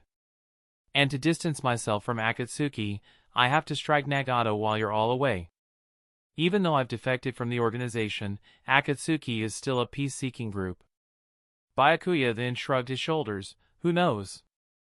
Maybe in the end, the 5 great shinobi villages will have to rely on Akatsuki to defeat me and the masked man. Yahiko thought for a while and finally understood Byakuya's logic. He asked, Byakuya, this fake defection of yours, could it be that beyond gaining the masked man's trust, you're also trying to unite Akatsuki and the 5 great shinobi villages? Byakuya nodded slightly. Something like that. If we use war to absorb the 5 great shinobi villages, even if peace is achieved, it will come at a heavy cost. Every shinobi is a precious asset to the shinobi world. I don't want to see too many of them die. And if we can shape a sufficiently powerful enemy to force everyone to unite, and then use peaceful means to merge the villages, the losses would be minimized. After hearing Byakuya's decision, the 3 fell into silence. They hadn't expected that Byakuya would go to such lengths for peace in the shinobi world. Not only would he risk great danger by infiltrating the masked man's organization, he would eventually become the enemy of the entire world. After a long while, Nagato quietly said, Byakuya, you don't have to sacrifice yourself like this. I could defect from Akatsuki instead. With the Rinnegan and the 6 Paths of Pain, I also have the qualifications to be the shinobi world's enemy. And have you thought about this? You have a great reputation in the shinobi world. I'm just a nobody. I have a valid reason to betray Akatsuki, but you don't. Byakuya shook his head, walked over to Nagato, and said, Nagato, don't try to steal my thunder. If you join the masked man, you'll be devoured, bones and all. Don't forget, your Rinnegan isn't your own. It likely came from the one pulling the strings behind the masked man. Hearing that, Nagato froze. He knew he was no match for Byakuya. Even if he infiltrated the masked man's organization, he wouldn't be able to accomplish anything. In the entire Akatsuki, in the whole shinobi world, only Byakuya had the power to make a deal with the devil and still walk away. Seeing Nagato fall silent, Byakuya patted him on the shoulder and said, You just stay here and wait for me to take the Rinnegan from you, and with it, your supposed destined death. By the time he finished, his voice had become inaudible. After the internal meeting, Amigakure decided to participate in the 5 Kage Summit. Once the news was made public, the entire village erupted with excitement. It meant that Amigakure had officially stepped into the ranks of the 5 great shinobi villages, becoming the 6th independent village. Although years of development had already made the Aimnin aware of their country's growing power, this was the first time they had received official recognition from the other 5 villages, something that older generations had only dared to dream of. After deciding to attend, they moved on to selecting representatives. This time, 3 members of Amigakure's F4 Corps, Yahiko, Konan, and Byakuya, would travel to the Land of Iron for the summit. Nagato would remain in the village to guard against potential attacks from other forces. Soon, the delegation departed under the watchful eyes of Aimnin. At the top of Amigakure's tallest tower, Nagato quietly watched them leave. He was ready to sacrifice himself for the dream of the Akatsuki. At that moment, Byakuya turned around and gave him a deep, lingering look. The Land of Iron lay in the northern region of the continent, not far from Amigakure, and even within Akatsuki's sphere of influence. Unlike other small nations, the Land of Iron maintained no relations with the outside world.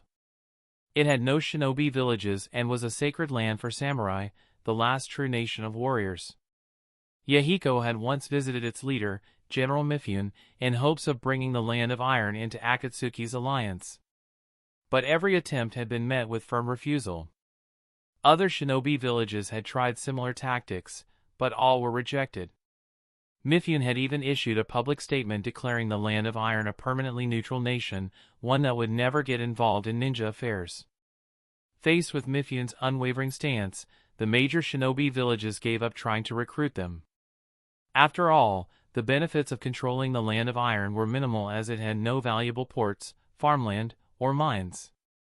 All it had were warriors, relics of an older age, who still clung to the way of battle. Upon entering the Land of Iron, Byakuya and Yahiko immediately felt the northern cold and bundled into thick coats. A squad of patrolling samurai at a major crossroads spotted their approach and came over at once. Upon recognizing Byakuya, Yahiko, and Konan, the squad leader politely said, "You must be Yahiko Dano, Byakuya Dano, and Konan Dano. General Mifune instructed me to escort you to the site of the 5 Kage summit." Byakuya gave a slight nod, then suddenly asked, "Have the other villages arrived yet?" The samurai captain paused, then replied, "That's unclear at the moment. But aside from the 4th Reikage of Kumogakure, you seem to be the earliest to arrive." Byakuya nodded. "So we're the first ones here. I wonder if there'll be a chance to spar with the other Kage. It's been too long since I had a good fight. Maybe we should set up an ambush." Cold sweat broke out on the samurai's back. He had no idea how to respond. Yahiko saw his discomfort and said, "Byakuya, don't tease them. If you want to fight, go fight the masked man. He's the real enemy of the shinobi world." Byakuya smiled and replied, "You're right. The masked man is a far better opponent."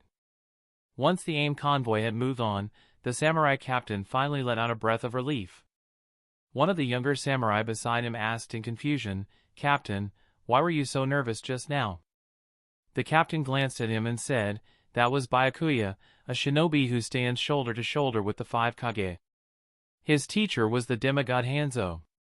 His strength may even surpass General Mifune's." Chapter 402, A Long-Awaited Reunion.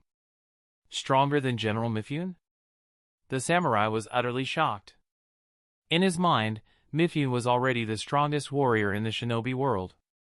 Anyone who could surpass Mifune would have to be one of the absolute elites, like Hanzo of the Salamander from Amagakure, the leaders of the 5 great villages, or the legendary Sannin. But this young-looking man named Byakuya, could he really possess such strength? Seeing the expression on his subordinate's face, the samurai captain shook his head with a bit of helplessness. He found it hard to believe his men were so surprised. This was common knowledge among shinobi. It only highlighted how isolated the Land of Iron was from the outside world. The shinobi world belonged to shinobi, after all. The fact that samurai had managed to protect the Land of Iron all this time was already a remarkable feat, but truthfully, today's so-called samurai were nothing more than shinobi wielding katana. Their tactics and training systems no longer differed from those of the shinobi. Sitting in the carriage, Byakuya and Yahiko overheard the conversation between the samurai. Byakuya had nothing more to say about these rigid traditionalists. After the rise of the shinobi villages, the era of samurai had long since ended. The Land of Iron had only preserved itself by maintaining neutrality. Once Akatsuki's influence expanded further, this neutral country would surely be dealt with as well. A few hours later, Byakuya and the others successfully arrived at the summit location. The 5 Kage summit was to be held in a fortress deep within the Land of Iron, a naturally defensible stronghold guarded by over 100 samurai. Soon, they saw General Mifune standing at the gate of the fortress. Mifune was clad in Sengoku-era armor, his head wrapped in layers of bandages. He was a thin, frail-looking old man who seemed like he might topple over with the wind. Byakuya glanced at Mifune and recalled his memories of the man. In his youth, Mifune had challenged Hanzo of the Salamander but lost due to a disparity in strength. However, Hanzo had spared his life, impressed by Mifune's unyielding conviction. Over the years, Mifune had honed his skills through relentless training and achieved Kage-level power. Unlike the 5 Kage or the Sannin, Mifune's fighting style resembled that of Konoha's White Fang, Tsukumo Hatake, swift and lethal taijutsu that left shinobi no time to weave hand signs. Upon seeing them, Mifune walked over and said, "Are you Yahiko, leader of Amagakure? And this is Jonin, Byakuya, and Konan Dano?" Yahiko nodded slightly. "I am Yahiko.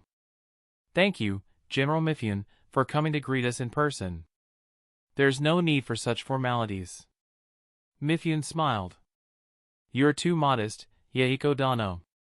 Since Amagakure has traveled so far to participate in the 5 Kage Summit, it's only right that I extend a proper welcome. Over the past years, the northern continent's stability owes much to Amagakure and the Akatsuki. Hearing this, Yahiko shifted into political mode. It's all been a collective effort. Without the recognition and cooperation of other nations, we wouldn't have been able to maintain peace in the north. By the way, General Mifune, have you considered joining the Akatsuki alliance? Mifune shook his head and replied, the Land of Iron is a neutral country. If we were to join the Akatsuki, we would no longer be in a position to mediate conflicts among the nations. It's truly a difficult position to be in. After a pause, Mifune seemed to recall something and asked, Yahiko Dano, may I ask, how is Hanzo-sama doing these days? Yahiko fell silent and looked toward Byakuya. He honestly had no idea. It had been years since he last saw Hanzo, and he didn't even know whether the man was alive or dead. Byakuya stepped forward, stared at Mifune for a few seconds, and said, my teacher is in decent health. Before I left the village, he mentioned you. He told me to ask whether you still hold on to the conviction you once had.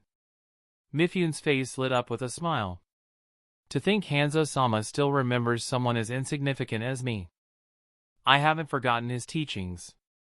I've always stood by my beliefs, mediating the disputes among nations as the leader of a neutral land.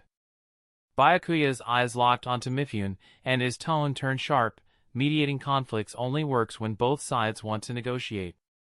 But what if a full-scale war erupts in the Shinobi world? Where will the Land of Iron stand then? This, Mifune didn't know how to respond.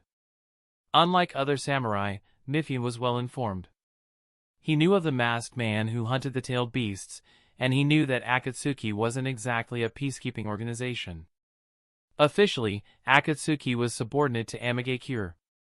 But in reality, Amagakure answered to Akatsuki. The same applied to the Grass Country, Hot Springs Country, Land of Steppes, and Land of Snow. Even Kirigakure and Sunagakure had economic ties to Akatsuki. The leaders of those regions had either been installed by Akatsuki or were financially dependent on them. If you added up all these forces, Akatsuki already surpassed any single great village in terms of influence. But to truly be considered on par with the 5 great nations, Akatsuki still needed to prove itself through war. What Mifune didn't know was whether that war would be against the great villages or against the masked man's organization. Now, as the leader of Akatsuki, Byakuya was beginning to pressure him to pick a side. After a long pause, Mifune slowly said, the Land of Iron will always remain a neutral nation. Even if a massive war breaks out, I will do everything I can to mediate and maintain peace in the Shinobi world. Byakuya suddenly smiled and replied, seems you're stronger than my teacher after all. Hanzo abandoned his ideals long ago. You, on the other hand, have never wavered. I look forward to seeing how you conduct yourself in the coming war. Hanzo, once lost his conviction? Mifune was shaken by this revelation. But what truly unsettled him was Byakuya's calm mention of an upcoming war. He asked in confusion, Byakuya Dano, are you so certain that war will break out? That masked man, does he really have what it takes to challenge the 5 Kage? Wasn't he already defeated by you? What threat does he pose? It's because I know him that I know war is inevitable. Byakuya paused, then continued, General Mifune, have you ever thought about this? 12 years ago, the masked man tried to capture the Nine-Tails Jinchuriki. All these years have passed, do you really think he's done nothing since then? Perhaps the attack on the Jinchuriki was just a ruse. His real goal may be to gather the 5 Kage in one place. To gather the 5 Kage. Mifune mulled over Byakuya's words. Then he chuckled softly and shook his head. Byakuya Dano, you're too cautious. No one in this world could possibly stand against all 5 Kage. Byakuya shrugged, clearly unconcerned. I'm just speculating. No need to worry about it, General. Besides, I came here hoping to find a worthy sparring partner. Just treat me like a regular genin. Who would dare treat you like a genin? Mifune silently complained to himself. Just then, the sound of approaching footsteps echoed from the distance. The Konoha delegation had arrived, walking down the path toward them. Among the arrivals were Tsunade, Jiraiya, Yamato, Kakashi, and several Konoha teams. Upon seeing the fifth Hokage, Tsunade, Mifune put on his diplomatic smile and stepped forward to greet her. Yahiko and Konan looked toward Jiraiya and smiled as they said, "Long time no see, Jiraiya-sensei. How has your health been?" Seeing his two disciples, Jiraiya was very happy and said enthusiastically, "My health has been very robust. I recently published a new book. If Yahiko is interested, you can take a look." "Konan, you better not, Sensei's books aren't suitable for girls." Hearing this, Yahiko and Konan both looked a bit embarrassed, as they knew well the reputation of Make Out Paradise. At that moment, Jiraiya noticed that Nagato was not present and asked with some confusion, "Konan, why didn't Nagato come this time? Isn't he attending the 5 Kage summit?" Yahiko nodded and explained, "Nagato is staying behind in the village, and his position is very special. If something were to happen to him outside, the entire ninja world would fall into danger." Jiraiya's expression suddenly turned serious. "That's true. Nagato is the child of prophecy. If something happens to him, it would be bad news for the ninja world. It's just a pity we couldn't see him. I wonder when I'll be able to meet him again. There will be a chance. After this meeting, why don't you come visit Amigakure?" Yahiko and Konan invited Jiraiya. Jiraiya shook his head and said, "We'll see about that. I don't even know if this meeting will produce any results. Even if it does, tracking down the masked man will be very difficult. These are truly troubled times. Jiraiya and I-san, don't always sigh so much." Byakuya came up to Jiraiya, patted his shoulder, and said, "The masked man was once a defeated opponent of mine. Even if he's developed new ninjutsu over the years, he's no match for me." Byakuya. Looking at Byakuya beside him, Jiraiya's expression was complicated. "My worries aren't just about the masked man, but also Orochimaru. I'm worried that Orochimaru will continue down the wrong path." Seeing Jiraiya fall into gloom, Byakuya comforted him, "Don't worry, Jiraiya Nisan. Next time we meet, I'll make sure to kill Orochimaru outright, bone-crushing and turning to dust. I won't let him keep making mistakes. Maybe skip the turn to dust part." After Byakuya's reassurance, Jiraiya felt even more conflicted. At most, he wanted to use a strong fist to awaken Orochimaru's love for Konoha and then have Orochimaru come to atone at his teacher's grave. Byakuya wouldn't even spare Orochimaru's soul. Seeing Jiraiya's awkward expression, Yahiko and Konan quickly approached to chat with their teacher to change the topic to the past, leaving Byakuya with no chance to join in, so he went over to Kakashi's team. Seeing Byakuya's figure, Kakashi's heart skipped a beat. He had just talked with Kushina-sensei a few days ago and knew that Byakuya was the mastermind hiding behind the masked man, likely making many secret deals with him. Over 10 years ago, during the Ninetales attack on Konoha, Byakuya was already lurking in the village. Many major ninja world events since then bore Byakuya's shadow. Even this 5 Kage summit might be part of Byakuya's plan. Thinking this, Kakashi felt a chill run down his spine. Unlike Kakashi, Naruto and Sakura had a much warmer attitude toward Byakuya. Naruto knew about the promise between Byakuya and Kushina, while Sakura knew nothing but had a fearless spirit. Byakuya approached Kakashi's side, frowned, and said, "Strange, where has your squad Sasuke run off to?" Sakura answered, "After the Chunin exams, Sasuke was taken by Shisui-sama to receive the Uchiha's inheritance. I haven't seen him in quite some time." "I see."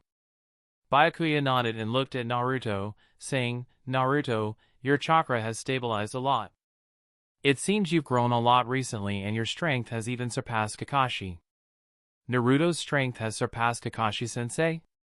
Sakura was very shocked, then looked at Naruto, who gave a bitter smile and said, "After training under Sage, I reached a reconciliation with the Ninetales. With the help of Kurama's power, I can indeed defeat Kakashi-sensei, but that's not my true strength." You are the Nine-Tails Jinchuriki, so Kurama's power is naturally yours. Pausing, Byakuya continued, also, Kurama's power can be considered an external force, but natural energy doesn't count, right? I can sense the energy of Mount Myaboku on you. Byakuya-sama can tell that? Naruto was very surprised. Byakuya nodded and said, although I haven't studied Sage Jutsu, I have fought against ninjas who mastered natural energy, so I naturally recognize the aura of Sage Jutsu. With your current strength, you can hold your own against the masked man. Mentioning the masked man, Kakashi's expression stiffened as if he had heard a trigger word. He came over to Byakuya and asked, Byakuya, have you recently scouted the masked man's whereabouts? Not yet, but I suspect the masked man will appear at the 5 Kage Summit. The masked man will appear at the 5 Kage Summit? Kakashi's face changed slightly, then he asked Byakuya, what exactly does the masked man want this time? Why is he targeting the Jinchuriki? Is his goal to provoke a ninja world war? Kakashi appeared to be asking the masked man but was actually questioning Byakuya. Byakuya glanced at Kakashi and said calmly, I don't really know what the masked man is thinking, but having fought him for so many years, I can guess some of his thoughts. Byakuya grinned. He seems disappointed with the ninja world for some reason, which is why he hunts the Jinchuriki to take revenge on the 5 great shinobi countries. But what he really wants by collecting the tailed beasts, only he knows. If you want to know more information, Kakashi Jonin, you might as well defeat the masked man to learn the truth. That would be a contribution to the ninja world. I don't have the Sharingan, so even if I defeat him, I can't uncover the truth. Should I still make a move on Obito? Kakashi silently recited. He knew he was definitely going to face Obito. Only he, who possessed another Kamui Sharingan, could defeat Obito. But he didn't know what he should do after defeating him. Chapter 403, 6 Kage Summit. After a few words left Kakashi confused, Byakuya left the place. Before departing, he glanced at Naruto, then at the sky covered by dark clouds. His gaze seemed to pierce through all obstacles, locking onto the Sage of 6 Paths wandering the boundary between life and death. Just now, while sensing Naruto's chakra, besides Naruto's own chakra and the Nine-Tails chakra, Byakuya had vaguely detected another presence. This aura became increasingly clear as Naruto's strength grew. This chakra belonged to the Sage of 6 Paths' second son, Asura Akatsuki.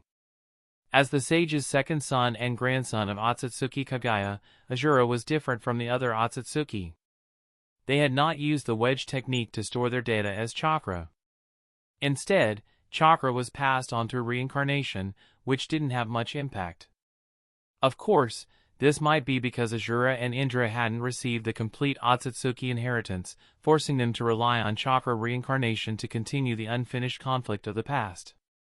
Although Asura and Indra had been dead for over 1,000 years, the power they left behind was still considerable, enough for their reincarnations to become leading figures in the current era. Combined, their strength could even give birth to the Rinnegan. Madara Uchiha was the best example. Before the Valley of the End battle, Madara's limit was the eternal Mangekyo Sharingan, but after acquiring Hashirama's flesh, he gained both Asura and Indra's power and awakened the Rinnegan. But strangely, despite having both Senju and Uchiha powers, and even being able to use some yin-yang release, why had he not yet awakened the Rinnegan himself? Maybe it was due to differences in blood concentration, or perhaps he lacked the 2 crucial chakra parts. Thinking about this problem, he might have to bring Naruto and Sasuke together to carefully examine their bodies and figure everything out. But if he truly encountered Asura and Indra's powers, would he face the Sage of 6 Paths? That would mean confronting a strong shinobi who had the ability to seal Kagaya even after 1,000 years since her death, someone stronger than many Akatsuki during the Boruto era. Pulling his drifting thoughts back, Byakuya stopped overthinking and entered the fortress. His immediate priority was to leverage the momentum of the Kage Summit to establish a shinobi alliance, making the Akatsuki the largest organization in the ninja world to gain more system rewards. Matters in the shinobi world could wait. Once he gained enough power, the Akatsuki clan would only be a more advanced bloodline family. Not long after, Byakuya met Yahiko and Konan chatting with Jiraiya. After patiently waiting a moment, Jiraiya left, and Byakuya approached Yahiko with a light smile. "Yahiko, what were you and Jiraiya talking about earlier? Was it about Nagato?" Yahiko nodded and said, "Jiraiya-sensei misses Nagato a bit. Unfortunately, he has no plans to visit Amigakure, or else I would have liked to host him properly. Your statuses have changed, so it's natural it's hard to interact like before." Pausing briefly, Byakuya continued, "Have you talked to Jiraiya about forming a Shinobi alliance and getting Konoha to join? Did he agree?" Yahiko shook his head. "Jiraiya-sensei said Konoha has no intention of forming an alliance. Even if they do, Konoha should lead it, not Akatsuki or Amigakure." Byakuya stroked his chin. "Looks like Konoha hasn't realized how weak they truly are yet. But soon, they will. The future shinobi world won't tolerate villages fighting alone." Hearing this, Yahiko and Konan looked a bit helpless but nodded. If they could, they didn't want to clash with Jiraiya-sensei or deceive him. However, the shinobi world had been chaotic for too long, there had to be a strong state emerging. As time passed, representatives from all major villages arrived at the summit venue, welcomed by Admiral Mifune, who escorted them to the guest house. After a full night's rest, Byakuya and the others entered the fortress's conference room. The space was large enough to hold the 6 village leaders and their bodyguards. The summit to decide the future of the ninja world was about to begin. Once all village leaders took their seats, Mifune cleared his throat and said, "Thank you all for your trust in letting me preside over this meeting. I hope you can reach a consensus today and resolve the crises facing the shinobi world." Upon hearing this, the 5th Kazekage, Sasori, frowned. "What do you mean by 5 Kage Summit? This involves 6 villages, so it should be called the 6 Kage Summit." 6 Kage Summit? This remark caused others to furrow their brows. The Kazekage was clearly stirring trouble. Though many small villages had leaders called Kage unofficially, only the heads of the 5 great shinobi villages held the title officially, which wasn't just a matter of honor but represented the status of their village.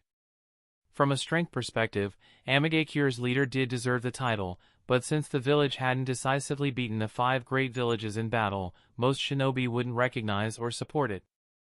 Seeing the situation, Mifune sighed and glanced at Yahiko and Byakuya. Meeting Mifune's gaze, Yahiko slowly spoke, "Compared to the veterans of the 5 great villages, I'm inexperienced and unworthy of the Kage title. Kazekage-sama, please don't tease me. I'm here for peace in the shinobi world, not for the title." Yahiko's words were modest, but others' eyes were fixed on Byakuya. Yahiko lacked many notable feats to judge his true power, but Byakuya was different. He was Hanzo's successor with multiple records of fighting head-to-head with the 5 Kage. His strength and achievements rivaled the legendary 4th Hokage Minato Namikaze and were possibly even greater. Seeing no reaction from Byakuya, Sasori continued, "A village's importance lies not in seniority but strength. Amigakure has power comparable to the 5 great villages. It should have already joined their ranks." Byakuya's repeated defeats of the masked man also prove Amigakure's contribution. "Kazekage-sama." Yahiko opened his mouth, then said, "Maintaining regional stability and fighting the masked man hunting Jinchuriki is Amigakure's duty. There's really no need to." At this moment, Zabuza stepped forward. "Maintaining regional stability is exactly what a great village should do. Your village has long been a great village. There's no need to cling to an ordinary village's title." Pausing, Meitorumi looked toward Mifune. "General Mifune, I think Kazekage-sama's words make sense. This meeting should indeed be called the 6 Kage Summit, not the 5 Kage Summit." Mifune glanced at Byakuya, steady as ever, then at Sasori and Mei. By now, he had guessed that Amigakure had coordinated with Sunagakure and Kirigakure in advance to forcefully push for Amigakure to become the 6th great village at the summit. After a moment of thought, Mifune passed the difficult question to the others and said slowly, "I also feel calling this the 5 Kage Summit is inappropriate. 6 Kage Summit is more proper. How do the Hokage, Tsuchikage, and Reikage feel about this?" Konoha has no objections. We agree this is the 6th Kage summit. Amagakure was currently Konoha's ally, and its leader was Jiraiya's student. Tsunade could hardly find a reason to refuse the proposal. The strength among the 5 great shinobi villages has never been truly balanced. Sunagakure and Kirigakure, in fact, stopped being comparable to Kanahagakure, Kumogakure, and Iwagakure many years ago. It's just that their power was once strong enough to surpass most other villages, so they were never officially removed from the list. Tsunade had no objections, and Inoki, the troublemaker of the shinobi world, naturally didn't either. He personally fought against Byakuya and knew his strength. Also, as the earliest of the 5 Kage to have deep contact with the Akatsuki, Inoki understood the current industrial power of Amagakure. Amagakure might not match Iwagakure in population, but its overall quality far surpasses it by a large margin. Putting aside the main topic of this meeting, dealing with the masked man, having a strong nation between Iwagakure and Kumogakure as a buffer is actually beneficial for Iwagakure. You always have to give the younger generation a chance. Old man here doesn't oppose calling this the 6th Kage summit. After Tsunade and Inoki agreed, the 4th Raikage realized his refusal couldn't change the facts. He cast a fierce glare at Byakuya and grunted, "The title of Kage isn't something you can just get. I hope Amagakure won't become complacent just because of this title." Byakuya responded without hesitation, "Rather than worrying about Amagakure, Raikage-sama should focus on the Jinchuriki to prevent another attack by the masked man." Byakuya's words were full of provocation, each sentence aggravating the 4th Raikage. He slammed the table and said to Byakuya, "Don't think you can do whatever you want just because you got lucky in repelling the masked man. Kumogakure doesn't need you meddling." Byakuya shot back with a sharp retort, "If Kumogakure could handle things on its own, why would this meeting have been called in the first place?" The 4th Raikage was infuriated but speechless. Byakuya was right. If Kumogakure could deal with the masked man alone, this summit wouldn't be happening. At that moment, Inoki joined in with mockery, "Raikage kid, your temper isn't as stable as your father's. You need to temper yourself more." If Byakuya's words were simply an attack on the 4th Raikage, then Inoki's remarks were blatant ridicule. Everyone in the shinobi world knew that the 4th Raikage's father, the 3rd Raikage, had died while surrounded by Iwagakure forces. This old man Inoki didn't just take down the 3rd Raikage, he even used the 3rd Raikage to provoke the 4th Raikage right to his face. "Tsuchikage, have you forgotten how my father once killed 8,000 shinobi?"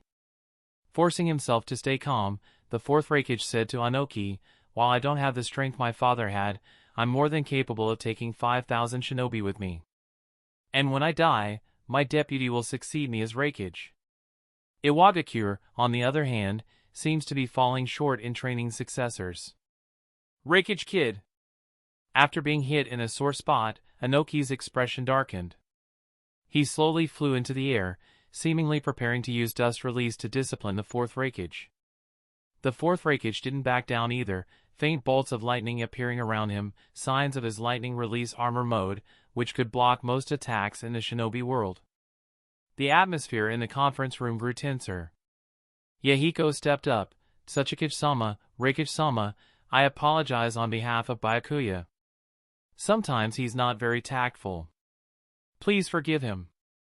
Yahiko then emphasized, "But have you forgotten why we are here? We are here to deal with the masked man hunting Jinchuriki for the future peace of the shinobi world. If we fight among ourselves, the only ones who will be happy are the masked man and his organization." At these words, the other Kage nodded, and Jiraiya proudly said to Tsunade, "Tsunade, Yahiko is worthy of being my disciple, still maintaining peace among the villages in times like this."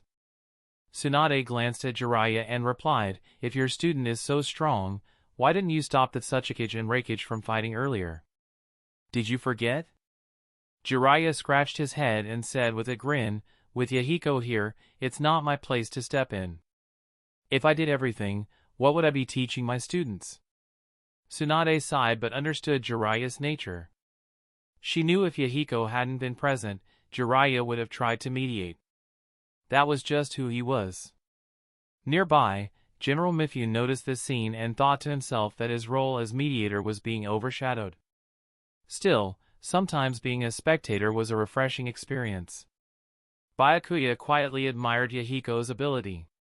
Managing internal and external affairs in recent years was not without effect. He had effectively eased the conflict Byakuya had started. After Yahiko spoke, Inoki and the Fourth Raikage's bodyguards began to admonish their lords. After great effort, both reluctantly returned to their seats. No matter how much they argued, they couldn't actually fight at the Kage summit. If word got out, not only would future summits be impossible, but they'd both become jokes of the shinobi world. Seeing this, Yahiko spoke again. I'm glad Tsuchikage-sama and Raikage-sama have reconciled.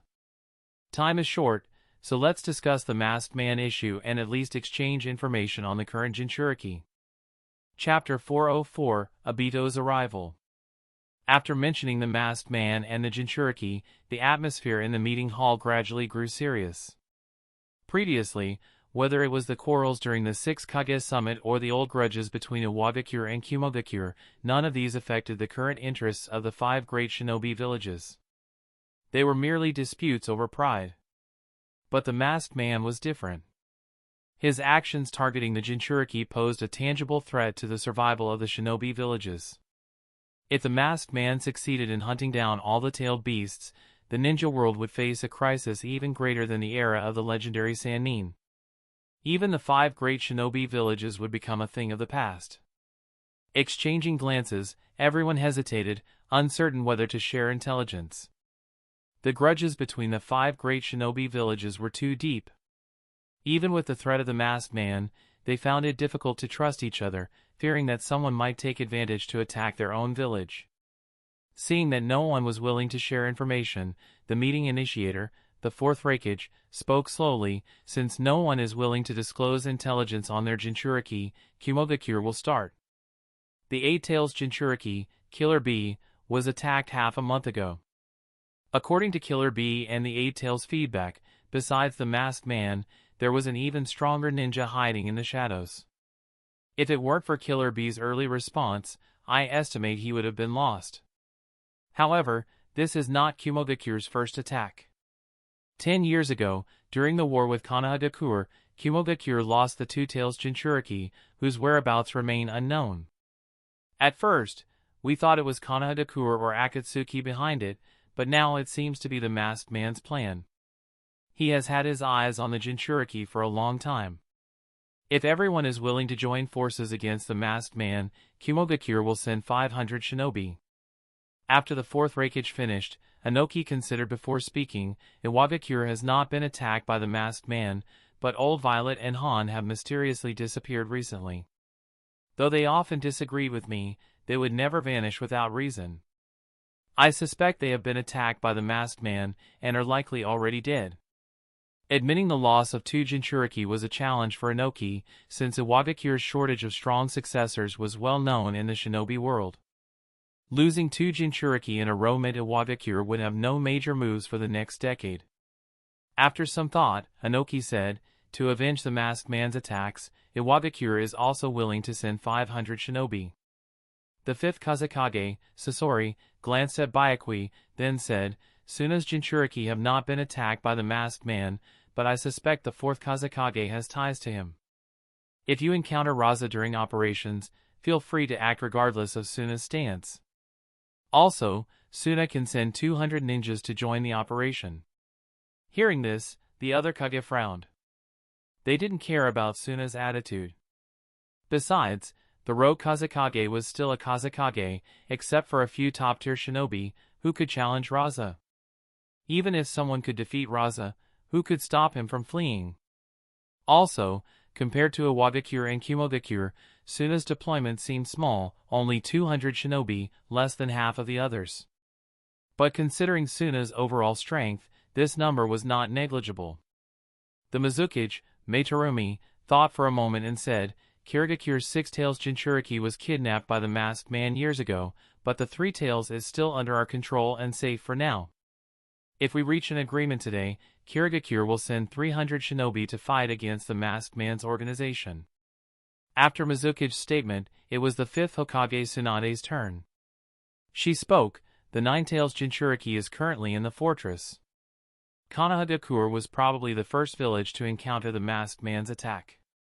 During the Nine-Tails assault, Konoha lost many shinobi, including the 4th Hokage and his wife. To defeat the masked man, Konoha will send 500 shinobi to join the operation. After Konoha expressed its position, only Yahiko remained silent.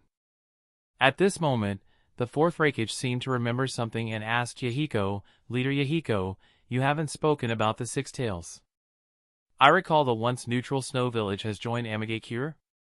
Yahiko shook his head and said, "They joined Akatsuki. Snow and Amagakure are both members of Akatsuki, neither is superior to the other." Hearing this, the 4th Raikage snorted and said, "Akatsuki is just Amagakure, isn't it? Can't you Amagakure control Akatsuki? After all, the Six Tails belongs to you. There is a distinction." Yahiko tried to explain but gave up. "Raikage-sama, if you think Akatsuki is Amagakure, so be it. In short, the Six Tails is currently very safe within Akatsuki." He paused, then continued, "As for joining the joint operation, Amagakure will also send 300 shinobi to assist and maintain stability and peace in the ninja world." The other villages were not surprised by AIM's claim of possessing the Six Tails. If it had been 10 years ago when Amagakure obtained the Six Tails, the 5 great shinobi villages would have united to force Amagakure to hand it over. But times had changed. AIM's power now allowed them to hold a tailed beast. As for the fate of Ringdo, no one cared. Over decades, many villages had disappeared from history within the system of one country, one village. Once all 6 shinobi villages agreed on forming a united ninja force, the discussion shifted to its structure and choosing a commander. A newly established ninja alliance needed a supreme leader for smooth operation. No village was willing to give up the position of alliance commander. Although the commander's title was temporary and only commanded the joint forces against the masked man, the ninja who held this post would become the most brilliant star in the shinobi world. The impatient 5th Kazekage Sasori stood up first. "I believe I am suitable for the position of alliance commander. Managing logistics is essential, and my puppet army can guarantee the alliance's logistics." Before Sasori finished, Byakuya stood and retorted, "5th Kazekage, you should rest. Which Kage here has less experience than you? Only Suna could tolerate such a young Kazekage." Sasori snapped back without hesitation, "Byakuya Jonin, do you want to be commander? You're not even leader of AIM. Don't embarrass yourself." "I'm not aiming for commander, just don't like you." With that glance, Byakuya and Sasori began bickering, their goal simple, to make other villages believe there was tension between Suna and Akatsuki, lowering their guard. Others shook their heads watching this. Byakuya and Sasori were both young and powerful but lacked the composure to lead the alliance. Mizukage Terumi and Zabuza, although strong and famous, were also excluded from consideration. They were respected but not yet at Kage level. There were only 4 ninja present who had the qualifications to contend for the position of commander of the allied shinobi forces: Tsunade, the 5th Hokage, the 3rd Tsuchikage, the 4th Raikage, and Yahiko, the leader of Amagakure. Among them, the fiercest competition was between the 3rd Tsuchikage and the 4th Raikage, both eager to claim the leadership. Tsunade also wanted to vie for the commander's position but was quickly shut down by the 3rd Tsuchikage and the 4th Raikage together. Their reason was straightforward: Konoha had too many rogue ninjas who had already caused huge problems throughout the shinobi world. Both Uchiha Itachi and Orochimaru were infamous S-rank rogue ninjas, the latter even launched the Konoha collapse plan, which drove out the 3rd Hokage. Tsunade was very displeased but had no choice to argue because what the 3rd Tsuchikage and 4th Raikage said was true. Still, she believed deep down that she could become the commander of the allied shinobi forces. After all, she was the Hokage of Konoha. Konoha was the only one among the 5 great shinobi countries that did not covet other nations' lands. Even if Tsunade obtained the commander's position, she wouldn't pose a threat to the other villages. Yahiko did not express any opinion. Partly because he was aware that although his reputation was decent, his experience was lacking. For Amagakure, Becoming one of the 6 great shinobi countries by this opportunity was already a huge achievement. Dreaming of directly obtaining the commander's position was unrealistic. He also knew that Byakuya and Menacing Mask, the masked man, would soon make their moves. The position of commander was not something to be won by mere talk, it required a brutal trial of strength and leadership to convince the other villages. The Admiral Misafune, who sat at the main seat, was also carefully considering the candidates. As the host and the greatest neutral country in the shinobi world, he understood that his support would be the decisive factor, and the decision would be made soon. Therefore, he was extremely cautious and reluctant to make a hasty decision. His top choice was Tsunade. She was known as the Slug Princess throughout the shinobi world. During her travels, she saved countless ninjas, even earning the respect of some enemies. Her status was also special. She was recognized by the Land of Fire as a princess and was the granddaughter of the first Hokage. When the first 5 Kage summit was held decades ago, the main figure was the first Hokage. Even after many years, the name Senju still held tremendous prestige, reminding everyone of the one who had pacified the chaotic era, Senju Hashirama. Next were the 3rd Tsuchikage and 4th Reikage, but both had significant drawbacks.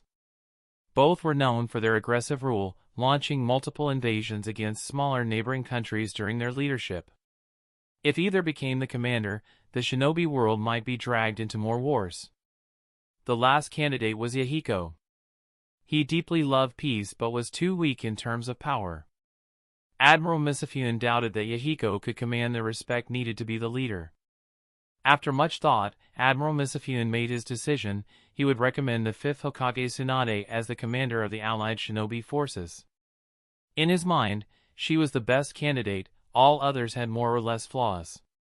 Just then, ripples appeared in the void, and a figure appeared in the center of the meeting hall.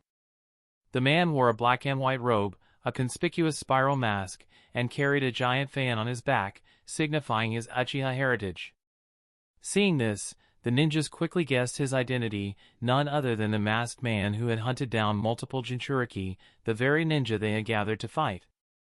Upon seeing Obito, the 4th Reikage furiously shouted, "Masked man, how dare you show up here? Do you know what we're discussing? Are you deliberately coming to die? If you surrender now, we'll let you die a quick death." Under the watchful eyes of all the Kage-level ninjas, Obito glanced at Byakuya briefly and then calmly said, "Is it just about attacking Killer Bee? Why did the 4th Reikage even bother calling this meeting to discuss dealing with me, a lone rogue ninja?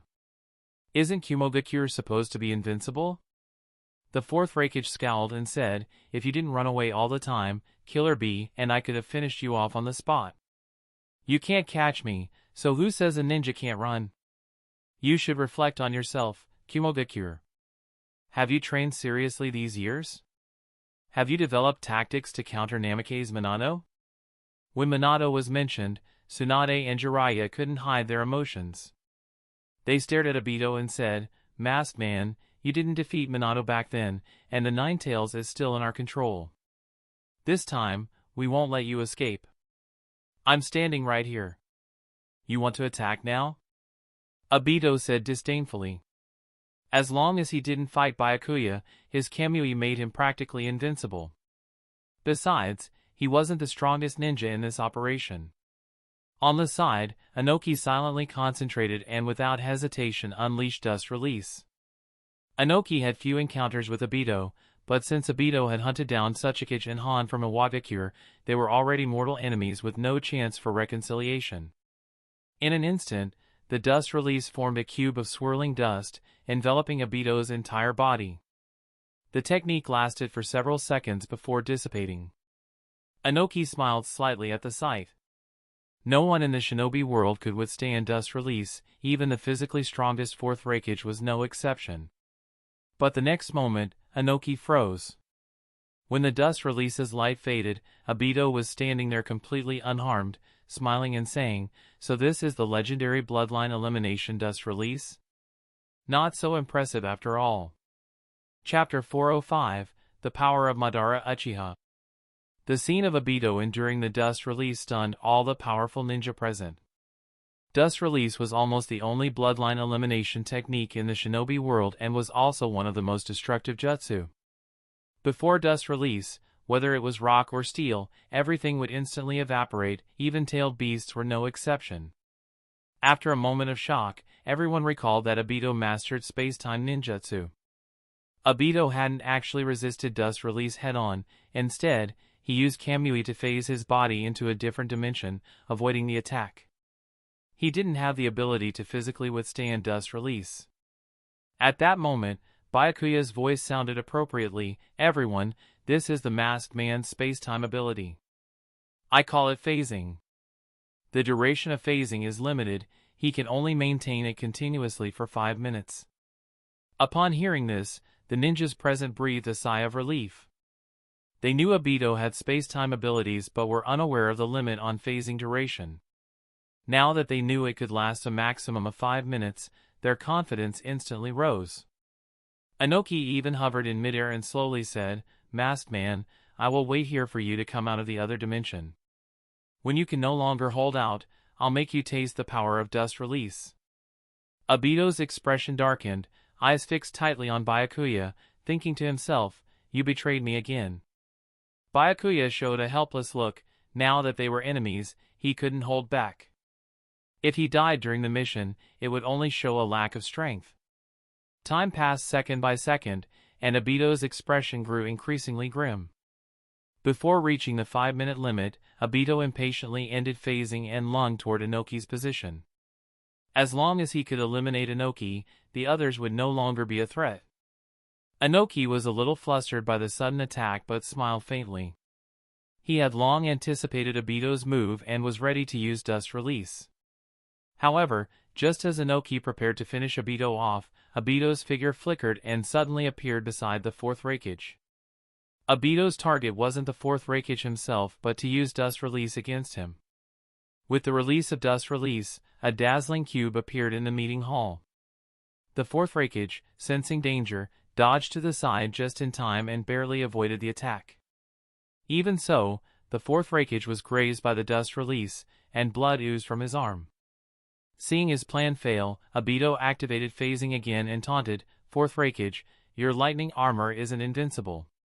Why did you dodge against Dust Release?" The fourth Reikage's face darkened as he shouted at Inoki, "Tsuchikage, are you trying to kill me too?" Inoki felt regretful but sighed and said, "Reikage, I'm trying to kill the masked man.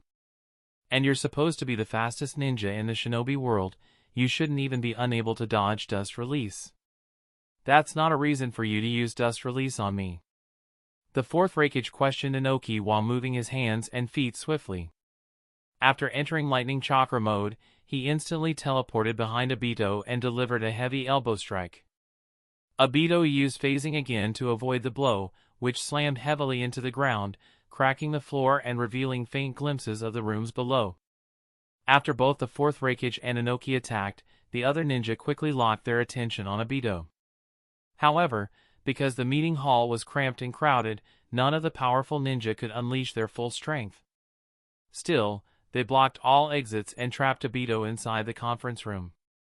While Tsunade was treating the fourth Reikage's wounds, she asked Byakuya, "Byakuya, you've repelled the masked man several times.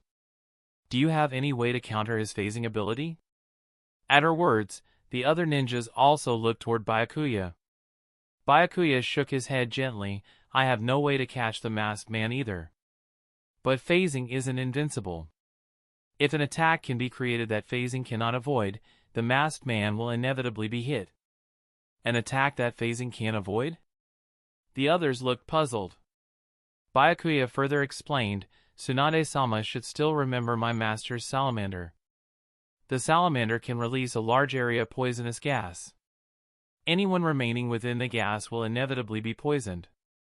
Hearing this, everyone brightened up, indeed a good strategy to deal with Obito.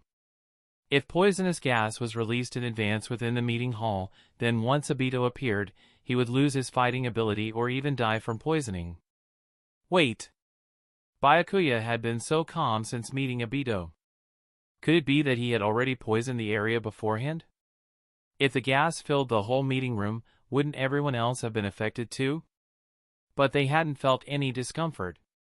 Seeing Byakuya openly explain the strengths and weaknesses of phasing, Obito gritted his teeth and sneered, "Byakuya, last time you used poison gas against me. You think it will work again? Before I appeared before you, I already put on a gas mask. Your plan is completely useless." Obito had anticipated the gas mask? Tsunade and the others' faces darkened. If Obito had even thought of this, then they truly had no way to deal with him.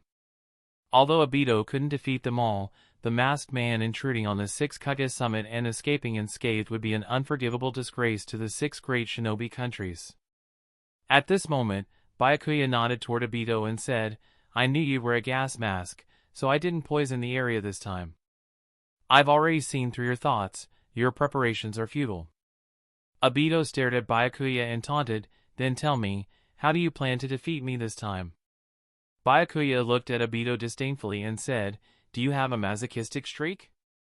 Every time after I defeat you, you try to run away. Have you ever thought about actually beating me? As for how to keep you here, there are plenty of Kage-level shinobi around. There will definitely be a way." Seeing that Byakuya was also helpless against the masked man, the 5 Kage's faces grew even grimmer. They had to unite if they wanted to devise a strategy to defeat him. But for the great shinobi villages that had been at odds for decades, that was no easy task. "In the end, it's just that you are beyond our reach," Obito paused, then continued, "If you can't defeat me, then I'll just keep hunting down the Jinchuriki. Once I capture all the tailed beasts, I will use the tailed beast bomb to destroy all the shinobi villages." Byakuya calmly replied, "Don't waste time delaying. Your intangibility, your Kamui, has lasted 4 minutes and 30 seconds. 30 seconds left until your death. Don't even think about escaping with Kamui. The fortress is surrounded by sensory barriers. No matter where you run, it will be useless." Before he finished speaking, the 30 seconds passed. As soon as Obito's intangibility ended, he immediately activated Kamui to teleport. However, after the intangibility time limit ends, the speed of Kamui significantly drops. Seizing the opportunity, Byakuya instantly appeared in front of Obito, slashing his short sword directly at Obito's arm. Obito clenched his fist into the void, summoning several wooden spikes that shot toward Byakuya. Byakuya dodged the stabbing technique, giving Obito a chance to evade. However, Obito's enemies were not just Byakuya. The 4th Raikage grabbed the chance and punched Obito. The fist, carrying the force of several tons, slammed heavily into Obito's body, sending him flying dozens of meters. After crashing through several walls, Obito was pinned against a wall in a spread eagle position.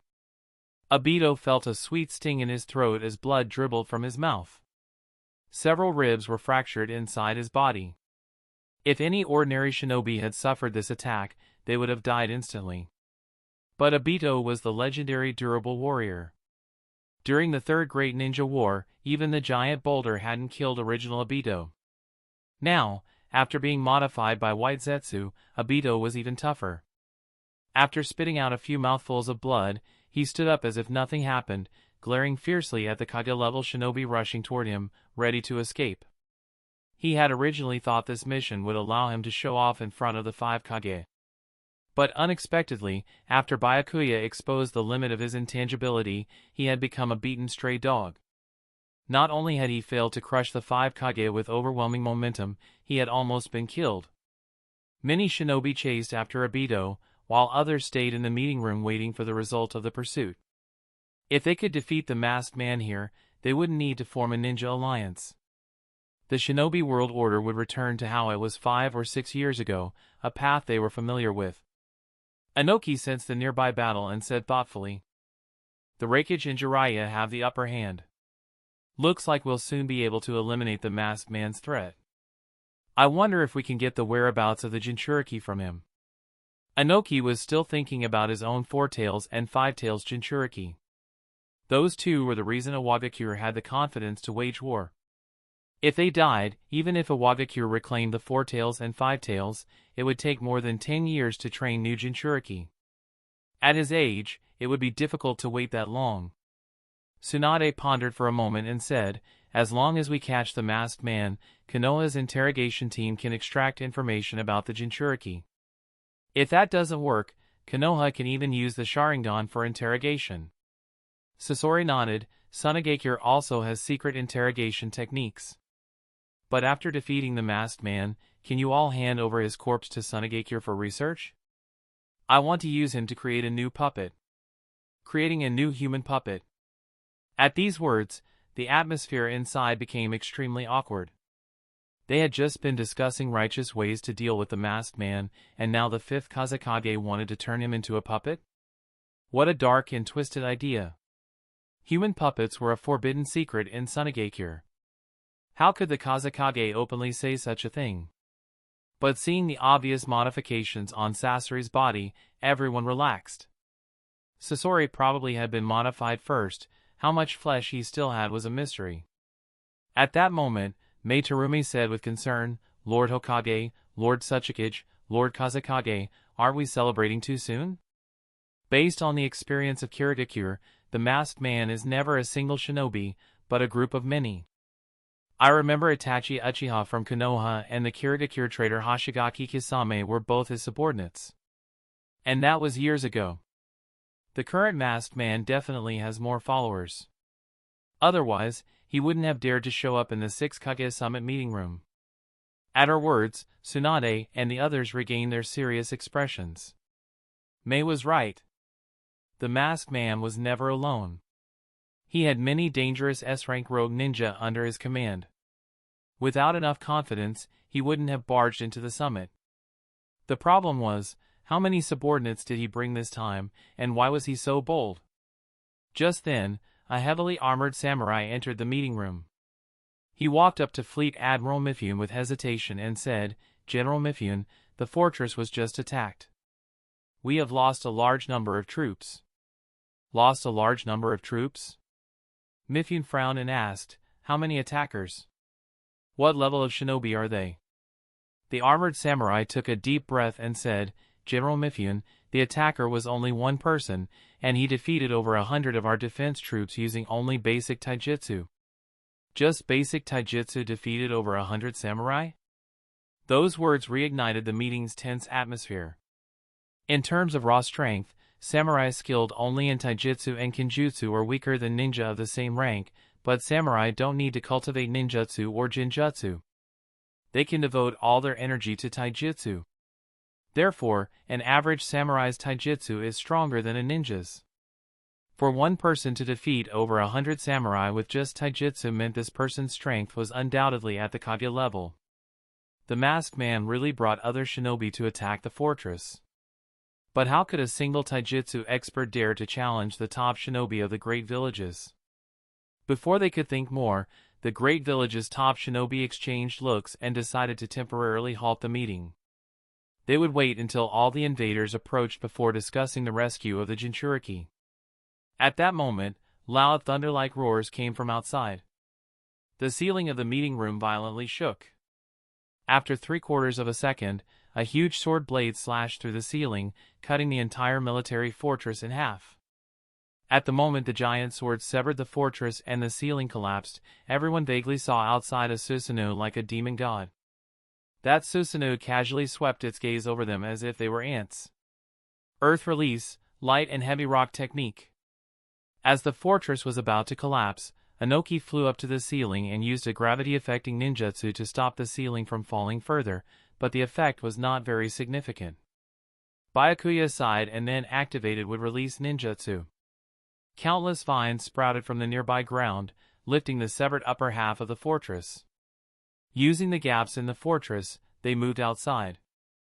The other shinobi, seeing this, also rushed outside.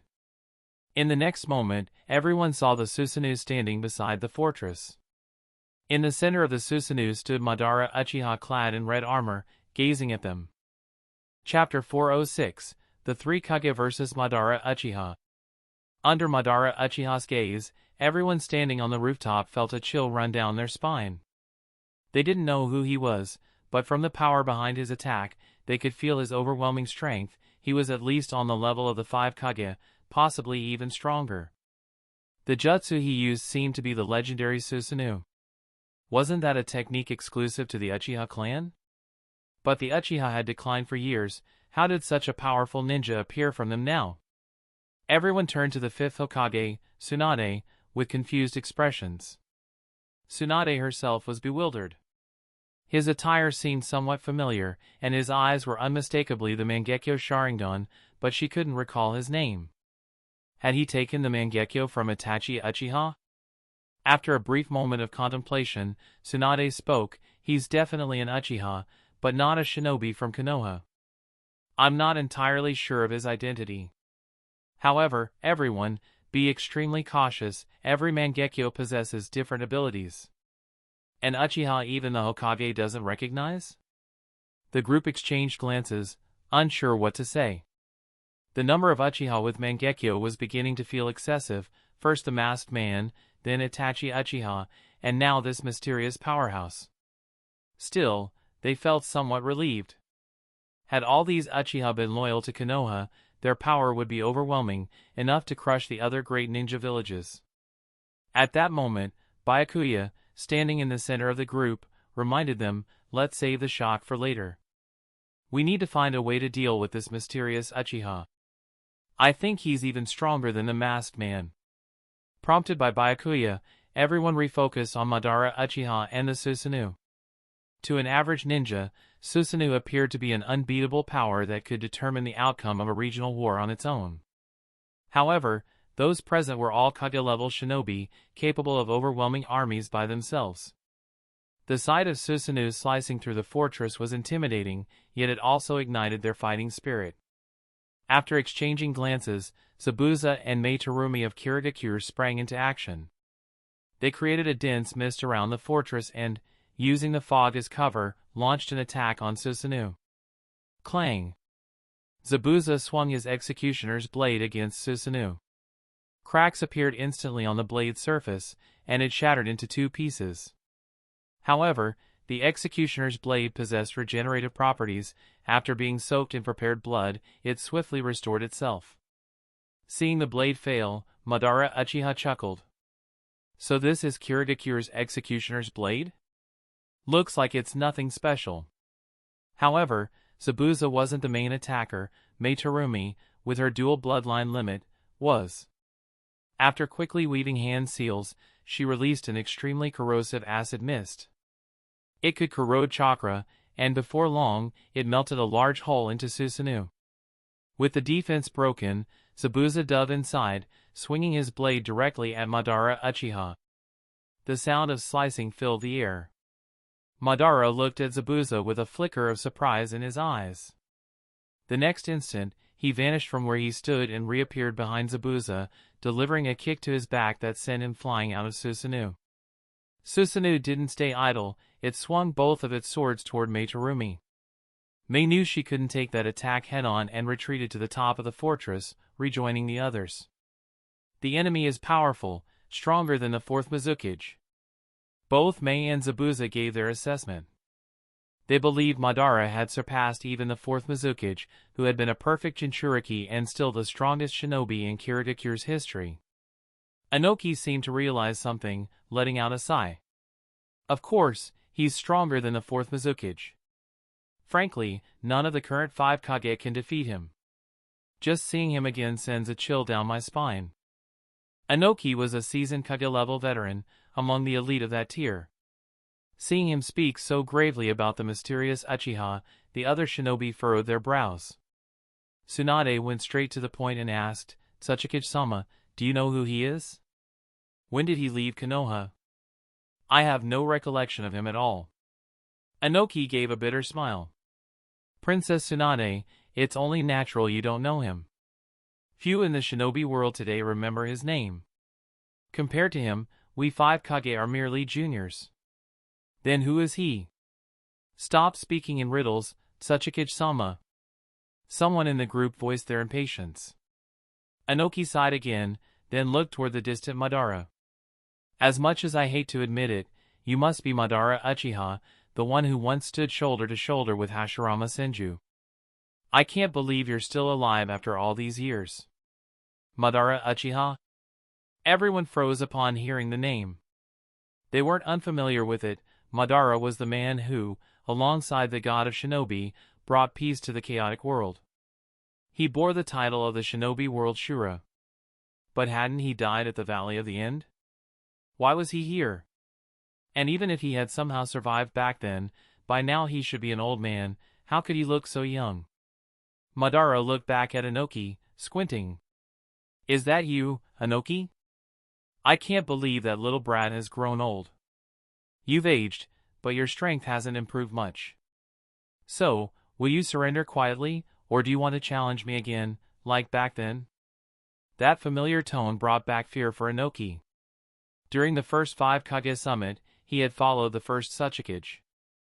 That night, he and his teacher were confronted by Madara. Young and brash at the time, he challenged Madara for the honor of his village. In the end, both he and his teacher lost.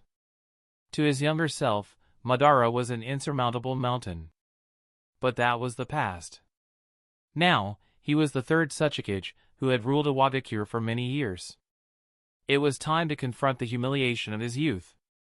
He took a deep breath and said, Princess Tsunade, Sasori of the Red Sand, let's the three of us join forces against Madara. He's a peak-era ninja of the old world. Only by combining our strength can we hope to defeat him.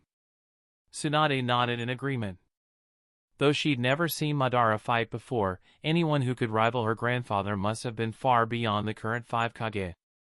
Facing a powerhouse like this, fighting him with superior numbers could no longer be considered dishonorable. Sasori glanced at Byakuya, then looked toward Madara Uchiha not far off, secretly thinking, Lord Byakuya really knows how to make things dramatic. He actually summoned a relic from the old era like this. But could his puppet army really stand against Susanoo? Byakuya returned Sasori's look with a signal, meaning he was free to act, no need to hold back. With that silent permission, Sasori pulled out a scroll and said to Inoki, Tsuchikage, I'll join you and the Hokage in meeting this so-called Shura of the Shinobi world. Before the words had even fully landed, the three figures vanished from the rooftop and descended to the ground below. As soon as they landed, Inoki cracked his knuckles, preparing to unleash a barrage of earth release techniques. Tsunade immediately activated her strength of 100 seal and entered battle mode.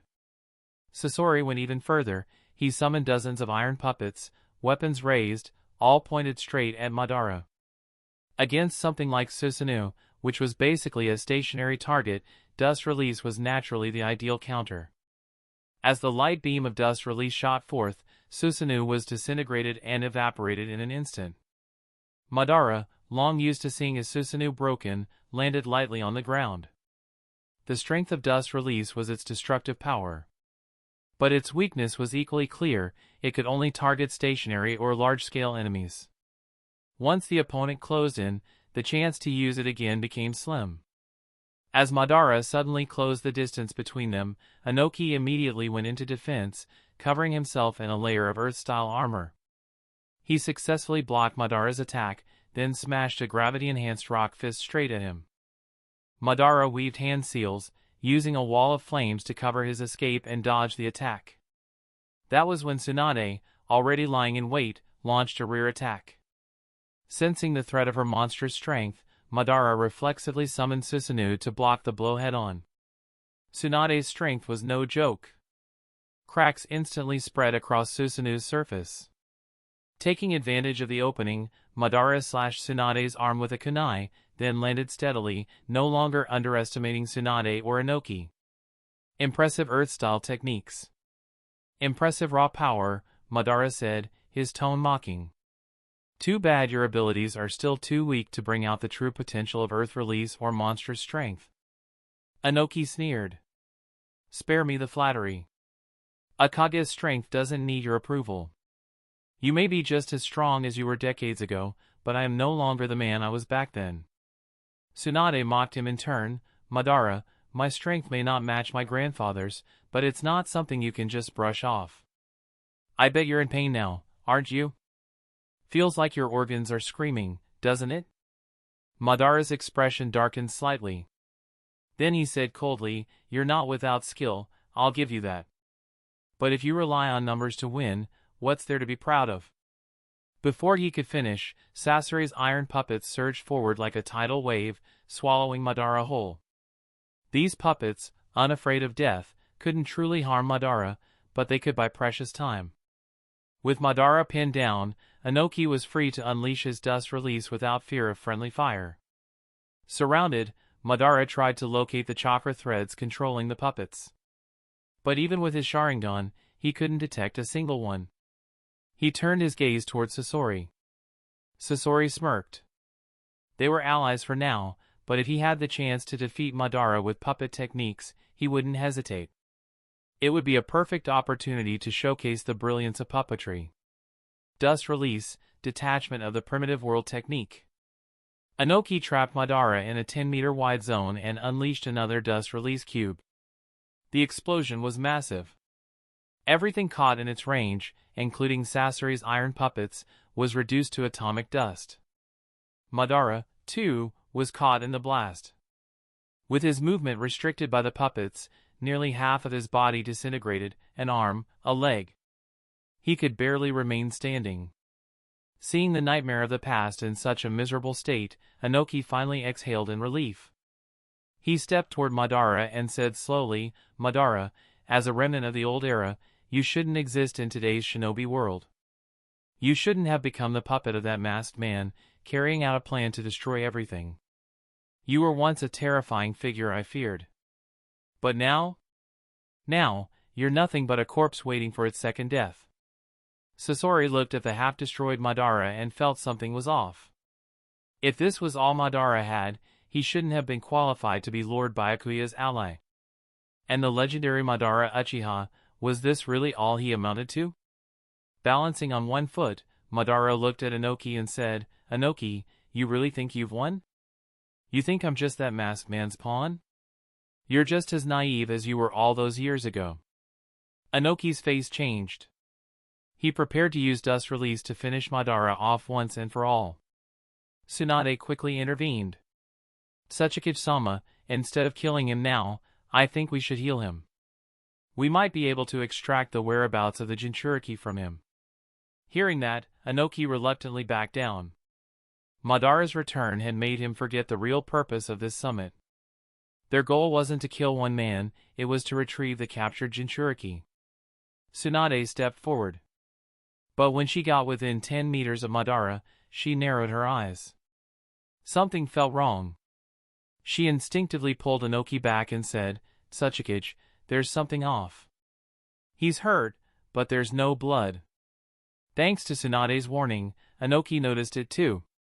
A man who had lost half his body wouldn't still be standing and talking trash like this. Then, Madara chuckled, and dispelled the transformation technique.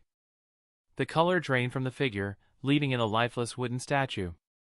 It was a wood clone, a legendary technique exclusive to the wood-release bloodline. Inoki's face paled. He stammered, "A wood clone. I only defeated a wood clone." Madara's laughter echoed all around. "Of course, it was just a clone. But to your credit, defeating my wood clone means you 5 Kage are barely passable. So tell me, are you ready to face the real challenge?" Chapter 407, Allied Forces Commander. "Are you ready to face the challenge?" Madara Uchiha's voice echoed repeatedly in everyone's minds. They could hardly believe that the Madara Uchiha before them was merely a wooden clone with less than 30% of the original strength. If even the wooden clone possessed strength comparable to a Kage, then how incredibly powerful must Madara's true body be? Is this really an enemy that the combined forces of the 5 great shinobi villages can defeat? After a long moment, Inoki looked at Madara Uchiha with a complicated expression. He had thought he had grown strong enough to make Madara see him differently, but in reality, there was still an immense gap between them. Madara quietly stared at Inoki and, using the residual chakra in the clone, activated Susanoo. Susanoo raised its twin swords and slashed heavily toward the fortress above. With the power of Susanoo, if the strike connected, both the fortress and the ninja above would be annihilated in an instant. At that moment, Byakuya, who had been watching, moved suddenly.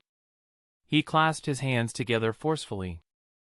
The cracked ground rapidly sprouted several huge vines that wrapped around Susanu's twin swords.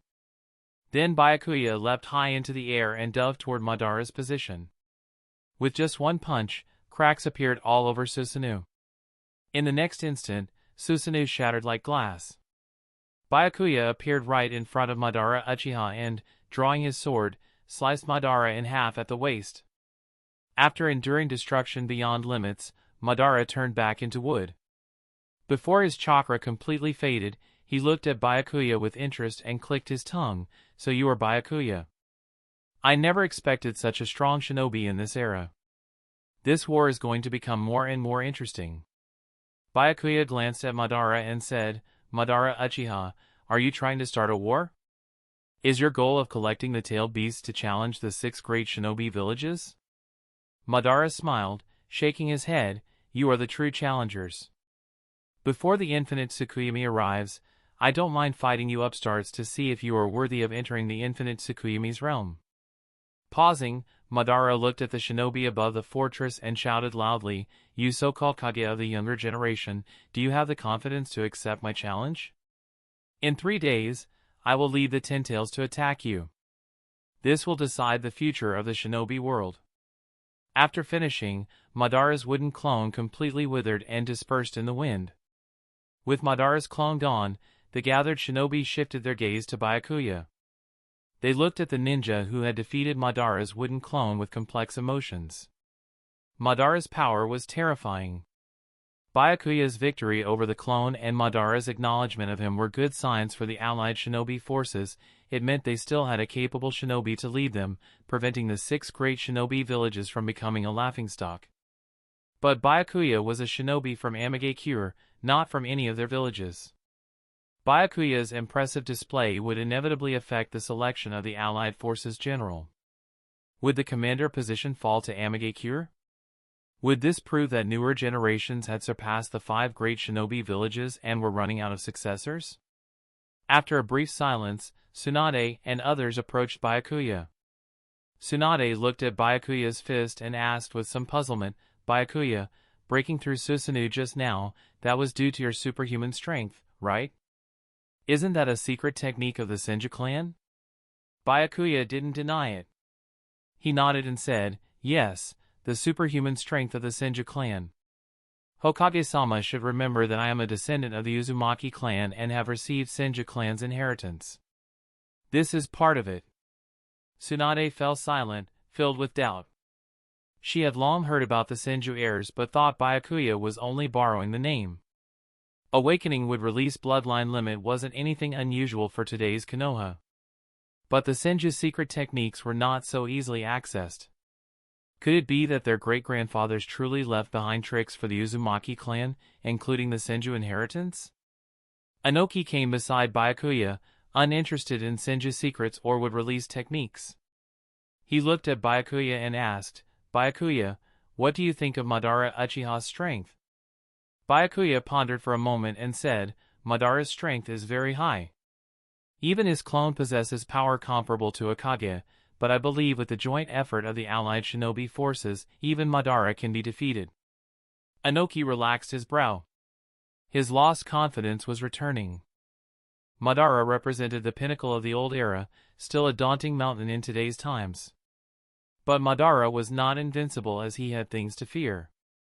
If Madara were truly invincible, he would not have sent a clone but rather wiped out all ninjas at the summit meeting. Besides, the current situation is very different from decades ago. Decades ago, it was only him and the second Hokage challenging Madara, but now Madara's enemies were the entire shinobi world, backed by all shinobi villages. At that moment, Jiraiya and the fourth Raikage, who had been pursuing Obito, returned to the fortress. Seeing the fortress sliced in half, they frowned and hurried over. Lady Tsunade, what happened here just now? Tsunade recounted the events in detail. Hearing that Madara Uchiha had sent the attack, Jiraiya and the fourth Raikage's faces darkened with caution toward Madara's strength. The legendary Madara Uchiha was so powerful that even his clone could wield Susanoo. It seemed that the perceptions of Killer Bee and Gyuki were correct. The masked man was just a puppet pushed to the front, while the true mastermind hunting the tailed beasts was none other than the legendary shinobi Madara Uchiha. However, was there a problem with Konoha's would-release technique? Both the rogue ninja Madara and the masked man had would-release bloodline limit. Byakuya from another village also had it. Yet only Konoha lacked a powerful would-release user. Thinking this, the fourth Raikage said to Tsunade, fifth Hokage, "It looks like this time your Konoha caused the trouble. The masked man isn't a Konoha ninja, but Madara always has been." Tsunade's face turned ashen, but she had nothing to say. Jiraiya frowned at the fourth Raikage and said, "Raikage-sama, under these circumstances, let's avoid blaming each other and focus on what happened to us." The fourth Raikage's expression stiffened before he said, "The pursuit of the masked man failed. After entering a forest, we were attacked by unknown creatures. Although they appeared foolish, they could imitate our jutsu. After defeating those unknown creatures, the masked man vanished." Hearing that Jiraiya and the fourth Raikage had failed in pursuit, the faces of those present grew grim. Two culprits had attacked the Kage summit, one escaped successfully, and the other was just a clone. If the attackers couldn't be dealt with, the Kage summit would undoubtedly become a joke. At this moment, Byakuya approached the fourth Raikage and Jiraiya, saying, "Those unknown creatures are called White Zetsu. They contain cells from the first Hokage, which is why they are so difficult to deal with. I've encountered them before. Without extremely strong sensory abilities, it's easy to be attacked or monitored by them. So they're called White Zetsu. But why haven't we heard about them before?" Halfway through, the fourth Raikage suddenly realized that the relationship between the Kumogakure and the Amigakure was not very harmonious. In their limited past encounters, the two sides were basically enemies. Byakuya, seeming interested, smiled and explained to the fourth Raikage that was in the past.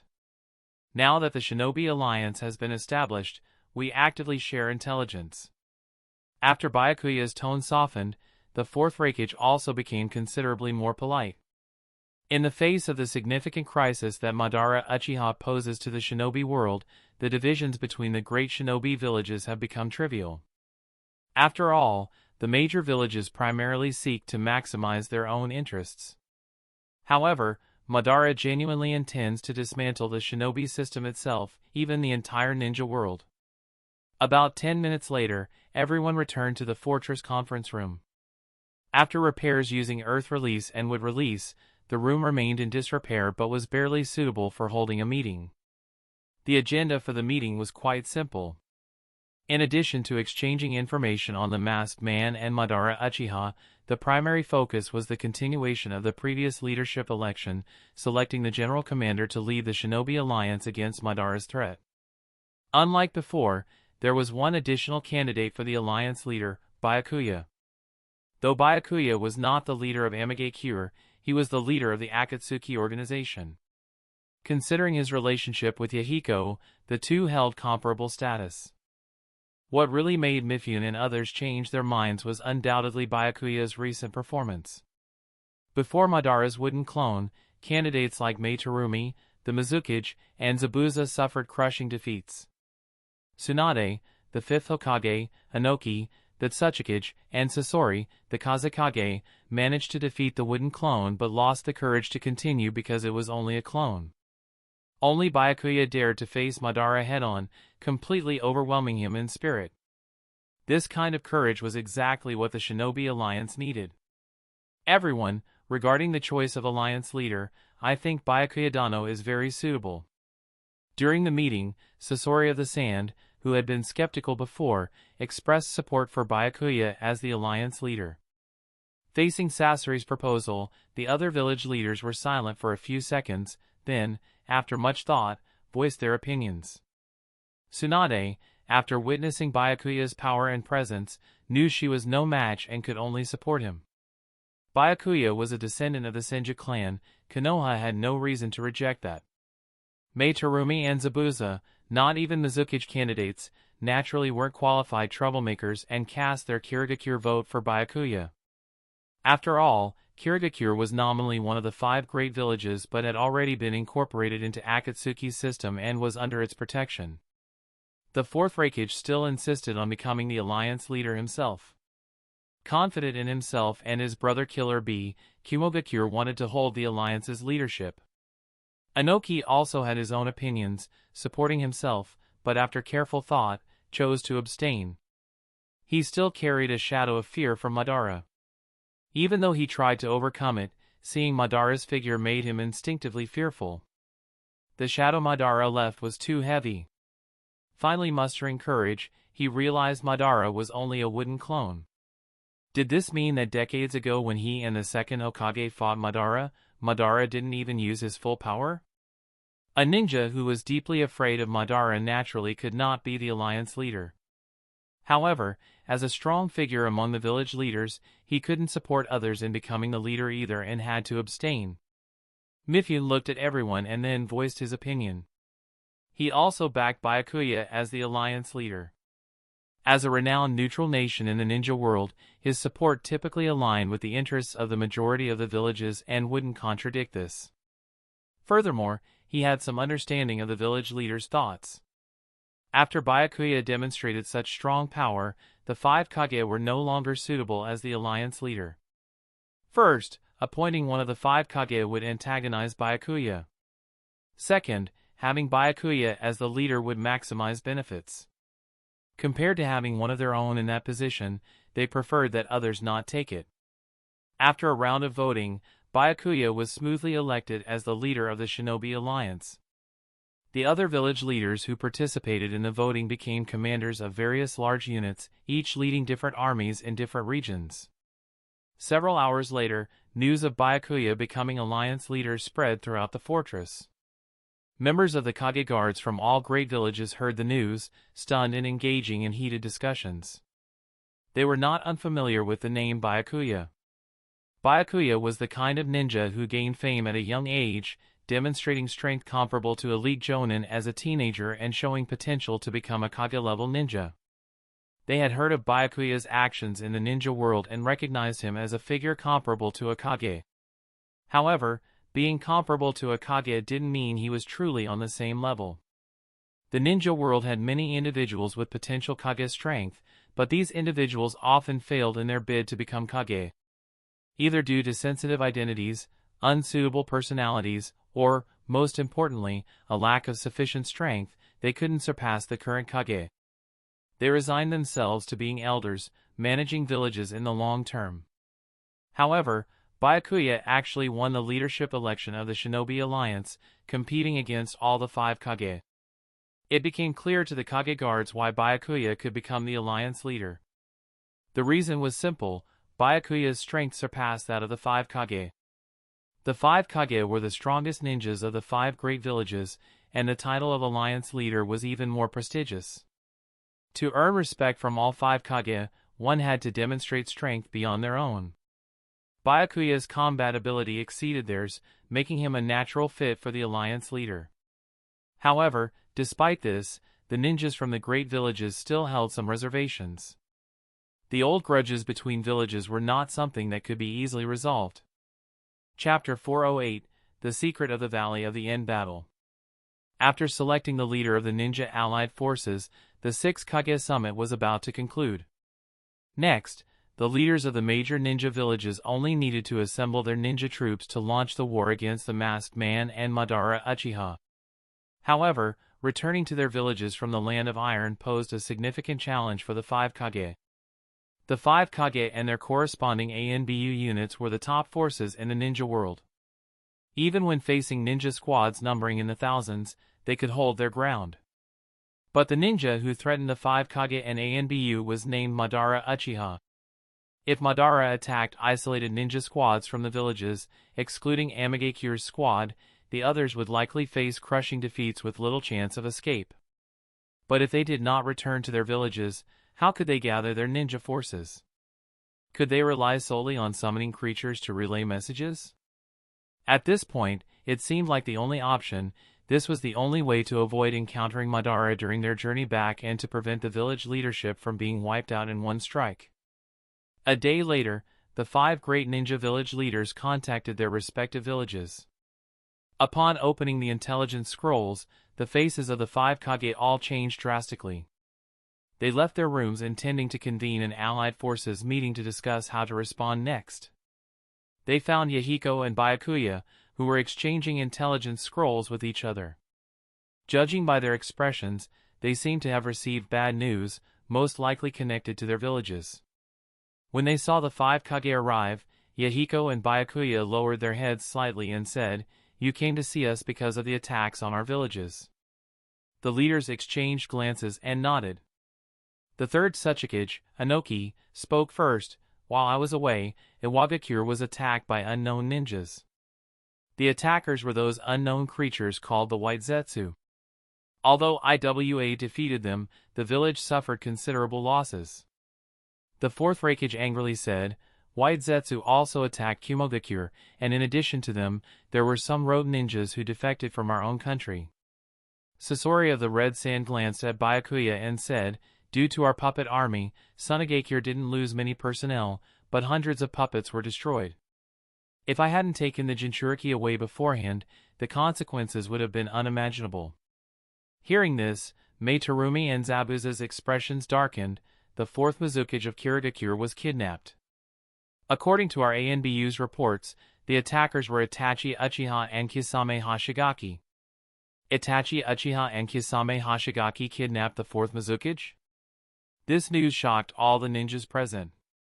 They were surprised the attackers were rogue ninjas from Konoha and Kirigakure, and even more stunned that the fourth Mizukage was taken. This confirmed the reports that the fourth Mizukage was no longer combat capable. Tsunade quickly spoke to explain, "Itachi Uchiha is a rogue ninja. Konoha will definitely dispatch forces to capture him, and the fourth Mizukage will surely return safely." Meitarumi and Zabuza shook their heads and said, "This matter has nothing to do with Konoha. Kisame also participated, and his strength is actually not inferior to the fourth Mizukage. We don't know why he sided with the Masked Man's faction." Tsunade fell into deep thought and said with one hand supporting her chin, "The Masked Man may have bewitched Kisame and Itachi. Perhaps they truly believe in Madara's ideology." After a pause, Tsunade added, "Also, Konoha itself was attacked by the White Zetsu and suffered heavy losses. Besides the White Zetsu, we've also detected the activity of Orochimaru and Raza." When Tsunade mentioned this, Jiraiya's face darkened.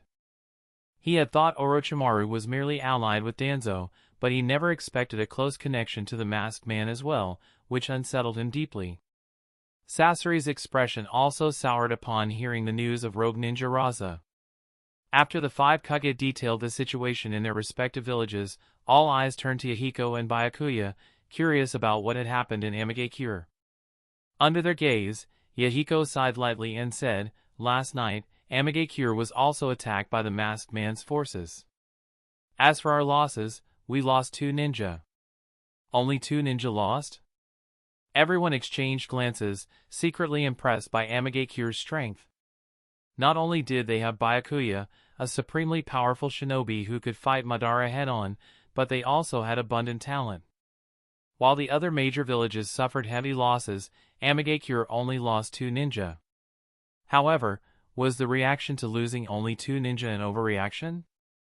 At this moment, Jiraiya seemed to recall something and asked Yahiko and Byakuya, "Yahiko, Byakuya, those lost ninja from Amigakure would not happen to be?"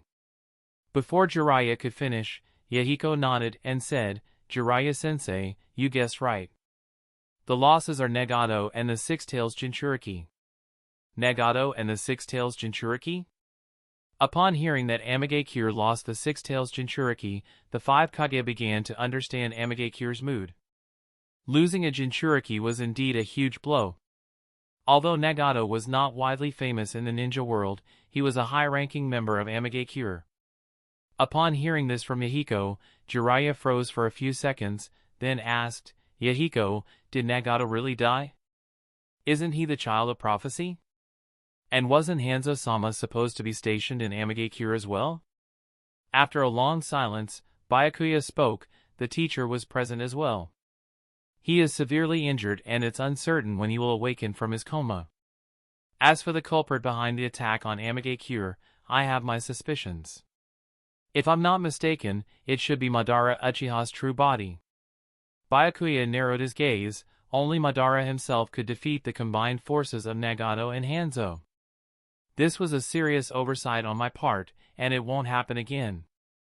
Everyone nodded in agreement with Byakuya's speculation. Yet they were also very curious why Madara's true body attacked Amegakure instead of the Land of Iron, where the summit was being held. Could Amegakure have some special significance, even more important than the 5 Kage and the Jinchuriki? Or did Madara know Amegakure would secure the Allied forces' leader position and decided to strike preemptively to crush their fighting spirit? As everyone pondered this, Jiraiya stepped forward and asked Byakuya, the reason Madara attacked Nagato must be because of the Rinnegan, right? Aside from the Rinnegan, I can't think of anything more important than the tailed beasts. Byakuya nodded with a gloomy expression, then said, before hearing the news of Nagato being attacked, I didn't think that the Masked Man and Madara Uchiha could cause much trouble. The Masked Man is a failure I've repelled many times, and Madara Uchiha is just a defeated subordinate of the first Hokage. The others are merely outcasts who were expelled from their villages. Even united, they're nothing more than a disorderly mob. But Nagato is different. His eyes harbor a power that truly frightens me. At this, the third Tsuchikage and fourth Raikage couldn't help but interrupt. Jiraiya, Byakuya, what exactly are you discussing? That ninja called Nagato from Amegakure possesses the legendary Rinnegan? Isn't that the Eye of the Sage of Six Paths? Jiraiya explained, the Rinnegan is the Eye of the Sage of Six Paths, but it also belongs to Nagato. One of the main reasons I stayed in Amegakure to teach Yahiko and the others was because of Nagato's Rinnegan. Otherwise, I probably would have just given them a few ninja scrolls and left. Yahiko looked a little embarrassed. Jiraiya-sensei, you don't have to be so blunt. I thought the bond between us as teacher and students would be a bit more sentimental. Back then was back then. Later, after spending time together, our bond grew. Jiraiya coughed and continued. During my teaching of Nagato, I witnessed the Rinnegan's abilities firsthand. It made me resolve to train Nagato as the prophesied one to end the chaos in the Land of Rain. However, from what happened afterward, it seems the prophesied one of the Land of Rain isn't just Nagato alone. At this point, Jiraiya looked toward Yahiko, Byakuya, and Konan. Hearing this, Tsunade gave a helpless smile, and the other village leaders deeply admired Jiraiya's boldness. Putting themselves in his shoes, none of them could have done what he did. The Rinnegan is rarer than even the tailed beasts. If any village had encountered Nagato with the Rinnegan, they wouldn't hesitate to capture him to boost their own strength. With the Rinnegan, Nagato is at least an elite-level force capable of greatly enhancing a village's power. Yet, the Land of Rain was lucky. Not only did it possess a Rinnegan, but also Byakuya, a monster able to surpass even Nagato. If it weren't for the threat of the Masked Man and Madara Uchiha, once Nagato and Byakuya reached their peak, the ninja world might have returned to an era of two great powers, but led not by Konoha, but by the inconspicuous Land of Rain. Pulling his wandering thoughts back, Inoki asked with some doubt, Nagato's strength should be less than Byakuya's. Is the Rinnegan alone enough for Madara Uchiha to defeat the allied shinobi forces? The Rinnegan alone is not enough, but it can revive the legendary Ten Tails. Byakuya raised his head, as if recalling something terrifying, and said, the Ten Tails is the combined form of all 9-tailed beasts. No ninja could defeat the Ten Tails, not even the first Hokage back then. Inoki pondered and noticed something odd, then asked, if the Rinnegan can revive the Ten Tails, and the Land of Rain has the Rinnegan, then why hasn't the Land of Rain tried to revive the Ten Tails? Byakuya glanced back at Inoki and replied, the Land of Rain does not have the strength to contend with the 5 great shinobi countries. Also, we only possess the Rinnegan, not the crucial outer path, human path, Geto-Mazo. The Rinnegan is the key to activating the Ten Tails, but the Geto-Mazo is its vessel. Inoki nodded and then asked a critical question, Byakuya, why are you so familiar with the Rinnegan and the Ten Tails? His question immediately resonated with the others. They thought the same. If Byakuya could not explain, they might not act against him but would certainly harbor suspicions. Byakuya remained calm and said, information about the Rinnegan and the Ten-Tails is passed down through the Senju and Uzumaki clans. The Uchiha clan probably has records too, which is why Itachi Uchiha betrayed Konoha. After a pause, Byakuya looked at Inoki and asked, "Tsuchikage, do you remember the battle between Madara Uchiha and the first Hokage at the Valley of the End?" "Of course I do," Tsunade quickly answered. "I was just a child that night, but the scene of mountains collapsing and earth shaking is unforgettable." "But why don't I know anything about the Rinnegan or the Ten-Tails from that time?" Byakuya shook his head and explained, "I don't know. It might have something to do with the unexpected death of the second Hokage. He died before passing these secrets on to the Senju descendants, killed by the Gold and Silver brothers." "I see." Tsunade accepted this explanation, and many of her questions were answered. Grandpa and second Hokage surely told the clan about the Rinnegan and Gedomazo, but the Gold and Silver brothers' rebellion accidentally killed the second Hokage, causing the Senju clan to lose important legacies, such as the research on wood release and these hidden secrets. Byakuya, as an Uzumaki descendant, unexpectedly inherited the Senju's legacy, growing to his current power, just one step away from the original grandpa and second Hokage. Clearing his throat, Byakuya continued, "The battle between the first Hokage and Madara Uchiha was not just a fight, it was also a clash of ideals. Madara Uchiha wanted to gather the tailed beasts to revive the Ten-Tails and plunge the ninja world into an eternal dream. The first Hokage opposed Madara's ideology and eventually defeated him, maintaining the 5 great shinobi countries' order. However, Madara didn't die. He faked his death to escape. But the price of faking death was severe. He lost most of his combat strength and had to implement the infinite Tsukuyomi plan by cultivating successors. The first and second Hokage understood this, leaving legacies so that the Senju descendants could oppose Madara's schemes.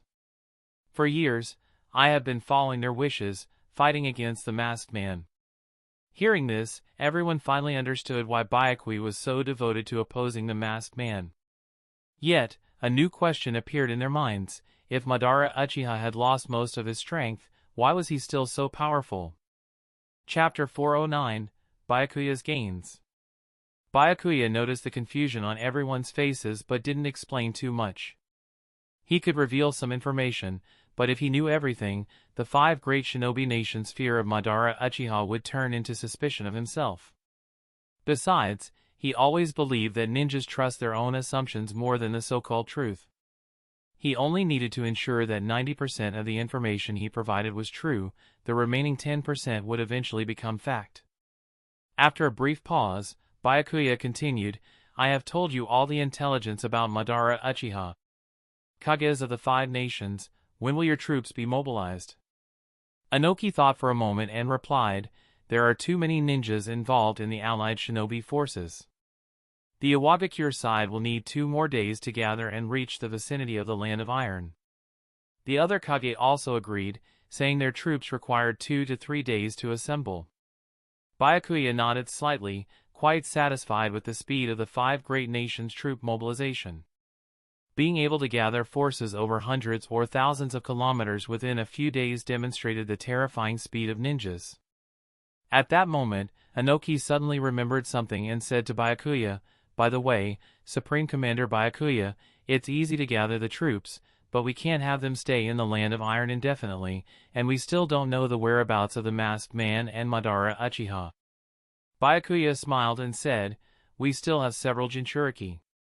The masked man and Madara Uchiha will definitely come for them. We just need to wait quietly for Madara's attack. The urgent task is to protect the remaining Jinchuriki, so the war doesn't end before it even begins." Byakuya raised a brow. "Do you have any good recommendations for where to hide the Jinchuriki?" Faced with Byakuya's question, everyone fell into deep thought, considering suitable places to hide the Jinchuriki. After some pondering, Jiraiya seemed to have an idea and said, "Naruto and I have a summoning contract with Mount Maiboku. We can take Naruto there to lie low. Even if Madara Uchiha knows we're at Mount Maiboku, he can't reach it quickly." At these words, Tsunade's eyes lit up immediately. If Naruto could be sent to Mount Maiboku, it would indeed evade Madara's attacks. Besides Mount Maiboku, the Shikatsu Forest, home of the Slug Sage, was also a good place. Thinking of this, Tsunade turned to the fourth Kazekage, Sasori of the Red Sand, and said, Kazekage, how about having your Gaara go to Mount Myaboku with Naruto? Mount Myaboku is very safe. Sasori shook his head gently and said, the Jinchuriki of Sunagakure don't need Konoha's protection. Also, I don't trust the sages of the three major holy lands, they're not human. I can't fully trust them. Sasori's response was supported by the fourth Raikage. Well said. Kumogakure also doesn't trust the sages of the three great holy lands. After all, they're just some weird beings. If they can sign contracts with the three legendary Sannin, they could also make deals with Madara Uchiha. For summoning beasts, ninjas aren't that important. Sasori and the fourth Raikage's words displeased Jiraiya and Tsunade, who looked at the two and said, if you won't go to Mount Myaboku, then where else in the shinobi world can we hide the Jinchuriki? The fourth Raikage folded his arms and said, the shinobi world's holy places are not just limited to the three major ones. Kumogakure controls a movable holy place that is extremely remote from the mainland, and it can be used for special training to enhance the Jinchuriki's strength.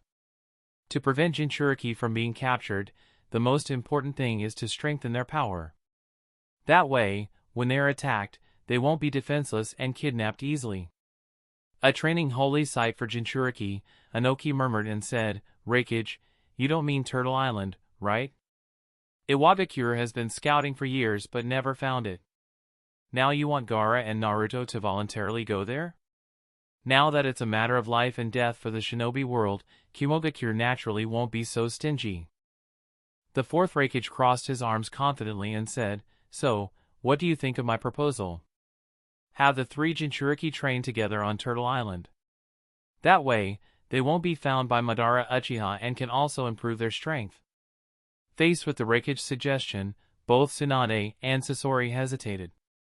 Tsunade directly asked, it would be good if you could open Turtle Island, Raikage, but if so many Jinchuriki stay together, if Madara Uchiha finds them, won't they all be captured at once? The fourth Raikage looked at Tsunade and bluntly replied, Lady Tsunade, if we keep worrying like this, we might as well just surrender. Jinchuriki are not greenhouse flowers. The only ones who can truly protect them are themselves. Tsunade didn't answer the Raikage but looked at Byakuya, who noticed everyone's gaze and slowly said, I agree with the Raikage. Jinchuriki can't always be protected by us. They must grow up quickly. But their safety can't be completely ignored either. After all, this concerns the life and death of the shinobi world. After a pause, he continued, here's what we'll do. During the days it takes for all the troops to gather, I will personally take the Jinchuriki to Turtle Island. Even if Madara Uchiha really discovers Turtle Island, I can lead them to move. But if that happens, I might not be able to participate on the front lines. Upon hearing this, the five Kage all patted their chests and said, we can handle the frontline battle. Madara Uchiha may be strong, but we're not pushovers. As long as we prepare well, we'll definitely be able to defeat Madara. Byakuya thought to himself, you all just think so. They knew the strength of the five Kage. Together, they might threaten Madara at the Valley of the End, but Edo Madara was another story. Edo Madara's raw strength might not be top tier among the strongest, but his ability to dominate weaker opponents was unparalleled. Despite his complaints, Byakuya nodded seriously and said, then it's settled. The frontline battle is up to you. If you really can't handle Madara, remember to protect your lives, that's more important than anything. After discussing the Jinchuriki's placement, Tsunade seemed to recall something and said to Byakuya, by the way, I just remembered something very important. Besides protecting the Jinchuriki, we also have to protect the daimyo. In previous ninja wars, the daimyo were never targeted, but the masked man might make a move on them. At this, everyone frowned. The safety of the daimyo was indeed a serious concern. Although under the one country, one village system, the daimyo were nominal superiors of the ninja villages, they still held considerable influence over the villages. If the masked man were to take a daimyo hostage and order a ninja village to surrender, the village might not actually surrender but their morale would take a big hit. Also, after defeating Madara Uchiha, it could spark conflicts between the ninja villages and the daimyo. But who should be sent to protect the daimyo? No one had a good candidate, and everyone looked toward Byakuya. Byakuya seemed to guess their thoughts and turned to say, in the Akatsuki organization, there is no such thing as daimyo. If you want to protect them, then go ahead. Just make sure it doesn't affect the overall plan.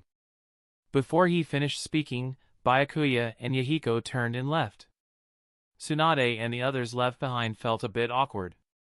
They suddenly realized that Amigakure didn't have a daimyo, or rather, the system of one country, one village was something only the 5 great shinobi countries enjoyed. In many smaller countries, the daimyo and the head of the shinobi village were the same person. In those countries aligned with Akatsuki, even if they had the one country one village system, the daimyo and the village leader were both under Akatsuki's command, leaving no room for any independent action. Tsunade looked at Sasori and asked, "Fifth Kazekage, what do you think?" Sasori thought for a moment and said, "I think Byakuya's point has some merit. We don't really need to protect the daimyo. If the daimyo is attacked, we can just declare him dead. If absolutely necessary, we can have shinobi use transformation techniques to disguise themselves." Tsunade fell silent. She had forgotten that the relationship between Sunagakure and the Kazekage was strained. Ever since Raza's assassination attempt on the Kazekage of the Land of Wind, the daimyo had been under Sasori's protection. The Kazekage of the Land of Wind was unhappy about this and even wrote a letter to the Fire Country's daimyo. However, Raza's threat was genuine. If the Land of Wind's daimyo rejected the house arrest, Sasori would withdraw his protection.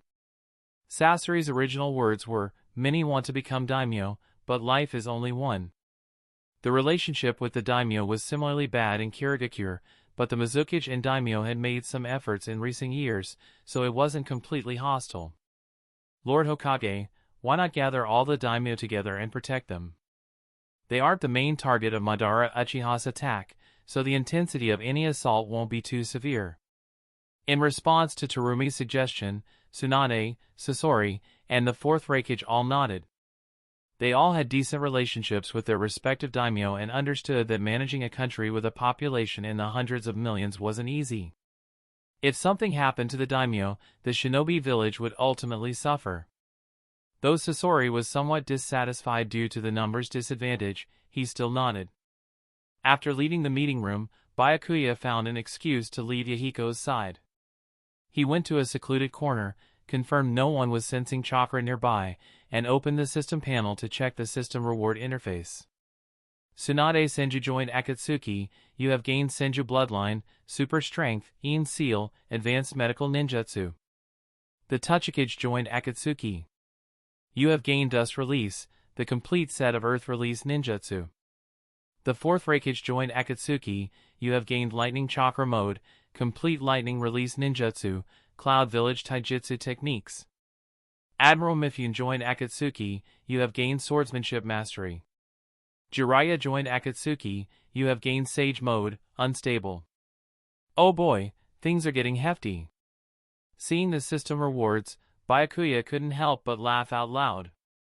The rewards from attending the 5 Kage Summit were even greater than those from conquering Sunagakure and Kirigakure.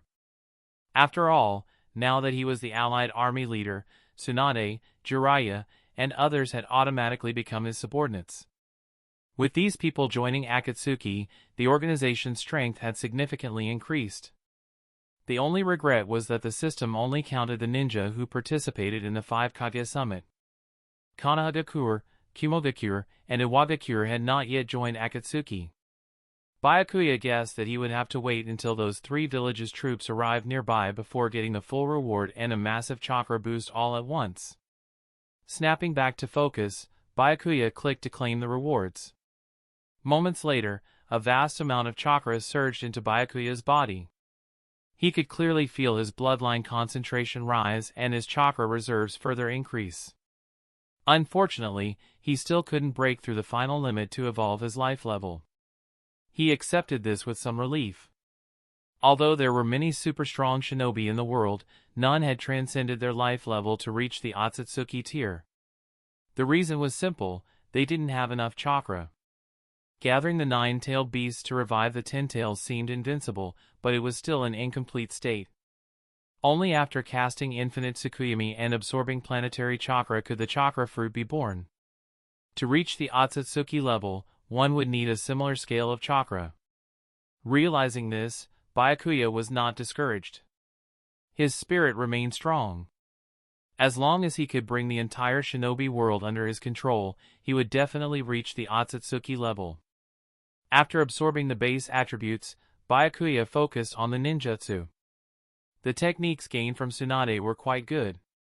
In sealing, a small technique to store chakra, was useful, and the medical ninjutsu knowledge was a major missing skill for him. As for Inoki's dust release, although he had the ability to use it, mastering it would take time. The practical use of this bloodline was limited. Despite its tremendous destructive power, dust release was not enough against the enemies Byakuya faced. Any chakra-based jutsu could be absorbed by the Rinnegan, dust release was no exception, making it little more than a novelty against an Akatsuki. More useful to him were the taijutsu techniques from the 4th Raikage and Admiral Mifune. The Raikage excelled at close combat. His lightning chakra mode significantly enhanced speed, strength, and reflexes, comparable to the 8 gates. Mifune was a swordmaster with rich experience in swordsmanship. Finally, the greatest gain was from Jiraiya's Sage mode, unstable, more accurately the Miyaboku Mountain Sage mode. As a Sage mode, it utilized natural energy. Natural energy was also chakra, but it had not been altered by the God Tree and belonged to the planet itself. This power was, in some ways, even stronger than the God Tree or 10 Tails. Chapter 410, The True Waterfall. After receiving the Allied Shinobi Forces Commander Byakuya's order, the teams of Jinchuriki from each village arrived at the designated meeting point. As Naruto's supervising Jonin, Kakashi was naturally among them. But upon seeing Byakuya and Jiraiya leading the group, Kakashi felt increasingly uneasy. Logically, with Byakuya as the commander, the strongest shinobi in the Allied forces, and Jiraiya ranking easily within the top 5, Naruto should be perfectly safe under their protection. But based on Kushina's information and his own speculation, Byakuya's identity likely wasn't just the leader of the Allied forces and the Akatsuki. He might have secretly struck a deal with the masked man and others to hunt down the tailed beasts together. Leading the Jinchuriki to this so-called Turtle Island was, in that sense, stepping into a trap. But it was merely a theory. Without evidence, he couldn't accuse the commander of the Allied forces. Doing so would only be regarded as a betrayal. Byakuya noticed Kakashi's expression and walked over with a reassuring tone. Kakashi, relax. This mission to protect the Jinchuriki will go smoothly. Better to focus on how we'll handle the masked man. Remember what I said? You're the only one who can deal with him. Kakashi's heart jolted. To him, Byakuya's smile was just a demon's disguise. He couldn't grasp Byakuya's true intent, why ally with the masked man in secret, yet take command of the Allied forces. Jiraiya also came over to reassure him. Kakashi, don't worry. With us around, even if we have to face Madara Uchiha's real body, we can put up a fight. What I'm worried about isn't Madara. It's Byakuya. Kakashi kept his thoughts to himself. He could only force a smile. I understand the strength of Commander Byakuya and Jiraiya-sama. I was just thinking, who really is the masked man? Why is he helping Madara? Who knows? Jiraiya sighed. Maybe just another Uchiha who lost his way. He turned toward Konoha, concern written all over his face. Madara and the masked man might target the Jinchuriki, but if they struck Konoha while most of its power was gone, the village wouldn't be able to mount a proper defense. But if the Allied forces didn't consolidate their strength, they'd be crushed one by one. Jiraiya didn't know what the infinite Tsukuyomi world Madara spoke of looked like, but his instincts told him it would be a world without hope, without individuality. Entrusting life and death to another was pure foolishness. Once everyone was assembled, Byakuya pulled out a dozen flying devices from a scroll. These were the latest inventions from the Akatsuki's R/&D division. As long as wind-style chakra was supplied regularly, they could fly. Jiraiya and Kakashi blinked in surprise. They hadn't realized the chakra tech in the Shinobi world had advanced so far. But after hearing about the aircraft's flight speed, they relaxed. These devices consumed a lot of chakra. Even with users replenishing them, they could only last 2 or 3 hours. Their speed was just 200 to 300 kilometers per hour. Not even as fast as an elite Jonin running at full speed. With their chakra levels, both Jiraiya and Kakashi could easily cross over 1,000 kilometers in one night. Naruto, Gaara, and Killer Bee quickly adapted. After understanding how to use the devices, they began test flights. Thanks to their tailed beasts, the chakra drain was negligible. After the test, the group praised the machines. However, the shinobi from Kumogakure and Sunagakure began to feel uneasy. Rain's technology was advancing far too fast. If war broke out between them and Amigakure, the consequences would be disastrous. The thought alone was too terrifying to continue.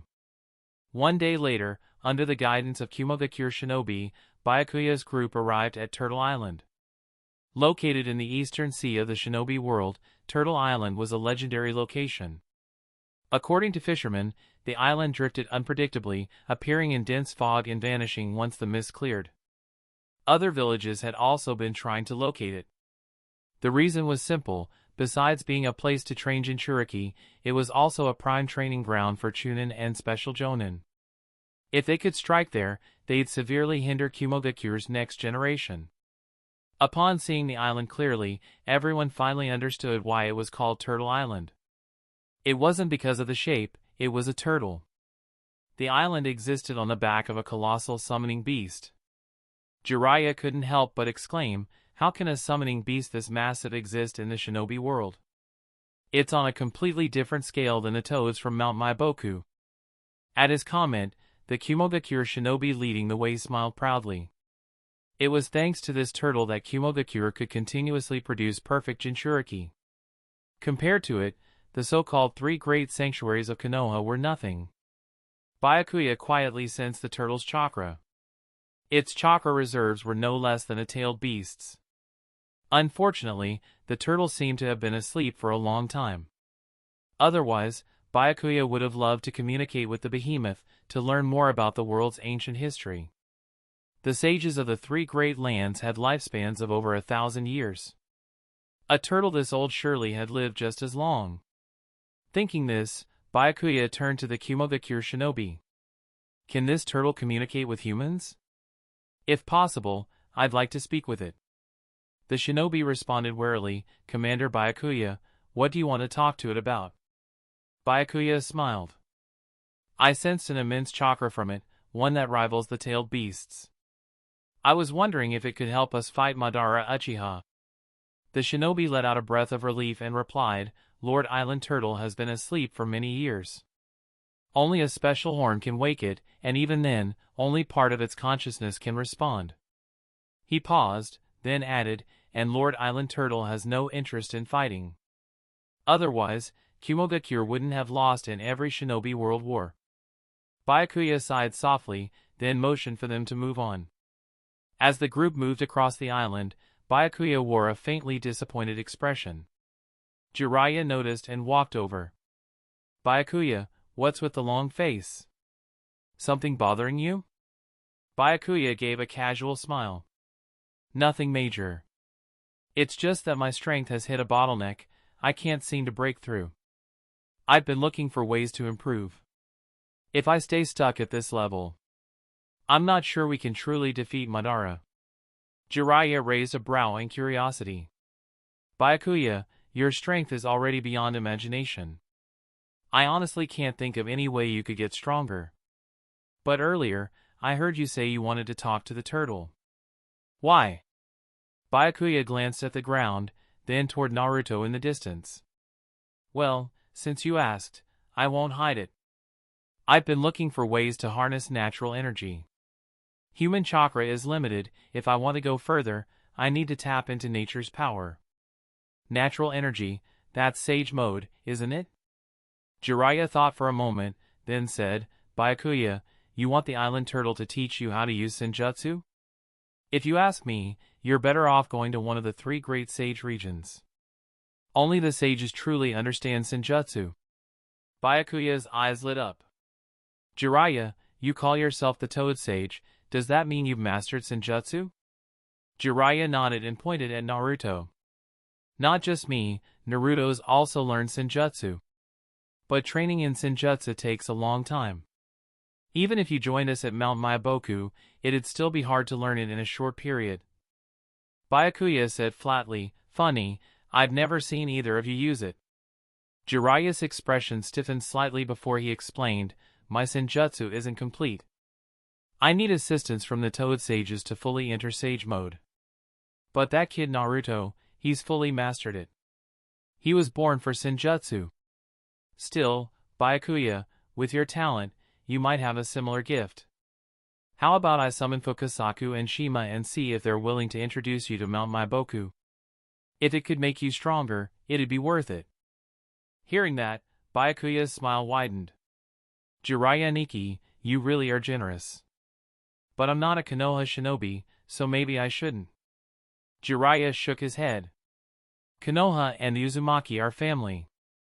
And besides, if we don't help you get stronger, who knows how we'll get past Madara Uchiha. Well then, I won't say no, Aniki. After repeated invitations from Jiraiya, Byakuya reluctantly agreed to go to Mount Maiboku. That had, in fact, been one of his goals in bringing Jiraiya to Turtle Island. He wanted to meet the Great Toad Sage. The Great Toad Sage had lived for over 1,000 years and once orchestrated the defeat of Kaguya through the Six Paths Brothers.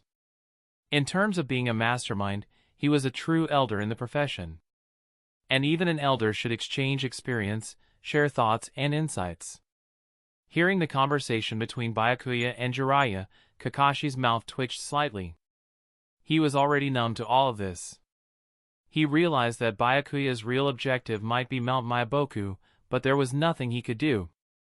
He could only wait for the moment Byakuya exposed himself, then he could act. Not long after, the group arrived at the center of Turtle Island.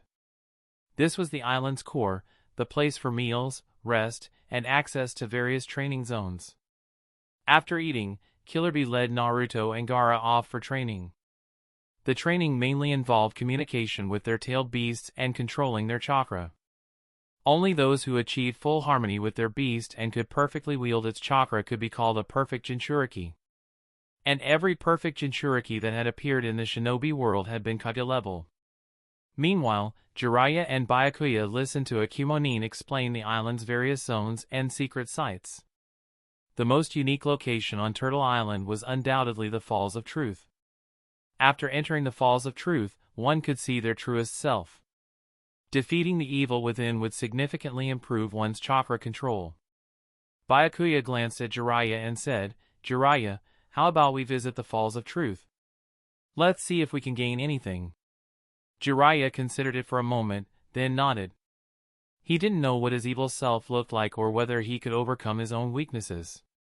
Before long, the two arrived at the legendary waterfall. A Kumonin was already standing there. But just moments after entering, the once confident Kumonin looked as though he'd aged decades, his face drained and weary. Seeing this, both Jiraiya and Byakuya were deeply intrigued. What had that Kumonin seen in there to be so shaken after only a few minutes? Did it show something that would be socially devastating? At that moment, a nearby Kumogakure Jonin explained, looks like he failed to overcome himself. The Falls of Truth aren't so easy. His strength may have just reached its limit. Byakuya nodded, then asked, Guide, did you pass the Falls of Truth? The Jonin's expression changed slightly, and he stammered, I failed back then too. But it's not a big deal, I never wanted to be a Jinchuriki or the Reikage anyway. But Lord Jiraiya, Lord Byakuya, you two might just succeed. Is that a reverse psychology taunt? Byakuya and Jiraiya exchanged glances, clearly seeing through the Jonin's little trick. But since they were already here, they figured they might as well give it a shot. Jiraiya took a deep breath and walked toward the Falls of Truth. I'll go first, let's see if this old man can defeat the evil within. Byakuya nodded slightly and let Jiraiya go first. Jiraiya stepped up to the waterfall and slowly entered. He remained inside for a full 10 minutes before finally walking out. Compared to before, his face was filled with exhaustion. Seeing this, Byakuya asked curiously, "Jiraiya, what did you experience in there? Did you defeat the evil within you?" Jiraiya was silent for a long while, then finally nodded. "Facing your inner self is harder than I imagined. When I saw my darker side, I realized I've been running away all this time. Running from the responsibility of being one of the Sannin, from the duty of becoming Hokage, from my own ideals." "And did you beat him?" Byakuya asked seriously, hoping to glean something useful. Jiraiya shook his head and sighed. "I don't know. Maybe that's something you'll only understand once you've gone through it." Byakuya frowned slightly. He felt like Jiraiya had just dumped the problem on him. But since Jiraiya had already gone in, there was no way he could back out now. Rising calmly, Byakuya stepped into the Falls of Truth. Chapter 411, For the Future of the Shinobi World. Not long after stepping into the Falls of Truth, Byakuya saw himself ahead. It was a figure that looked exactly like him, shrouded in shadow. The dark figure happened to glance over at that moment, a faint smile curling at the corner of his mouth. He walked up to Byakuya and said softly, "Isn't this the me from the outside world? Have you fulfilled the wish to rebuild Uzumaki?" Hearing this, Byakuya frowned and shot back, "Why would I want to rebuild Uzumaki? What good would that do for me?" The dark figure said slowly, "Naturally, it's for revenge against the 5 great shinobi villages. Have you forgotten what they did to Uzumaki back then? Our parents and clansmen all died in that battle." At that, the dark figure sighed lightly, "Seems you failed. In that case, why not give me the body? Let me complete these things for you. I'm not like you, I don't have that soft-hearted compassion." Byakuya frowned again, then, as if something came to mind, he chuckled, "You've got it all wrong, haven't you? When was I ever a shinobi of the Uzumaki clan? Is it because of my bloodline, or because I align with their ideals? Looks like you're out of touch." The dark figure's expression changed slightly, and then he vanished on the spot. In the next moment, he appeared beside Byakuya, about to attack, but Byakuya drew a long sword crafted from Inyang release, and with a single strike, he ended the dark figure's life. As he was instantly killed, the dark figure stared wide-eyed and muttered, "Aren't we supposed to be equally strong? Why are you so much more powerful than I am?"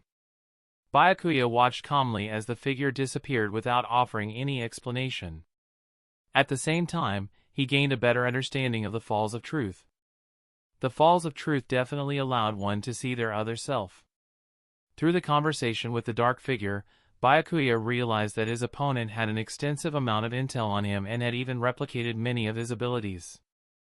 The opponent's power was formidable, even by Kage-level standards. However, the Falls of Truth had one fatal flaw: the other self could only mimic one's actions, creating a replica based on observable behavior. The power and inner thoughts that Byakuya had kept hidden from others were never revealed. That's why he could defeat the replica instantly. After all, the opponent was merely a mirage created from his behavior, not the real him. Thinking this far, Byakuya began to consider the origin of the Falls of Truth. The Falls of Truth were on the island Turtle. Could it be the mental space of the island Turtle? Byakuya didn't rule out the possibility immediately, but on closer thought, it didn't seem like something created by the island Turtle. Even though the island Turtle's chakra rivaled the tailed beasts, it clearly couldn't gather intelligence on someone thousands of kilometers away and replicate them one-to-one in a Jinjutsu. Eliminating that option, the truth became evident. The power of the Falls of Truth came from the God Tree in its prime, or perhaps from the planet itself. Only the God Tree could peer into the planet's past, and only it could record everything in the shinobi world. The island turtle was likely a native creature influenced by the God Tree in the past, more deeply than any other summoning beast. That explained why the island turtle had always been in a state of slumber.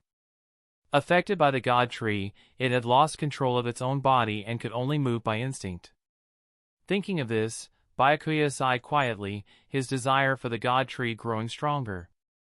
Those exalted Akatsuki who could traverse space, plant god trees on different worlds, and consume their fruit to gain immortality and divinity. In reality, they were merely slaves to the 10 Tails, the god tree. The 10 Tails could live independently of the Akatsuki, but the Akatsuki couldn't live without the god tree. Taking a step forward, Byakuya exited the Falls of Truth. Brilliant sunlight shone down on him as he looked toward the nearby Jiraiya and asked with a smile, "Jiraiya and I-san, how long was I in there?" Jiraiya blinked in surprise and said, "It's been less than 30 seconds. Why did you come out so quickly? Shouldn't it be 30 seconds? Byakuya asked curiously. Jiraiya paused for a few seconds and said helplessly, "I meant how long you were inside. I was in there for 3 days and 3 nights, but when I came out, I realized only a dozen minutes had passed outside." 3 days and 3 nights? Byakuya froze, and in that moment, he understood why Jiraiya looked so worn out. Spending 3 days and nights in a genjutsu without rest would certainly exhaust anyone. Seeing Byakuya full of energy, Jiraiya said with a hint of resentment, "Byakuya, what did you face inside the Falls of Truth? Didn't you encounter your own dark side?" Byakuya nodded. "I did, and I fought him." Jiraiya continued, "Since you faced your dark side and even fought him, didn't he mention your past, say things to make you regret?" Byakuya shrugged, then said, "Of course he did. But the past is the past. Why dwell on regret? Why try to make up for it? He talked too much, so I beat the crap out of him. He disappeared after getting pounded into the ground." Jiraiya fell silent again. He had struggled with his dark side for a long time and only overcame it through sheer conviction. Yet Byakuya handled it so easily. Was this kid really tougher than him? Thinking it over, it made sense. Byakuya was a descendant of the Uzumaki, going from a war orphan to the commander of the allied shinobi forces. The effort and determination required far exceeded his own. Maybe he really had been too indecisive. After a moment's pause, Jiraiya asked his final question, "Byakuya, after coming out of the Falls of Truth, did you gain anything?" Hearing this, Byakuya's expression turned serious. Looking at Jiraiya, he smiled and said, "I suppose I did. At the very least, I now know the path I'm walking is the right one." Jiraiya smiled in return. "That's good. In battle, if you doubt yourself, you'll lose your edge. You have to give your all against any opponent." Byakuya stared at Jiraiya for a few seconds. "You should say that to Naruto.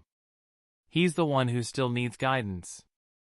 I'm the commander of the allied shinobi forces. I know when I should go all out." A nearby jonin from Kumogakure stood up straighter at the sight. In that moment, he felt that Commander Byakuya's aura had already surpassed that of the fourth Raikage. No wonder he had become the leader of the entire allied force. After leaving the Falls of Truth, Byakuya and Jiraiya arrived at a clearing on the island Turtle. Jiraiya was about to fulfill his earlier promise, signing the summoning contract and introducing Byakuya to the sages of Mount Maiboku, and perhaps even inquiring about the Great Toad Sage's prophecy. Taking out the summoning contract, Jiraiya handed it to Byakuya and explained, "Byakuya, this is the summoning contract for Mount Maiboku. Just sign your name in blood and you'll be able to use reverse summoning to travel there." Byakuya glanced at the contract, looked over the names written on it, and chuckled, "Everyone on this contract is from the Hokage line in Konoha. If I sign it, does that mean I'm part of that lineage too?" Jiraiya glanced at Byakuya and said seriously, "As long as you're willing, the gates of Konoha will always be open to you." He knew very well what Byakuya was capable of. Not only did he rank among the top 3 in the entire ninja world, but he had also made an indelible contribution to the development of both Akatsuki and Amigakure. If it hadn't been for Byakuya, Akatsuki likely wouldn't have gained Hanzo's trust back then and might have been crushed by Hanzo and Danzo working together. And without that, Amigakure wouldn't have achieved the growth it later did. Sometimes, Jiraiya couldn't help but wonder if Byakuya had joined Konohadakure, perhaps the village wouldn't be in such a dire state now. It might have already returned to the peak it reached under the first Hokage, but I'm not willing to take a demotion. Being the leader of the allied shinobi forces is better than being Hokage. After saying that, Byakuya used chakra to sign his name on the summoning contract. He wasn't fond of the idea of bleeding on it. After all, the boss of Mount Maiboku, Gamamaru, had once deceived the Akatsuki. Jiraiya was momentarily stunned, just about to say something, then he saw the chakra-written signature on the contract and silently marveled at Byakuya's terrifying power. To be able to leave one's name on a summoning scroll using chakra alone. Since you've signed the contract, I'll introduce you to Fukasaku-sama and Shima-sama. Before he finished speaking, Jiraiya formed hand seals and pressed his hands to the ground. With a puff of white smoke, Fukasaku and Shima appeared on his shoulders, speaking lazily, "Little Jiraiya, what are you dragging us out here for again?" Jiraiya gestured toward Byakuya to introduce him. "Byakuya, this is Fukasaku and Shima. This is Byakuya, the leader of the allied shinobi forces." The leader of the allied forces? The two Toad sages immediately turned their attention to Byakuya. He also studied them with a smile and said, "Greetings to both of you. Jiraiya and Ai-san has mentioned you before. Both of you are immensely powerful sages who can use natural energy with ease." Fukasaku frowned. "So, you've come here for sage mode?" Byakuya nodded and replied, "I've hit a bottleneck with my current strength. I can't reach the level of the first Hokage or Ashura of the shinobi world. So I thought about the sage modes from the three great sacred lands and decided to give it a try, to see if I can push myself further. If I can't, then defeating Madara Uchiha will be extremely difficult." Madara Uchiha? Fukasaku wasn't unfamiliar with the name. Wasn't he the one who caused the Nine-Tails attack years ago, resulting in the fourth Hokage's death? But Madara shouldn't be that powerful, should he? Could he really threaten the entire ninja world? Jiraiya saw the doubt in Fukasaku's eyes and quickly explained, "Fukasaku-sama, a lot has happened these past 2 weeks. I haven't had time to contact you. Let me explain everything." About 10 minutes later, Fukasaku finally understood what had transpired recently. So, the masked man wasn't the real Madara Uchiha. The true Madara had only appeared within the past half-month, and the moment he emerged, he delivered a major blow to the entire ninja world. After hearing this, Fukasaku let out a long sigh. So that's how it is. If Madara really plans to collect all the tailed beasts and activate the infinite Tsukuyomi, then yes, this is truly a world-ending threat. After a pause, Fukasaku looked at Byakuya and said slowly, "Boy, I know you've hit a bottleneck, but don't expect too much from Mount Maiboku's Sage Mode. Over the years, many have learned our Sage Mode, but none of them surpassed your current power level. Especially this brat Jiraiya. If not for my wife and me assisting him, his Sage Mode wouldn't even stabilize." Jiraiya scratched his head awkwardly. "Fukasaku-sama, you didn't have to say that out loud. I may not have talent in Senjutsu, but I still think I'm pretty strong." Fukasaku gave him a doubtful glance, full of suspicion. Then, as if something came to mind, he turned to ask, "By the way, Jiraiya, where did that brat Naruto run off to? Don't tell me he's been captured already?" Jiraiya shook his head. "No, he hasn't. Naruto's training with the other Jinchuriki, working hard to become a perfect Jinchuriki. He's on this island right now." "Perfect Jinchuriki?" Fukasaku frowned. "That brat hasn't even mastered Sage Mode yet, and now he's trying to become a perfect Jinchuriki? Isn't he rushing into things too fast?" Byakuya interrupted him and said, "Fukasaku Dano, Naruto training to become a perfect Jinchuriki isn't necessarily a bad thing. Jiraiya can gather natural energy through both of you, and Naruto can use the Nine-Tails to help him do the same. If the Nine-Tails assists Naruto, he may play a crucial role in the battle against Madara Uchiha. The future of the ninja world might very well rest on his shoulders. You sure know a lot, kid.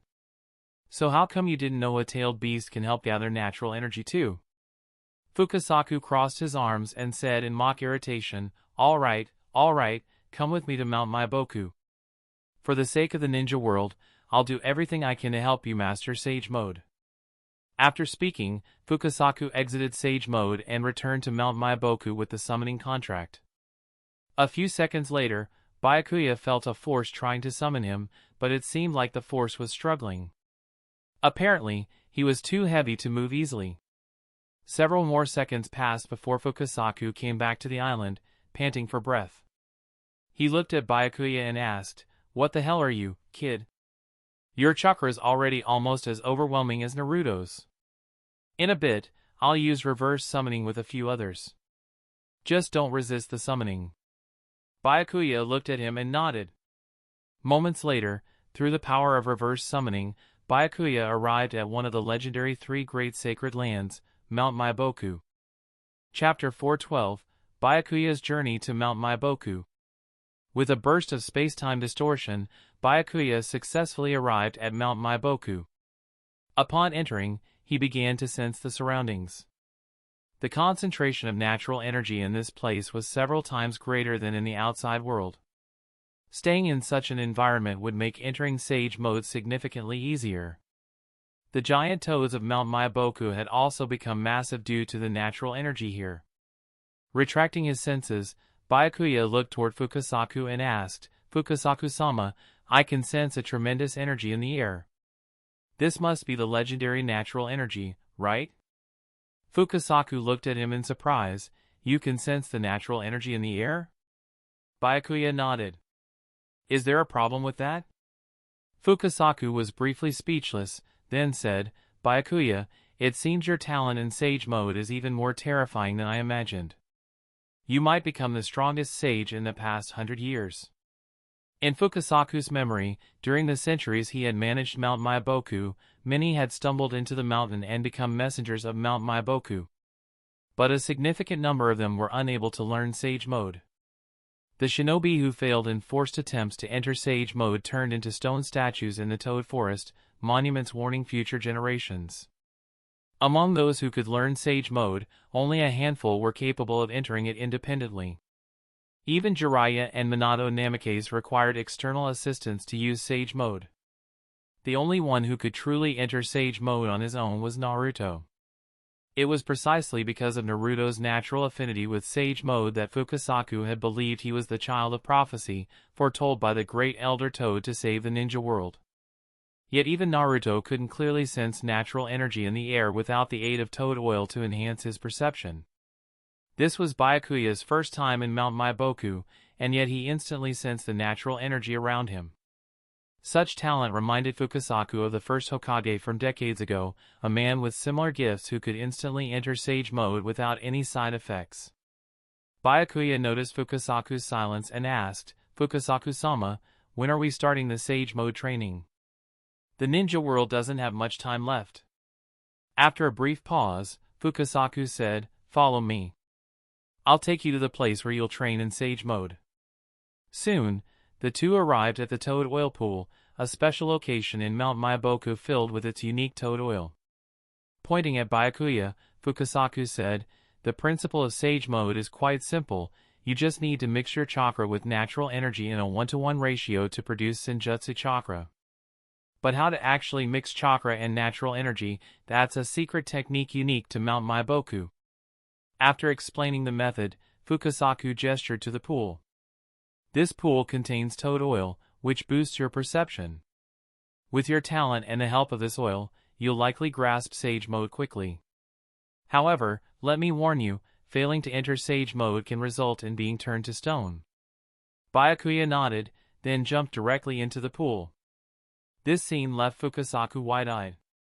Toad oil only needed to be applied to the upper body, there was no need to swim in it. Doing so would waste the oil and create additional risks.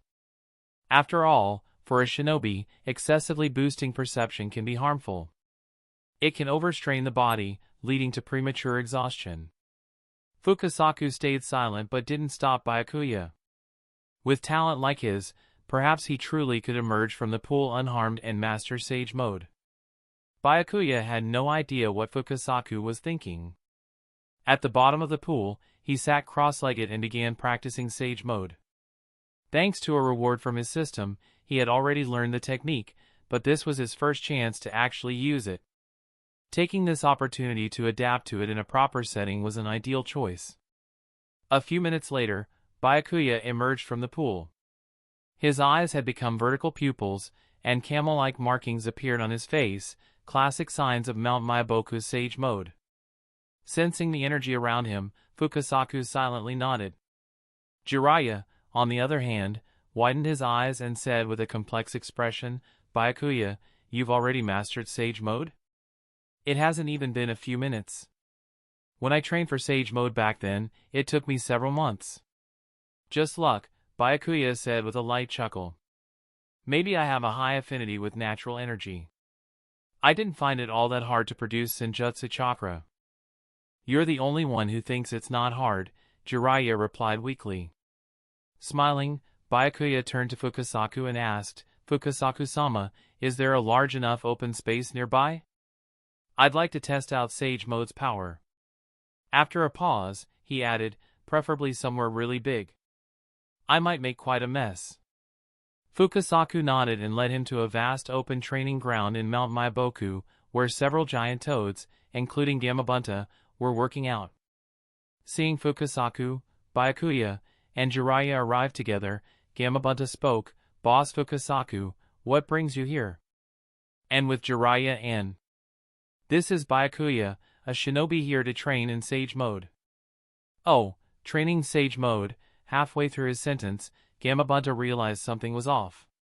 He stared at Byakuya. "The chakra on you, that's Senjutsu chakra. You've already mastered Sage Mode?" "Just got lucky," Byakuya replied. "Gamabunta, I just succeeded in mastering Sage Mode. Could you clear the area a bit so I can fully unleash its power?" Gamabunta frowned. He hadn't encountered a human this cocky in a long time. He knew of Byakuya, but this was Mount Myaboku.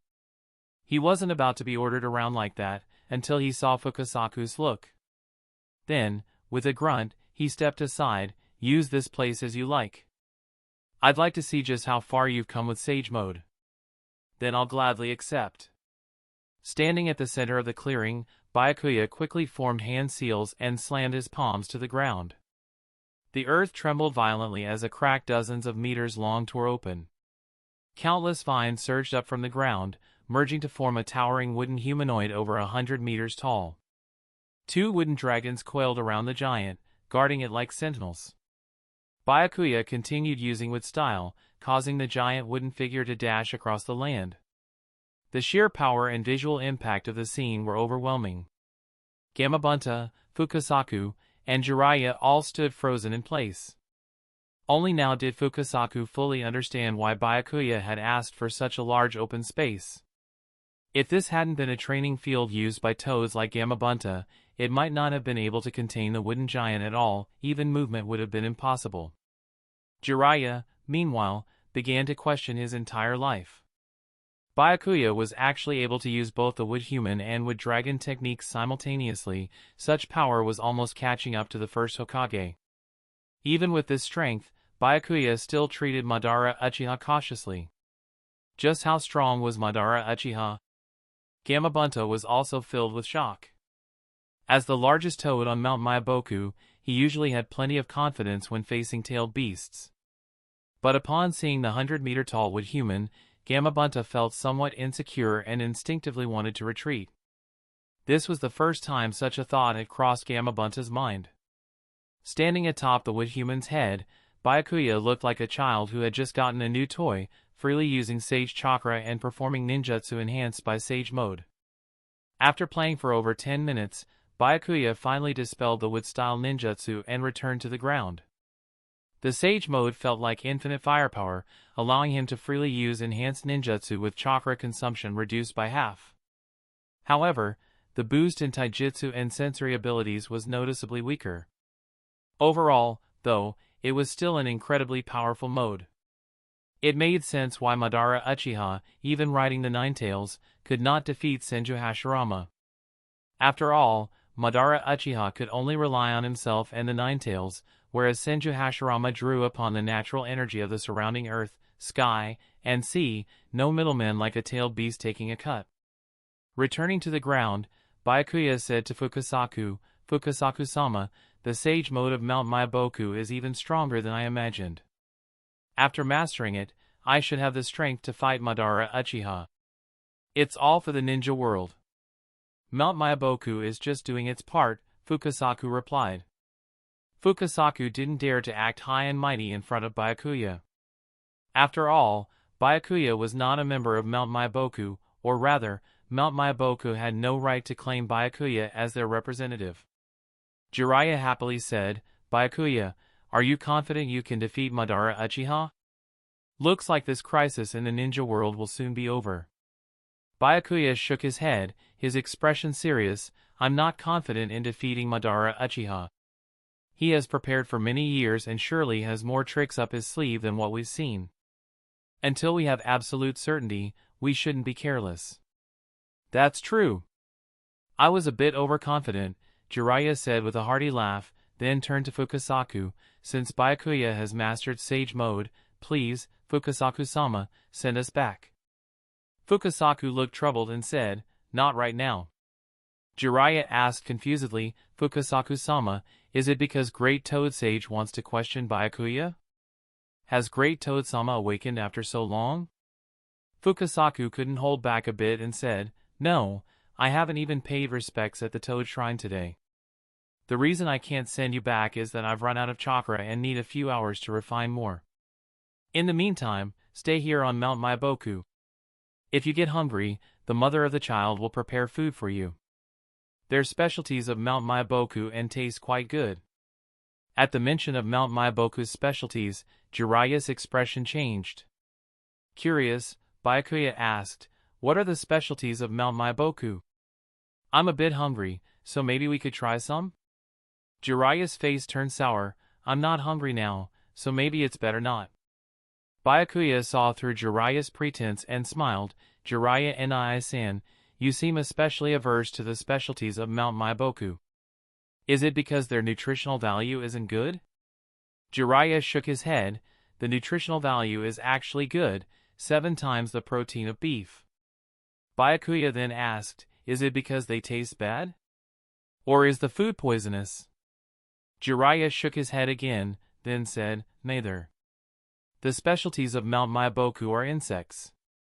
You can try them if you want, but as for me, no thanks. I'm not hungry. Since Jiraiya Nii-san isn't hungry, I'll go alone then. With that, Byakuya followed Fukasaku's footsteps and soon arrived at the home of Fukasaku and Shima, where a delicious-looking giant green caterpillar sat on the dining table.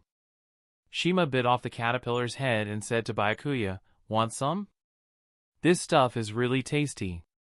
That Jiraiya fellow doesn't appreciate fine food. I guarantee you'll love it once you try. No, thanks. Byakuya politely declined Shima's offer, having no interest in trying this dark cuisine. When he first crossed over and struggled to survive, he wasn't unfamiliar with eating worms, but now that conditions were better, there was no need to force himself to eat unpleasant things. Besides showing off in front of others, Byakuya had another purpose in coming to Mount Myaboku. At this point, he had already brought the 5 great shinobi villages under his control and received generous rewards, making him one of the top ninjas under the Akatsuki. However, he felt his strength was still insufficient and needed to subdue more forces. Mount Myaboku, one of the 3 sacred grounds independent of the ninja world, was the best choice.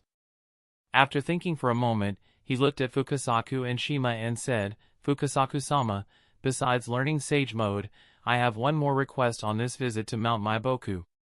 What is it? Fukasaku and Shima both felt uneasy. Byakuya took a deep breath and said, to counter Madara Uchiha's threat, the 5 great shinobi villages and Amigakure have united under the Akatsuki banner. I want Mount Myaboku to join Akatsuki too, to fight alongside us against Madara Uchiha. At these words, Fukasaku's face grew much colder.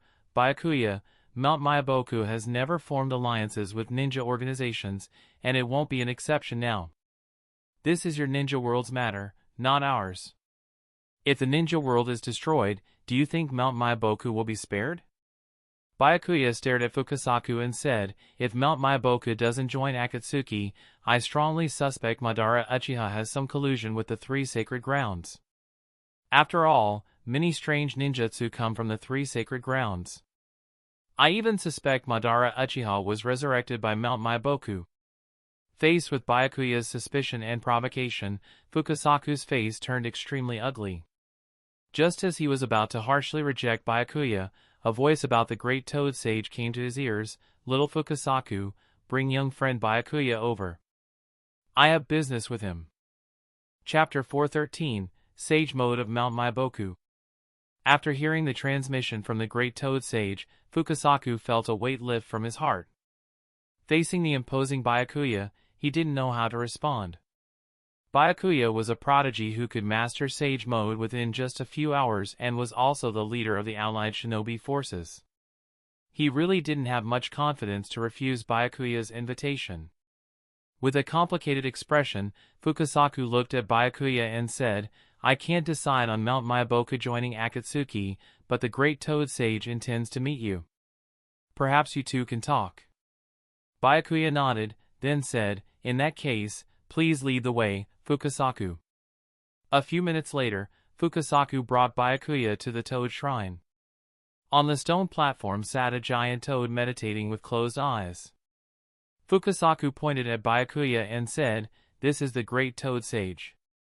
Usually, he roams the shinobi world in his dreams, but today, for some reason, he wants to see you." Byakuya stared at the giant toad for a long time. Though he seemed to be sleeping on the stone platform, his natural energy had already merged with the surroundings.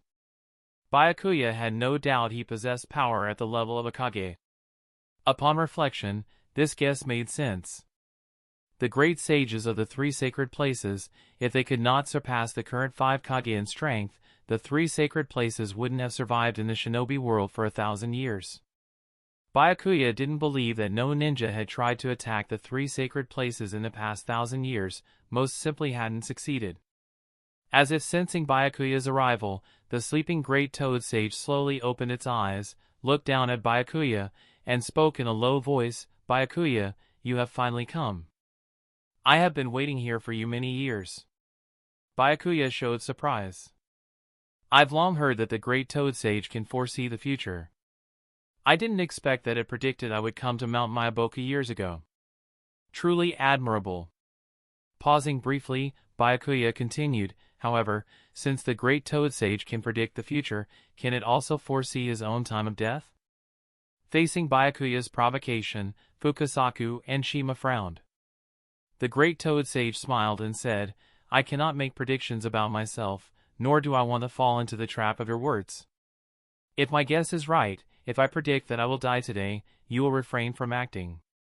And if my predicted death is in the future, you would strike now." Byakuya smiled, as expected of the great Toad Sage, seeing through my thoughts. "But I truly have no intention of killing the great Toad Sage. Besides learning Sage Mode, my main purpose is to have Mount Myaboku join Akatsuki." Hearing this, Fukasaku was somewhat surprised and asked, "Byakuya, aren't you interested in the great Toad Sage's predictions?" Though vague, the great Toad Sage's predictions have never been wrong. I don't like predictions, nor do I like an unchanging future. Byakuya looked toward the great Toad Sage not far away and said, "Even if the great Toad Sage wanted to tell me the future of the shinobi world, I wouldn't take it seriously." The great Toad Sage quietly gazed at Byakuya, then said to Fukasaku, "Fukasaku, Shima, you two may leave first. Byakuya and I have some things to discuss." Great Toad Sage, Fukasaku hesitated but finally left the Toad Shrine with Shima. The large shrine quickly emptied, leaving only Byakuya and the great Toad Sage. The two exchanged looks. The great Toad Sage spoke bluntly, "Byakuya, who exactly are you? In the futures I have seen, you do not exist. Furthermore, the Fourth Shinobi World War should break out several years later. I am the leader of Akatsuki and also the leader of the allied shinobi forces. As for other matters, I don't know what the great Toad Sage means." Byakuya answered calmly, not responding to the great Toad Sage's doubts about the war. As a transmigrator, He clearly understood what the Great Toad Sage was wondering. According to the original timeline, the war should have broken out in 3 years, but he had triggered it early. His goal for the war was not infinite Tsukuyomi, but the Ten Tails, the God Tree, and the entire Shinobi world. Seeing Byakuya's puzzled expression, the Great Toad Sage muttered, "But in the futures I have seen, Naruto is the prophesied child who will save the Shinobi world. That person shouldn't be you." Naruto is the prophesied child? Byakuya was slightly stunned, continuing to play the part. That kid's talent is indeed remarkable and may one day surpass the 5 Kage in strength. But calling him the prophesied child seems too high a praise. The Great Toad Sage shook its head, saying, "You don't understand. Naruto is no ordinary person. It's difficult to explain this to you clearly. Knowing too much isn't always good." Byakuya smiled faintly, staring at the Great Toad Sage. "Are you referring to the 2 mysterious chakras within Naruto and Sasuke? I have long noticed those chakras and suspected someone tampered with them. Now it seems the Great Toad Sage knows the truth." The Great Toad Sage obviously knew. It even knew those chakras belonged to the sons of the Sage of 6 Paths, Indra and Azura. But this was clearly a secret it could not reveal, as it concerned the Sage of 6 Paths' family affairs. Though the Sage of 6 Paths' physical body had been dead for over 1,000 years, his soul still existed in another dimension and could descend into the Shinobi world at will. The Great Toad Sage had a good relationship with the Sage of 6 Paths, but also feared his rebuke. After all, the Shinobi sect, founded by the Sage, had ruled the entire Shinobi world for over 1,000 years, and all current Shinobi villages were branches of that sect. "I know the truth, but I cannot speak." The Great Toad Sage did not want to offend the Sage of 6 Paths or Byakuya, so it said this, knowing but not telling? Byakuya frowned but didn't press the Great Toad Sage further, continuing, "If the Great Toad Sage doesn't want to say, so be it. I don't have the habit of forcing others. But I suggest the Great Toad Sage think carefully about my earlier proposal. If Mount Myaboku does not join Akatsuki, it will no longer be under the protection of the allied Shinobi forces." The Great Toad Sage asked without hesitation, "Mount Myaboku may join Akatsuki, but I have one request. I hope Byakuya, the leader, agrees." "What request?" Byakuya asked curiously. The Great Toad Sage looked into Byakuya's eyes and said, "Byakuya, I want to know your true strength and spar with you." "Spar?" Byakuya grew interested. He was also quite curious about the Great Toad Sage's combat power, and asked, "Great Sage, do you want to spar in taijutsu, jinjutsu, ninjutsu, or senjutsu?" "Any will do," the Great Toad Sage replied. "As long as it can prove the strength of leader Byakuya, any method is fine.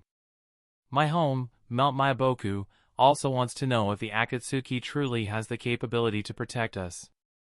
Before the Great Toad Sage finished speaking, Byakuya suddenly created several black rods out of thin air. The black rods are creations of Yin-Yang release. Their sudden appearance in Byakuya's hands clearly demonstrated just how strong he was.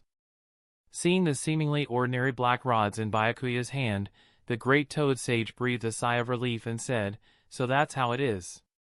Since you have already mastered Yin-Yang release, then coming to Mount Myaboku to learn Senjutsu was just an excuse. Even the first Hokage and Madara Uchiha back then couldn't create black rods. In my memory, that ability belongs to the Rinnegan and the Sage of 6 Paths," the Great Toad Sage added. Pausing briefly, the Great Toad Sage then spoke his true thoughts. "Leader Byakuya, the 4th Great Ninja War that broke out several years early, was that initiated by you?" "I started the Great Ninja War?" Byakuya's expression shifted slightly. "Great Sage, what exactly are you talking about? That war was started by Madara Uchiha, wasn't it? What does it have to do with me? The old toad doesn't care who started the Great Ninja War, but I want to ask you this, what kind of ninja world do you truly want?" Byakuya pondered for a few seconds, then said, "The major ninja villages in the ninja world have been fighting amongst themselves for too long. It's time for them to be united. As for why they need to unite, Great Sage, you should already know, right? Is the enemy of the ninja world really only Madara Uchiha and the Ten Tails? Byakuya's answer made the great Toad Sage smile. He finally understood Byakuya's intentions and sighed softly, saying, "It's comforting to see you have such a vision, but the unification of the ninja world was something the Sage of Six Paths once attempted. Even he, a child of destiny, ultimately failed. Do you really think your power can surpass the Sage of Six Paths? How will I know if I don't try?" Byakuya looked at the great Toad Sage calmly and said, "Also, I don't believe my future strength will be weaker than his. Enemies he couldn't deal with, I will wipe out completely.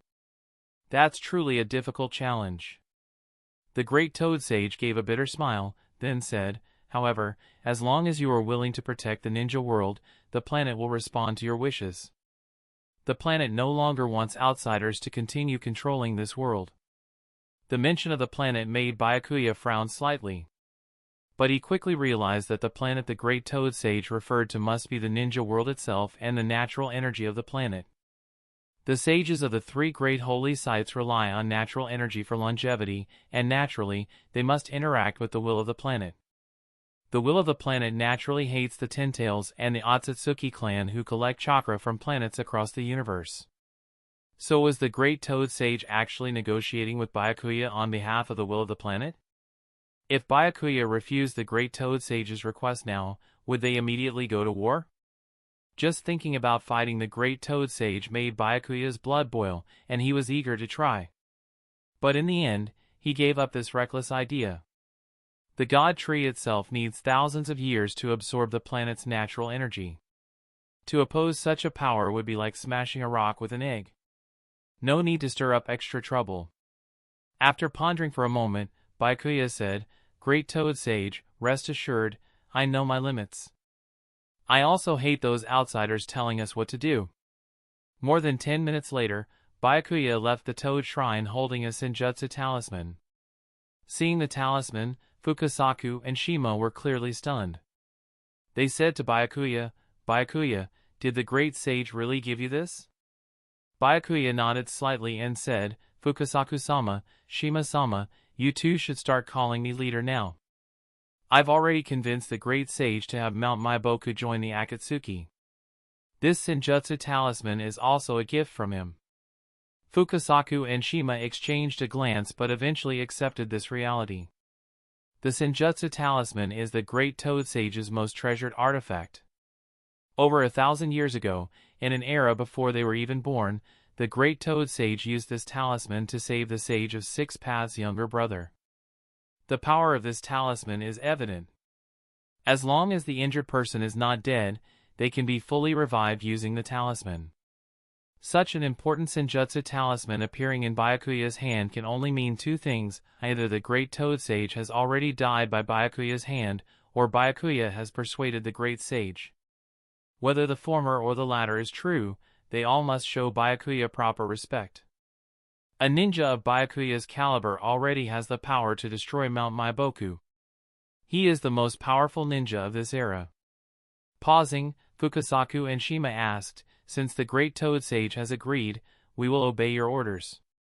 Leader Byakuya, how many people do you plan to send from Mount Maiboku to join the Ninja Alliance? Respond to summoning contracts as before. Other than that, you don't need to do anything extra." Byakuya did not force Fukasaku and Shima to dispatch the Toad army, for a very simple reason: he had already gained the reward for reclaiming Mount Maiboku. Mount Maiboku has joined the Akatsuki. You have gained the Mount Maiboku Sage Mode, full. Silently claiming the reward, Byakuya could clearly feel the natural energy around him become much clearer. He could even faintly sense the presence of the will of the planet. It seemed his mastery of Sage Mode was not inferior even to the great Toad Sage. Pulling his scattered thoughts back, Byakuya, Fukasaku, and Shima headed down the mountain and found Jiraiya by the roadside, nibbling on wild fruit. Jiraiya said he wasn't hungry, but his body was honest, actively searching everywhere for food. Seeing Byakuya and the two sages, Jiraiya awkwardly approached. "I'm not hungry. I was just a little thirsty earlier. By the way, Byakuya, how do the specialties of Mount Maiboku taste? Are they especially delicious?" I didn't eat those bugs. Byakuya shook his head. I have other things to do. What things? Jiraiya looked puzzled. Could it be the great Toad Sage called you? That makes sense. You are the leader of the Ninja Alliance. The great Toad Sage would definitely want to see you. You really are, Jiraiya. You guessed it. Byakuya gave a thumbs up and then said loudly, since that's the case, I won't keep it from you. I just convinced the great sage to join the Akatsuki. Now Mount Myaboku is under my command, and the Ninja Alliance has gained additional combat strength. Ah! Jiraiya involuntarily said, stunned. Chapter 414, Jiraiya Offline. Jiraiya was stunned for a long time before he could fully digest the shocking news. Jiraiya never doubted that Mount Myaboku would support Konoha against Madara Uchiha, but Mount Myaboku joining the Shinobi allied forces, or even the Akatsuki, was something he found almost inconceivable. Mount Myaboku is one of the three great sacred lands, an independent power separate from the major shinobi villages. Even during the era of the first Hokage, they could only maintain friendly relations with Mount Myaboku but never managed to bring it into their own camp. And what the first Hokage couldn't do, Byakuya had actually accomplished. With this realization, Jiraiya's view of Byakuya changed completely. He had a faint premonition that Byakuya's future achievements would far surpass those of the first Hokage, and he was witnessing the rise of a legend. After exchanging a few pleasantries, Byakuya and Jiraiya left Mount Myaboku together. What even Jiraiya didn't notice was that after he left, Sage Fukasaku and Sage Shima sighed softly. A few seconds later, with a spatial shift, the scene before Byakuya's eyes changed to Turtle Island. The salty sea breeze blowing over the water instantly sharpened his senses. Jiraiya glanced at Byakuya and slowly said, Byakuya, did the great Toad Sage really join Akatsuki? Byakuya nodded and said, would I lie to you? Mount Myaboku really has joined Akatsuki. Not only that, but your Konoha is also effectively a member of Akatsuki. Jiraiya frowned, thinking silently, since when did Konoha belong to Akatsuki? Byakuya seemed to guess Jiraiya's thoughts and slowly said, Jiraiya Nisan, do you know why the great Toad Sage came to see me just now? Why? Jiraiya asked curiously. He asked me what the new order of the shinobi world will be after this ninja war ends. Pausing briefly, Byakuya said with a faint smile, I told him that after this war, there will only be one organization left in the shinobi world. One organization? Jiraiya's expression changed. He became even more confused, then as if recalling something, said, Byakuya, are you planning to maintain the shinobi allied forces and replace the 5 great shinobi villages? Byakuya nodded, then said, Jiraiya Nisan, do you remember the dream you, Yahiko, and Nagato talked about, to create a world where everyone understands each other? Such a world may never truly exist, but we can strive for it. However, in the process of unifying the shinobi world, war will inevitably break out. I originally intended to lead Akatsuki to build a new alliance through peaceful negotiation, or if necessary, by force. You want to unify the shinobi world by force? Jiraiya widened his eyes. He seemed to sense something. Byakuya was non-committal. That was my previous plan. Akatsuki's rapid expansion over the years has all been preparation to unify the shinobi world. I'm ready to pay the price of millions of lives. Just for that, you're willing to sacrifice millions of lives? Jiraiya was deeply puzzled. He couldn't understand Byakuya's intentions, and even though he thought Byakuya might be crazy, such a crazy idea flashed through his mind. After a pause, Jiraiya said, Byakuya, do you realize what you're saying? Your idea will plunge the shinobi world into endless disaster. If you fail, even your Akatsuki will be uprooted. Then I will give up on launching an offensive against the shinobi world and instead cooperate with Madara Uchiha. Byakuya's tone was casual, as if mentioning something insignificant, but to Jiraiya's ears, it was like a bombshell. What was Byakuya saying, cooperating with Madara Uchiha? Jiraiya's body trembled slightly as he said, Byakuya, you must be joking. How could you cooperate with Madara? His goal is to realize the infinite Tsukuyomi, and you want to unify the shinobi world. I know. Byakuya continued, but before the Ten Tails fully resurrects, Madara and I share the same interests. He needs to fight the 5 great shinobi villages to collect the tailed beasts, and I need to use his presence to unify the 5 great villages and rally them under Akatsuki's banner. Jiraiya's expression fluctuated. After Byakuya revealed his cooperation with Madara, many things suddenly became clear. He finally understood why Byakuya was always opposing Madara, why the 5 great villages were constantly troubled, but also saved by Byakuya. It was all a drama orchestrated by Byakuya and Madara to weaken the influence of the 5 great villages and elevate Byakuya's prestige to rival the 5 Kage, securing his position as Allied Forces leader. Taking a deep breath, Jiraiya said, "Your plan is far too risky. If it fails, the entire shinobi world will be dragged down by it. No matter what, I won't let you do this." Byakuya looked at Jiraiya calmly and said, "Then, Lord Jiraiya, what do you plan to do?" Jiraiya was momentarily speechless before saying, "I'll tell Tsunade everything you said and expose your plan to the leaders of the other shinobi villages to stop you. Do you think they'll believe you? Believe you or believe me, the Allied Forces leader?" Byakuya's tone was playful. "Let me tell you something else. Yahiko and Konan know everything I've done. As for Nagato, he can no longer speak." Hearing this, Jiraiya clenched his fist and his mind raced, trying to find a way to break the deadlock but to no avail. Byakuya's heavy blows continued. "Not only Nagato, but even the great Toad Sage agree with my plan. He doesn't want to put Mount Myaboku in danger and chooses to trust me. And besides me, who else is Madara's match?" Byakuya's words stabbed directly into Jiraiya's heart like sharp blades, leaving him in prolonged silence. After a moment, Jiraiya lifted his head and said to Byakuya, "They don't want to stop you, but I can stop you. I won't allow you to continue down this wrong path." Before he finished speaking, Jiraiya's body vanished and lunged toward Byakuya. Before he could reach Byakuya, the surrounding trees transformed into vines attacking him. The vines looked soft but were incredibly tough. Using his years of agility, Jiraiya barely dodged the vine attacks. Watching Jiraiya evade the wood-style attacks, Byakuya slowly said, "Jiraiya Nisan, I only told you some truths. Why are you attacking me? I thought we were friends. You should understand my thoughts. But too bad you don't understand and even attack me, becoming my enemy. But with your mere Umbu-level strength, are you really prepared to attack me? Fire style, Great Fireball." In response, Jiraiya formed hand seals and unleashed the Great Fireball technique, directly aiming at Byakuya not far away. Byakuya didn't even think about dodging and punched the fireball apart. For Byakuya, whose ninja body techniques had reached a certain level, ordinary ninjutsu no longer caused him much harm. Seeing this, Jiraiya frowned deeply and immediately heightened his alertness. Byakuya was his friend across generations, but at the same time also one of the most terrifying enemies he had ever faced.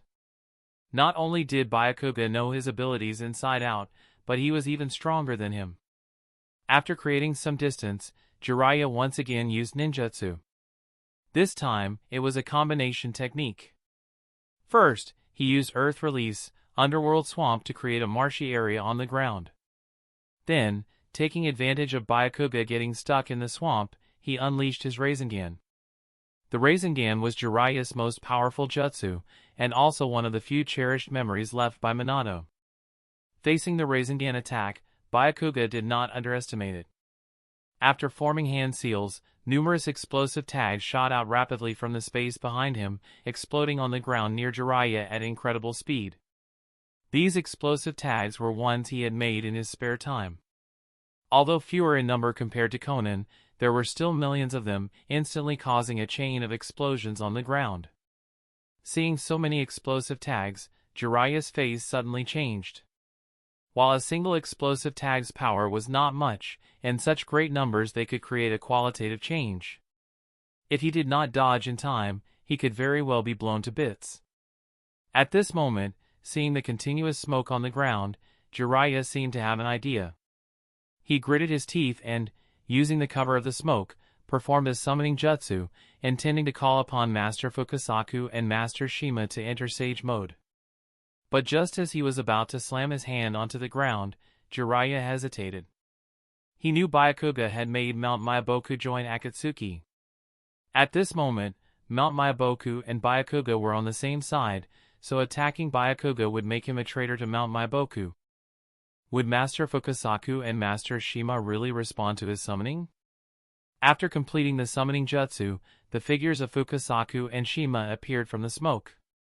They jumped onto Jiraiya's shoulders and asked, "Young Jiraiya, are you really planning to take action?" Clearly, Master Fukasaku and Master Shima knew Jiraiya was fighting Byakuya. Jiraiya nodded and said, "Byakuya told me everything. Even if I'm no match for him, I want to prove that his ideas are wrong. His decisions will inevitably bring unprecedented danger to the ninja world. Master Fukasaku, I know what you're worried about. If you don't want to help me, then just cancel the summoning and leave. I won't blame you."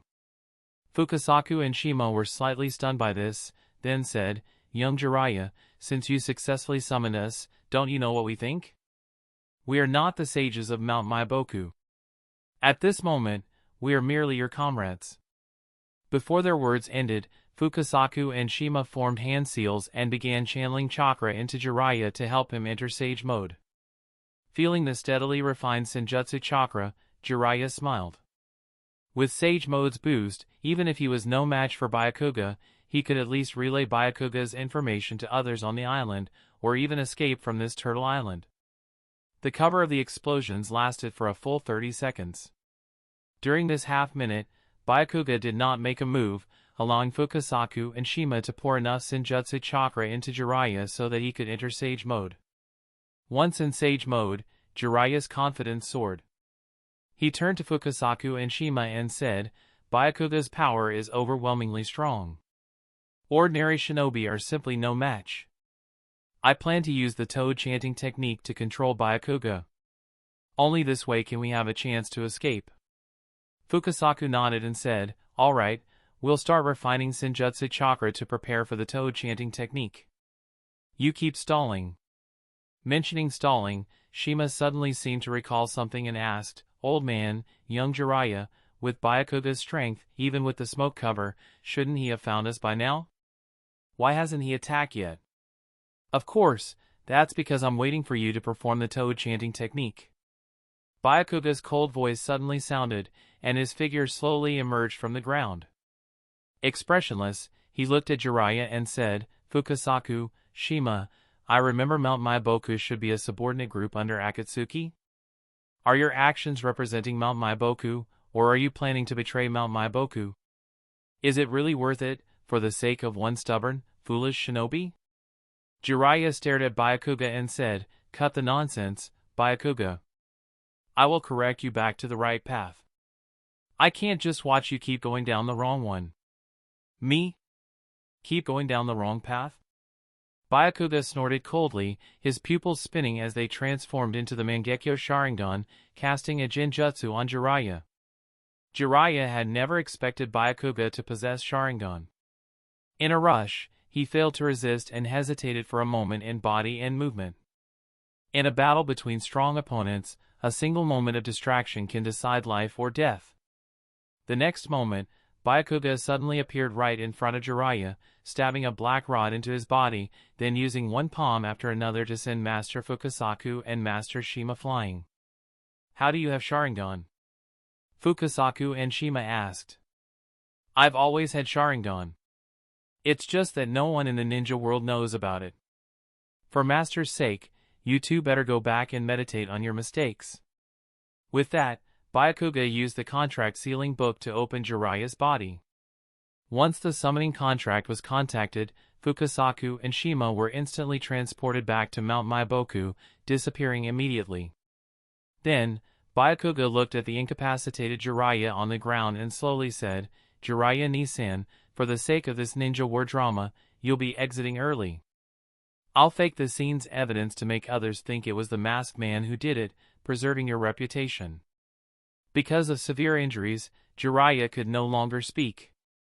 Seeing Jiraiya's painful expression, Byakuya sighed softly, then used a pre-recorded space ninjutsu to send Jiraiya away directly.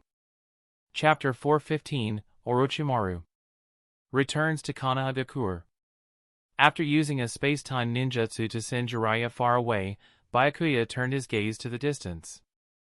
At this moment, the Kumogakure's Jonin in charge of security, along with Naruto and others who were training, had already noticed the commotion and were rushing toward this location. Byakuya remained calm, forming hand seals and transforming a wood clone to look exactly like Jiraiya, standing beside him. A few minutes later, Naruto and Killer Bee arrived. Seeing the signs of battle nearby, the Jonin quickly asked, "What just happened here? Was this an attack by Madara Uchiha's subordinates?" Byakuya nodded and said, "Some uninvited guests showed up, but Jiraiya and Ai-san and I drove them off. Unfortunately, we didn't capture any of them, but through them, we confirmed Madara's location." Hearing this, the Jonin frowned. "You didn't catch them? If Madara finds out the location of Turtle Island, that puts us in great danger. We aren't a match for him." Then, as if recalling something, the Jonin explained, "Byakuya-sama, what I mean is that this place is no longer safe. We might need to relocate." "You're right, we do need to relocate." Byakuya glanced at Killer Bee and others nearby and asked, "Killer Bee, has the special training for Naruto and Gaara been completed? If so, we'll proceed with the relocation now."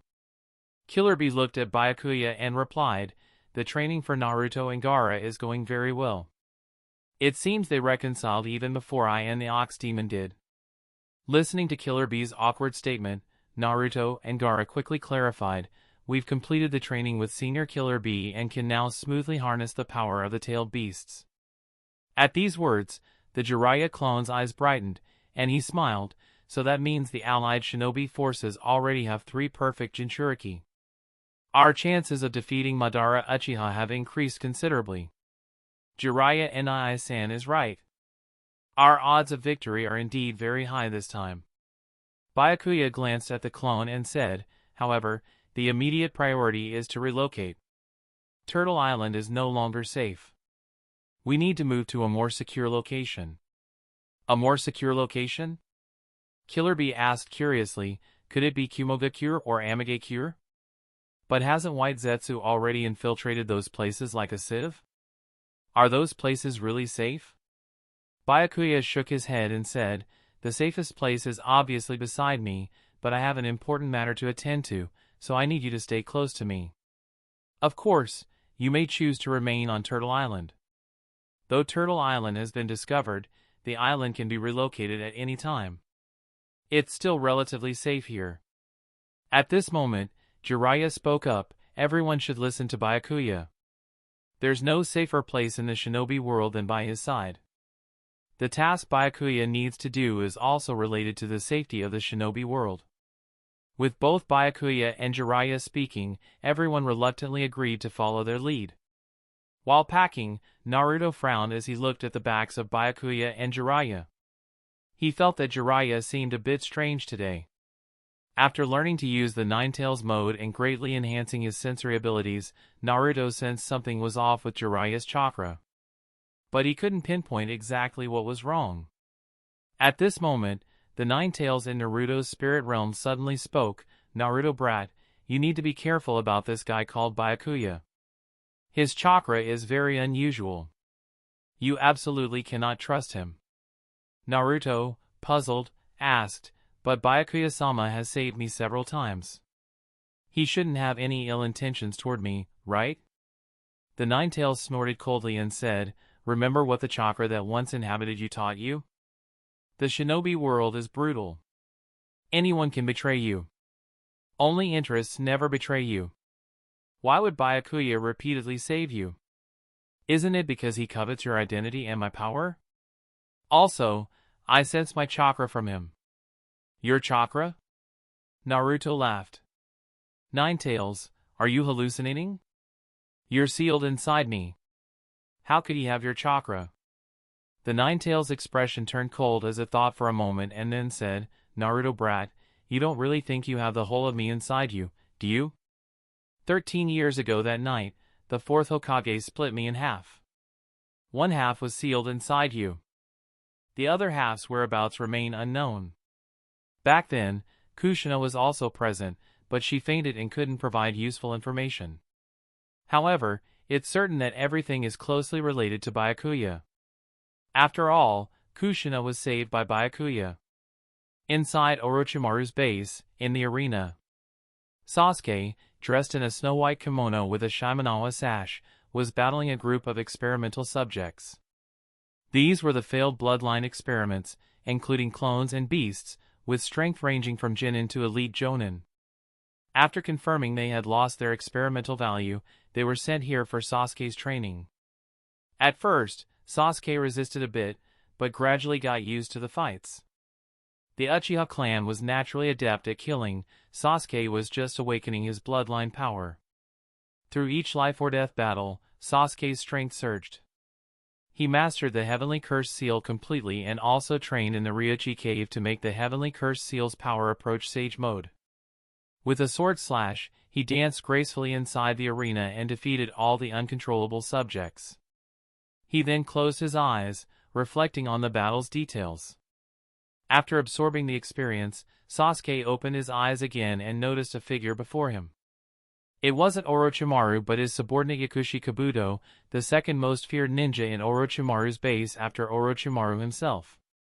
Kabuto had been just an average medical nin at Jonin level. But after being brought to the Ryuchi Cave with Sasuke, Kabuto learned the Sage Mode, gaining a qualitative leap in strength. According to Orochimaru, Kabuto's power could now rival Itachi Uchiha.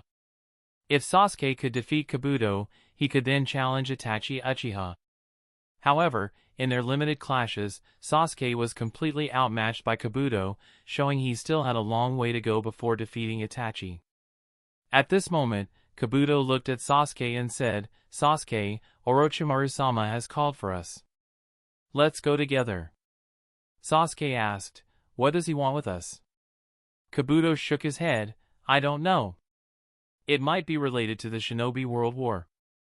Madara Uchiha and the Masked Man have declared war on the entire Shinobi world. A world war is about to break out. No one can stand aside, including us." Shinobi World War? Sasuke frowned. He had trained with Orochimaru less than a year, and yet the conflicts in the Shinobi world had already escalated to a world war? Suppressing his doubts, Sasuke silently followed Kabuto. Not long after, the group found Orochimaru inside the laboratory.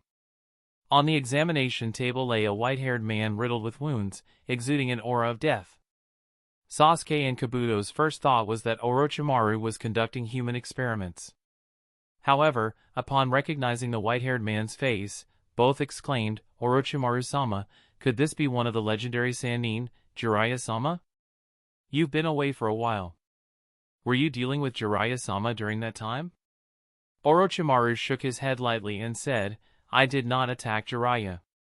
It was Jiraiya who suddenly appeared at the base, badly injured, and was picked up by the Sound Ninja." "Injured all over?" Sasuke looked at Jiraiya, noticing several severe penetrating wounds clustered on his body. Even someone as strong as Jiraiya would barely survive such injuries. Kabuto gazed at Jiraiya with some puzzlement and said, "Orochimaru-sama, if I may speak frankly, Jiraiya-sama's wounds seem impossible to survive. Did you save him?" "I don't have the ability to heal him. But using Edo Tensei, reanimation jutsu, is a different matter." Orochimaru shook his head again, then seemed to recall something, "Though in my memory, there is one person who can do that, but he doesn't properly play the role of the allied shinobi forces leader. Why did he leave Jiraiya to me? Is he expecting me to deal with Jiraiya? Jiraiya is a comrade of mine for decades. How could I lay a hand on him?" Kabuto adjusted his glasses and said to Orochimaru, "Since that person brought Jiraiya here, I think he does not intend to kill Jiraiya. Probably, he wants Jiraiya to work with us." "Work with us?" Orochimaru fell into thought. He had received no direct orders from Byakuya recently. His contact with Byakuya was only through Shursui in the last few months. Could it be that Byakuya wanted him to find Jiraiya in Konoha? With this in mind, Orochimaru looked again at Jiraiya. Although he did not understand the exact healing force behind Jiraiya's survival, Jiraiya was about to wake up. For safety reasons, Orochimaru decided to impose some restrictions on him. Besides, Jiraiya had grown much stronger over the past decade. Experimenting on his flesh and blood wasn't unreasonable. With a plan in mind, Orochimaru began acting. He placed many sealing jutsu on Jiraiya to limit his power. After preparing everything, Orochimaru looked toward Konoha. This base was only about 100 kilometers from Konoha, close enough for a ninja to reach within a couple of hours. Perhaps he should go consult with Shisui. In a swaying carriage, Jiraiya awoke from unconsciousness. He did not immediately open his eyes but first sensed his injuries with chakra and eavesdropped on the surrounding situation. After sensing around, Jiraiya was slightly stunned. He thought his injuries were severe, but actually, they were not serious at all. Except for difficulty in chakra control, he barely had any external wounds. This confused Jiraiya, as he could not understand what had happened. Recalling the intense battle with Byakuya, Jiraiya felt a chill. He knew Byakuya was strong but did not expect him to be this powerful. Not only did Byakuya possess would release bloodline limit, but he also had the Sharingan. Combined with an almost perfect Sage mode, Jiraiya suspected Byakuya could stand a chance against even the 5 Kage allied forces. But the thought that Byakuya was cooperating with Madara Uchiha was terrifying. He could never accept such an alliance. Pulling back his wandering thoughts, Jiraiya began to observe the surroundings. From the bumps on the carriage and the airflow, he guessed he was riding in a carriage but knew nothing about who was imprisoning him. Was it Byakuya's subordinates or ninja from other villages? Just then, Jiraiya felt a venomous snake crawl over him. Its slender tongue dripped saliva onto his face. Suddenly, Jiraiya opened his eyes and saw Orochimaru looking at him with a meaningful expression. Jiraiya's heart jumped, and he said, "Orochimaru, why are you here? Wasn't it you who?" Orochimaru glanced at Jiraiya and snorted coldly, "Jiraiya, that should be my question. Why did you suddenly appear at my base, unconscious? If it weren't for my subordinates recognizing you and telling me, you would already be dead. Besides, who did you encounter? Madara or Byakuya? When I saw you, you were almost dead, covered in wounds caused by spatial distortions. Probably some immature space ninjutsu." Jiraiya spoke uncertainly but then seemed to realize something. He looked at Sasuke and Kabuto outside the carriage and frowned. "My story is long. But where are you heading? And why are Sasuke and Kabuto here with you?" Orochimaru smirked and said, "Jiraiya, it seems you don't understand your situation well. The prisoners by your side should be the ones answering questions. But since you asked, I'll tell you. Sasuke and Kabuto came after me for power. I can give them what Konoha cannot." After a pause, Orochimaru patted Jiraiya's shoulder and continued, "As for our destination, naturally, it's Konoha. I haven't been back in a while." Jiraiya's face paled and questioned, "Orochimaru, you already killed our master. Are you really going to attack Konoha? Is your hatred for Konoha that great? Who told you I'm attacking Konoha?" Orochimaru looked odd and said, "I'm also a Konoha shinobi. Why can't I visit my home? I still have many friends there. Aren't you planning to return to Konoha too?" Chapter 416, Meeting in the Prison. Does Jiraiya want to return to Konohagakure? The answer is yes. After being defeated by Byakuya, Jiraiya had a lot of intel he wanted to report to Tsunade and the others, warning the 5 Kage to be on high alert against Byakuya, someone even more dangerous and ambitious than any of them. But if it was Orochimaru bringing him back to Konoha, then the situation was completely different. Under Orochimaru's watch, he had no chance to pass on any intel, and it was also uncertain whether Orochimaru's trip back to Konoha would turn into another Konoha crush. The village could no longer withstand another upheaval. However, as a prisoner, Jiraiya didn't have the right to bargain. He could only follow Orochimaru back to Konohagakure. Before long, the group arrived at the urban area of Konoha.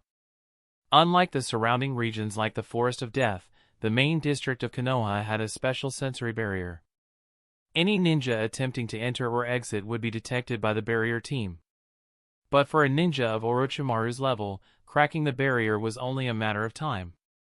As Jiraiya pondered how Orochimaru would break through the barrier, an ANBU wearing an animal mask appeared before them and respectfully said, "Orochimaru-sama, my lord has been waiting for you." Orochimaru nodded slightly, then glanced at Jiraiya and said slowly, "Then let's go together and visit your lord in Konoha." Jiraiya's expression darkened and brightened in turns. He hadn't expected Orochimaru's infiltration of Konoha to run this deep. Even after the ANBU's reorganization, Orochimaru still maintained connections, and that contact held a considerable position. At this moment, Jiraiya seemed to recall something, and his breathing grew slightly rapid. There were very few Jonin in Konoha who could command the ANBU. Aside from him and Tsunade, only a few elder advisors had that kind of authority. If these people were colluding with Orochimaru, Jiraiya didn't dare to think further. He couldn't accept that Konoha had been penetrated to such an extent. As they walked through Konoha's city center, the group could clearly sense how desolate the village had become. Most of the combat-capable ninja had been deployed to the front lines, leaving only a third of the village's shinobi behind. And most of those remaining were elderly, infirm, or non-combatants. Jiraiya was concerned, worried that Orochimaru might strike again. But Orochimaru seemed utterly uninterested in such things. He even helped a few old ladies cross the street with great enthusiasm as they passed. Seeing this, the corner of Jiraiya's mouth twitched slightly. Orochimaru had always been cold and distant during their Genin days, never one to show concern for others.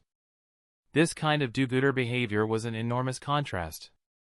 Thinking this through, Jiraiya asked warily, "Orochimaru, what exactly are you planning?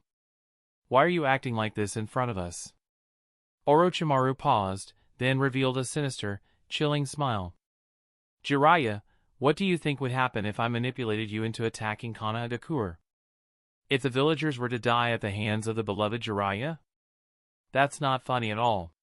Jiraiya's face turned grim in an instant. Sasuke glanced at Orochimaru and said, "Orochimaru, you'd better not talk about destroying Konoha again. The village is now being protected by Uchiha Shinobi.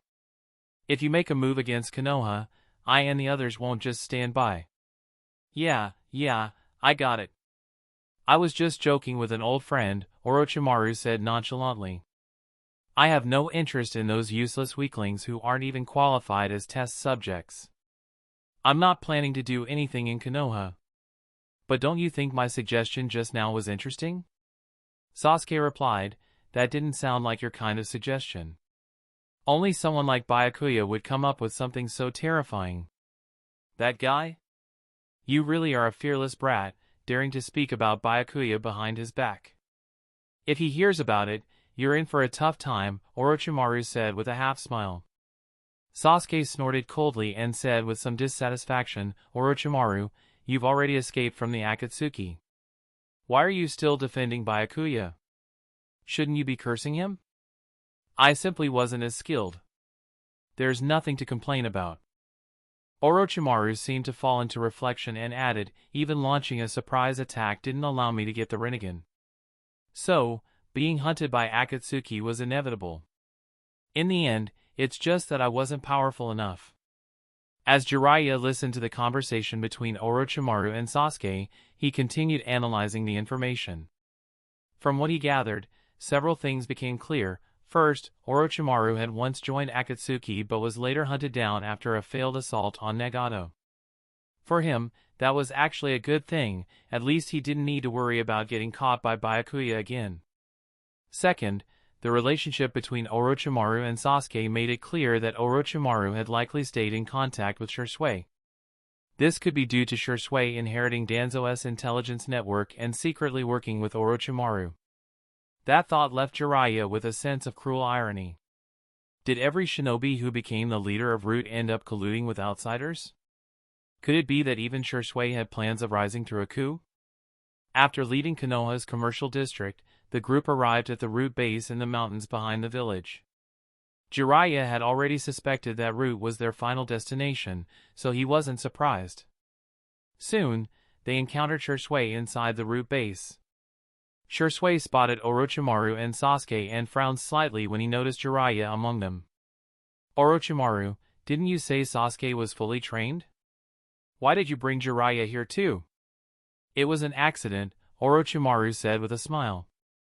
But as the head of Root, you should know Jiraiya's value, right? Shisui replied without changing expression. If this were a time of peace, he'd be quite the gift. But right now, the village is overwhelmed trying to deal with Madara Uchiha. Even if I have Jiraiya, there's not much I can do with him. Hearing this, Jiraiya finally confirmed that Shisui and Orochimaru were working together. They had actually treated him as a bargaining chip. This was an unbearable humiliation. Orochimaru seemed unwilling to continue holding on to Jiraiya and quickly said, he'll be useful eventually. Let's just hand him over to you along with Sasuke. Don't give him to me. I don't want him. You keep him. Even Shisui didn't want to deal with Jiraiya, and the rejection from one of the legendary Sannin left Jiraiya feeling strangely conflicted. After some back and forth, Orochimaru finally lost patience. Shisui, I really have nowhere to keep Jiraiya. If it comes down to it, just lock him up with the third Hokage. The moment he said that, both Jiraiya and Sasuke were instantly alert. Sasuke had known that Shisui and Orochimaru had conspired against the third, but he hadn't expected the two to keep the third Hokage alive, despite his role in issuing the Uchiha extermination order. Jiraiya was utterly shocked. He asked in disbelief, Orochimaru, Shisui, what were you just saying? The third Hokage isn't dead? Didn't you kill him? No, you must have misheard. That old man's been dealt with long ago, Orochimaru tried to explain. But Jiraiya seemed certain of what he heard. Orochimaru, your expression gave you away. I know you didn't kill him. Shisui glanced at Jiraiya, then said, Orochimaru, since Jiraiya's already in our hands, there's no need to hide it from him anymore. The two exchanged a glance, and Orochimaru nodded slightly. Then he said, Jiraiya, you're right. The third Hokage is indeed still alive. He's being held in Root's prison.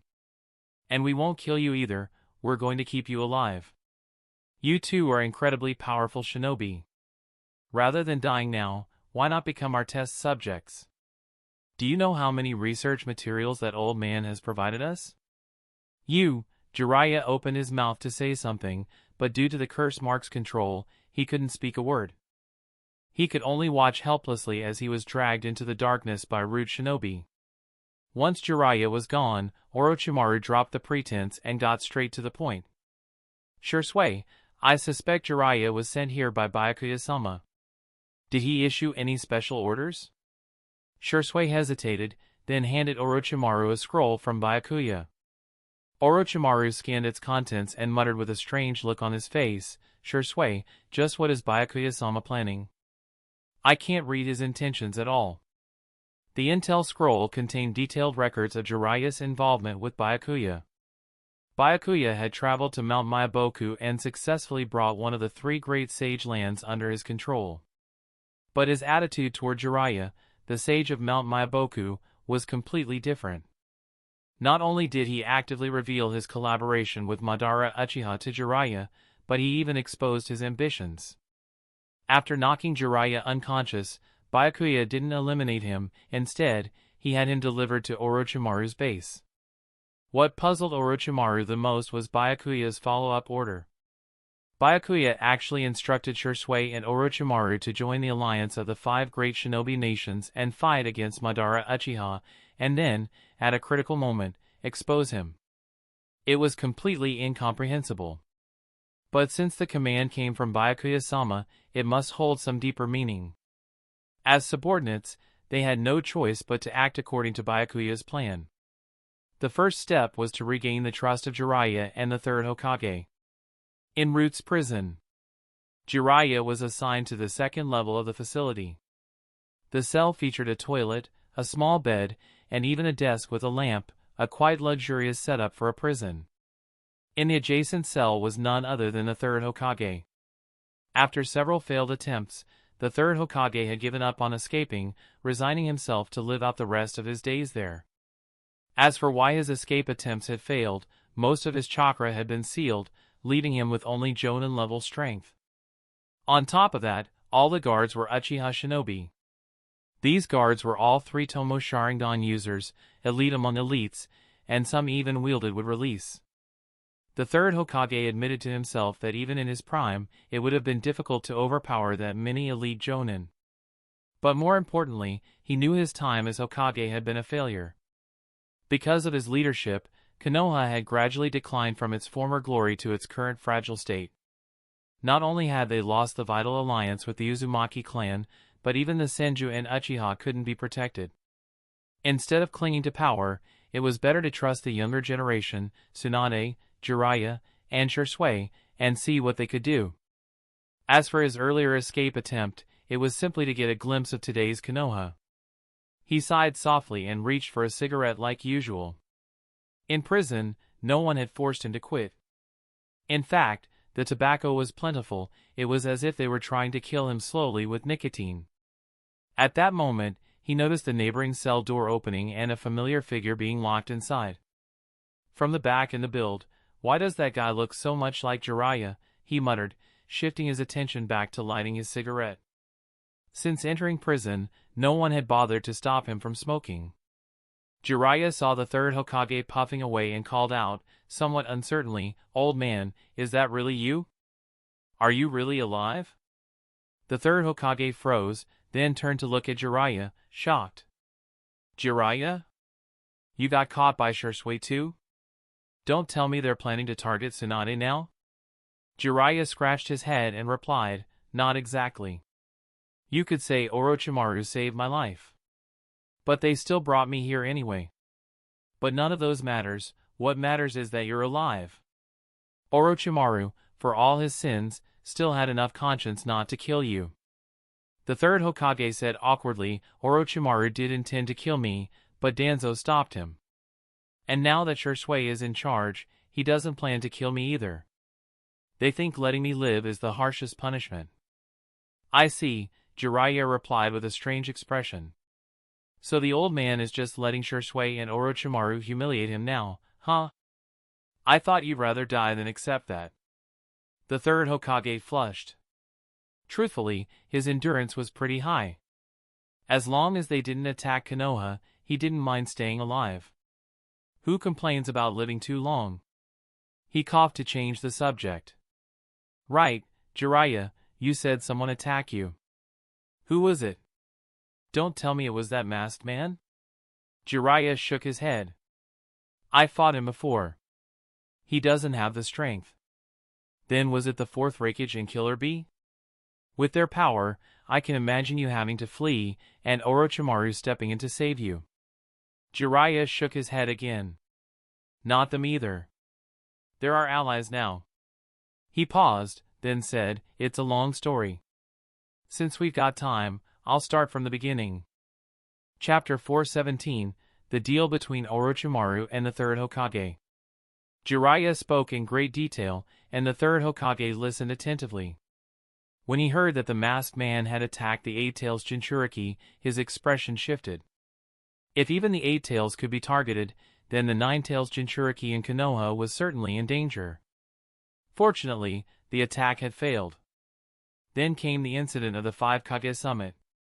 Hearing that the fourth Raikage convened the summit to counter the masked man, the third Hokage sighed, feeling he lacked such boldness. If Konoha's Jinchuriki had been attacked under his watch, he would have opted to downplay the situation, covering it up as much as possible. But the fourth Raikage had chosen to take the risk of inviting attacks from other villages by proposing an alliance against the masked man. Thinking about this, the third Hokage sighed lightly and asked, "So what was the outcome of the Five Kage Summit? Did the 5 great villages agree to unite against the masked man?" Jiraiya nodded. "Yes, and not just the 5 great villages. Amagakure also joined. And because of Madara Uchiha's sudden appearance, we formed the allied Shinobi forces." "Madara appeared, and you formed a Shinobi alliance?" The third Hokage frowned, puzzled. Isn't the masked man Madara Uchiha? He might be strong, but attacking all 5 Kage at once seems overly arrogant. Jiraiya shook his head. It wasn't the masked man, it was the real Madara Uchiha. While the 4th Raikage and I were pursuing the masked man, the real Madara launched a surprise attack. After the battle, we realized that what we had fought was merely a wood clone. Before leaving, he declared war on the entire Shinobi world and told all the villages to prepare. The third Hokage's confusion deepened. A wood clone? Just a clone, yet it could suppress all the Kage present? But then again, he remembered the immense pressure from the battle at the Valley of the End when he was a child. Madara Uchiha and the first Hokage were legends, Konoha's strongest. Only after growing up did he realize how much he had underestimated them. Compared to those two, his title as the Professor or strongest Hokage was laughable. After a brief pause, the third Hokage asked, "So who became the leader of the allied shinobi forces? Was it Inoki, or that brat A? Don't tell me it was Tsunade." In the third Hokage's view, only Tsunade, Inoki, or the 4th Raikage could lead the alliance, since Konoha, Iwagakure, and Kumogakure were the strongest. Jiraiya shook his head. None of them. But wait, how did you know Tsunade became Hokage? Did Orochimaru and Shisui even tell you that? They did. They've never tried to hide such things from me. Maybe they think that even if I know, I can't do anything about it, the third Hokage replied, his tone drawing sympathy from Jiraiya. After all, they were both prisoners now. If the old man couldn't resist, his own chances were negligible. They were just 2 shinobi seeking some warmth and solidarity. Jiraiya sighed and revealed, the leader of the allied shinobi forces isn't Inoki, A, or Tsunade. It's Byakuya from Amigakure, or more precisely, the leader of the Akatsuki, Byakuya. He defeated Madara's wood clone with overwhelming strength in front of everyone and became the undisputed leader of the alliance. But Jiraiya paused for several seconds. He wasn't sure if he should reveal that Byakuya was the mastermind. For a shinobi, knowing too much could be dangerous. Even Orochimaru and Shisui Uchiha might be Byakuya's pawns. The third Hokage, puzzled by Jiraiya's hesitation, muttered, to think Byakuya became the leader. Maybe he really inherited the will of the first Hokage and Tobirama-sensei. Just as Jiraiya remained indecisive, Orochimaru and Shisui appeared outside the cell. They glanced at the third Hokage, then at Jiraiya. Orochimaru spoke slowly, "Jiraiya, you're about to say that Byakuya is working with Madara Uchiha, aren't you? That's not a secret to us." Jiraiya's expression changed slightly, and the third Hokage was visibly shocked. Byakuya, the leader of the allied shinobi forces, colluding with Madara Uchiha, those words, strung together, made perfect sense. If those two joined forces, they could crush the entire shinobi world. Jiraiya glared at them warily. "Orochimaru, Shisui Uchiha, if I'm not wrong, you two are Byakuya's subordinates, right? What's your purpose in capturing me and the old man?" "To stop you from dying in vain," Orochimaru said with a smirk. "And why are you so sure that Shisui-kun and I would be loyal to Byakuya? Just because he's stronger than us?" Jiraiya raised an eyebrow. Was there still a chance? Orochimaru continued, "A few months ago, Byakuya told me about his plan with Madara Uchiha. But I thought it was nonsense. I have no interest in this so-called infinite Tsukuyomi. Escaping reality through Jinjutsu is something only cowards would do. I will never entrust my fate to someone else.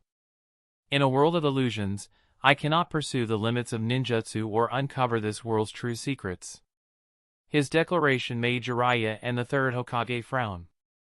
Orochimaru was still the same, mad, unrealistic, obsessed with ninjutsu. Yet compared to monsters like Byakuya and Madara, even a lunatic like him seemed almost sane. Madara Uchiha wanted to bring eternal happiness through a dream. Byakuya wanted to use the threat of Madara to unite the shinobi world. Both plans, if even slightly mismanaged, could bring catastrophe. In contrast, Orochimaru's human experiments were relatively tame. After listening to Orochimaru, Jiraiya and the third Hokage turned to Shisui. With an emotionless face, Shisui said, I don't care about the fate of the Shinobi world or Konoha. But Byakuya and Madara Uchiha's plans threaten the Uchiha. For the sake of the Uchiha, I'll fight them to the death. His voice was filled with unwavering resolve. Jiraiya and the third Hokage could not doubt him. Shisui had once embodied the will of fire, but after Danzo's betrayal, he had lost faith in that ideal. Now, he cared only about his clan. Taking a deep breath, Jiraiya looked toward Orochimaru and Shisui, a flicker of hope in his eyes. Since you both oppose Madara and Byakuya, then what do you plan to do next? Are you going to join forces with us? Orochimaru glanced at Jiraiya, then shook his head. Besides strength, the old man is worthless. As for you, Jiraiya, you've accomplished nothing all these years. I can't trust either of you. However, if you're willing to follow orders, Shisui and I might be willing to spare you, and we can come to some kind of arrangement. Jiraiya and the third Hokage exchanged a glance. Then Jiraiya said, We're willing to join you. But with how terrifying the strength of Byakuya and Madara Uchiha is, how do you two plan to deal with them? Orochimaru smiled mysteriously and said, What we can't do doesn't mean the previous Hokage can't. Old man, you've seen the power of the first and second Hokage, haven't you? You plan to use the Edo Tensei? The third Hokage narrowed his eyes slightly. He didn't approve of Orochimaru's approach. Orochimaru spread his hands and said, Besides summoning the past Hokage, who else do you think can go against Madara and Byakuya? The third Hokage fell silent. He knew that to face those two, Edo Tensei might truly be the only option. But to recklessly disturb the slumber of the former Hokage. Just as he tried to object, he said, Orochimaru, it's true that the Jutsu can summon the first and second Hokage, but they won't be able to unleash their full power. Even with Edo Tensei, I doubt it will. Orochimaru let out a mocking laugh. Old man, do you think Shisui and I spared your life without a reason? We've already mastered a way to let the reanimated shinobi regain most of their power. But this method, while allowing them to retain most of their strength from life, also causes us to lose control over them. The reanimations become dangerously unstable.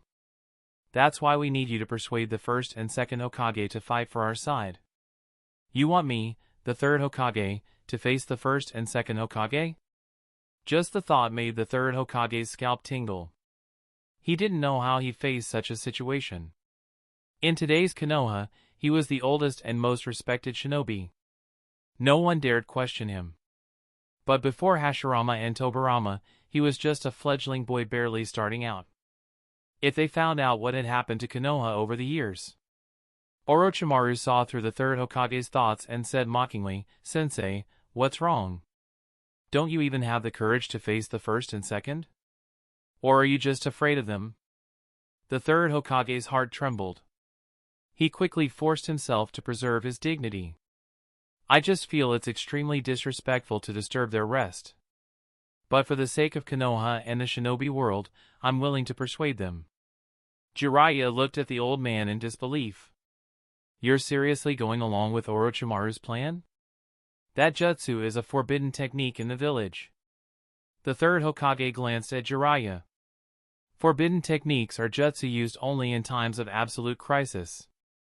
Isn't this the most dangerous time of all? If the first and second Hokage decide to hold someone accountable, I'll take full responsibility.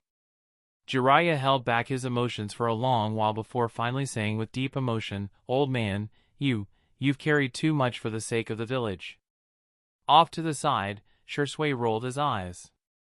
He really wanted to punch the old man. Even after becoming a prisoner, the third Hokage was still putting on this benevolent facade. Back then, he himself had been fooled by that image until Danzo took him down. But for the sake of Byakuya-sama's plan, he kept his thoughts to himself. After both sides reached an agreement, Orochimaru and Shisui transferred Jiraiya and the third Hokage from the prison to the root laboratory, where they would carry out the Edo Tensei ritual. Before reaching the lab, the third Hokage had plenty of his own calculations. Orochimaru's use of that jutsu was indeed desecration of the dead, but to him, this was also an opportunity he couldn't afford to miss. If he could reanimate the first Hokage and Tobirama-sensei at their peak, then the balance of power in their group would shift. No longer would Orochimaru and Shisui hold the reins. That power would return to Hashirama and Tobirama. That was the confidence he placed in them, and also the confidence he had in himself as their student. But when they arrived at the root lab, both the third Hokage and Jiraiya were stunned. Nearly a dozen Uchiha shinobi stood there, all with fully activated 3-tomo Sharingan, and all capable of using with release. Even more shocking, Orochimaru had already reanimated a large number of ninja. Each one of those souls had been among the best in their respective fields during their lifetime. With such a formidable lineup, even the first and second Hokage might not be able to turn the tide. Orochimaru noticed the third Hokage's expression and curled his lips into a faint smile. He knew his former teacher too well. Precisely because he knew him, he had prepared all this in advance. As they walked deeper into the lab, the third Hokage saw 3 kneeling white figures. In the past, he might have assumed Orochimaru had captured innocent people for the ritual, but now he understood. These were clones known as White Zetsu, subordinates of Madara Uchiha. Using Madara's own minions to revive the first and second Hokage, it wasn't a bad option.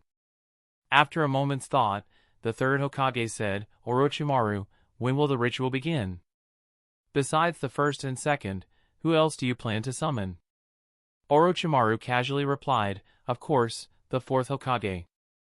I never liked him, but he's at least a strong fighter. Who knows, he might prove useful at a critical moment." The third Hokage's mind conjured the image of that spirited blonde ninja, and he sighed inwardly. If it had been him who died in the Nine-Tails attack instead of Minato Namikaze, would things in Konoha have turned out better? While the third Hokage was lost in thought, Orochimaru had already completed the hand seals. Slamming his palm onto the ground, he called out, "Forbidden technique, Edo Tensei." Chapter 418, Everywhere I Go, I See Uchiha. After the reanimation jutsu was performed, countless paper tags flew out from the void, enveloping the White Zetsu clone.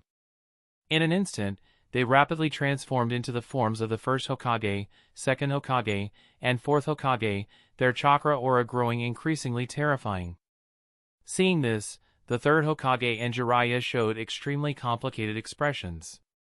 They had long known that the scroll of sealing contained the reanimation jutsu, but due to the taboo against reviving the dead, they had never used this forbidden technique. Even during the most dangerous times, like the Third Great Ninja War or the Nine-Tails Rampage, they never considered using this jutsu. Yet today, they tacitly allowed, and even helped, Orochimaru perform the reanimation jutsu.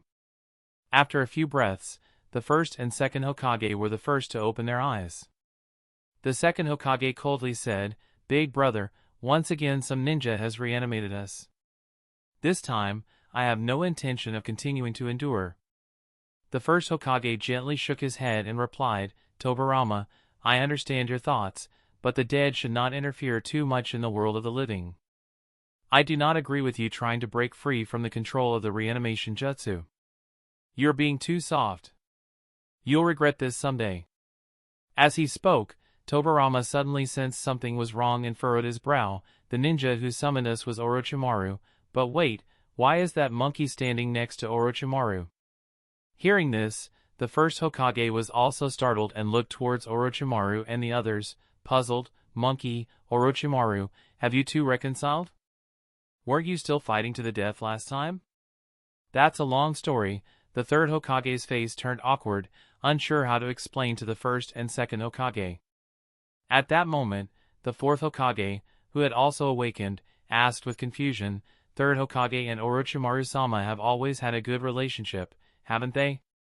But I'm supposed to be dead, how am I suddenly revived?" "Jiraiya-sensei, why are you here too?" Jiraiya fell silent, unwilling to reveal to his student that he was a prisoner. The first and second Hokage then turned to the fourth Hokage and asked, "Who are you?" The fourth Hokage pointed to his flak jacket and said, "Greetings, first and second. I am the fourth Hokage of the village, who died in an accident." The fourth, Huh? The first Hokage asked with interest, how is the village now? And why did you die before the monkey? I died during the sealing of the Nine Tails, the fourth patiently explained, then seemed to remember something and asked the third Hokage, Third Lord, I have been dead so many years now. Have you discovered the culprit behind the Nine Tails Night? Was the attacking ninja really Madara Uchiha? Madara Uchiha? Hearing that name, the first and second Hokage's expressions immediately turned serious. They frowned. Madara is supposed to be dead?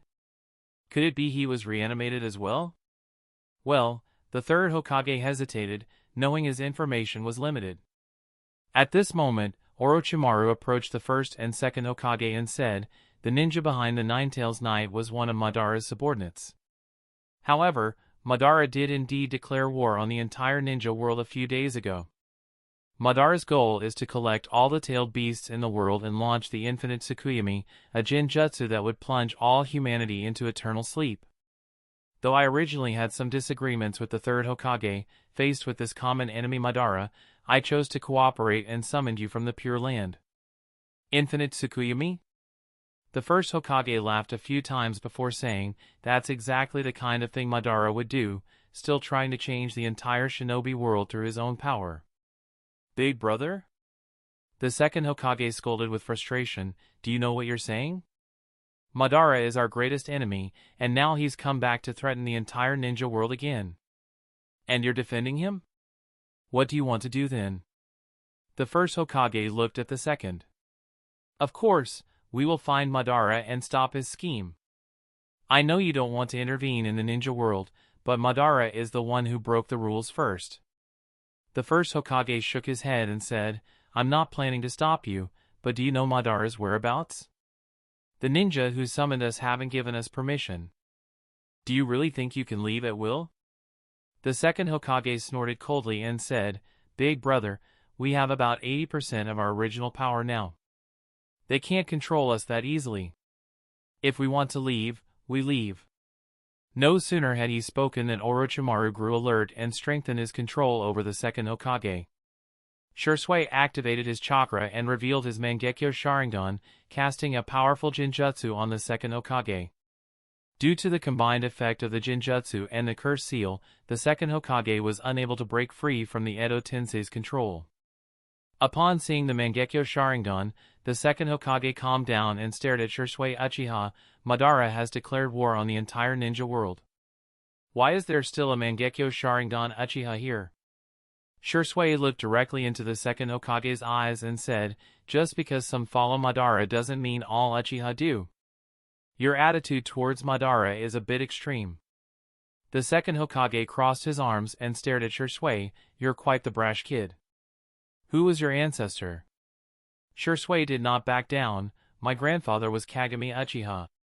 Second Hokage, you should remember him. Kagami Uchiha? The second Hokage's expression softened, so you are his descendant, no wonder you didn't become one of Madara's pawns. The second Hokage was naturally familiar with Kagami Uchiha. Though Kagami was not his disciple, he was one of the carefully selected subordinates. Back then, he wanted to support the Hokage faction within the Uchiha clan by changing Kagami's influence. From the results, it is evident that his plan was successful. Although Kagami may have died of old age, his descendants inherited the will of fire and chose to stand with the Hokage against Madara. Seeming to notice the second Hokage's thoughts, Shursui sneered, Second Hokage, you probably think my grandfather held great power in Konoha, thus leading the Uchiha down a different path? Isn't that so? The second Hokage retorted. Shursui laughed coldly and said, my grandfather died 30 years ago. He was not killed by an enemy but by his comrade Danzo Shimura. In recent decades, the Uchiha clan has been continuously suppressed by the Hokage faction.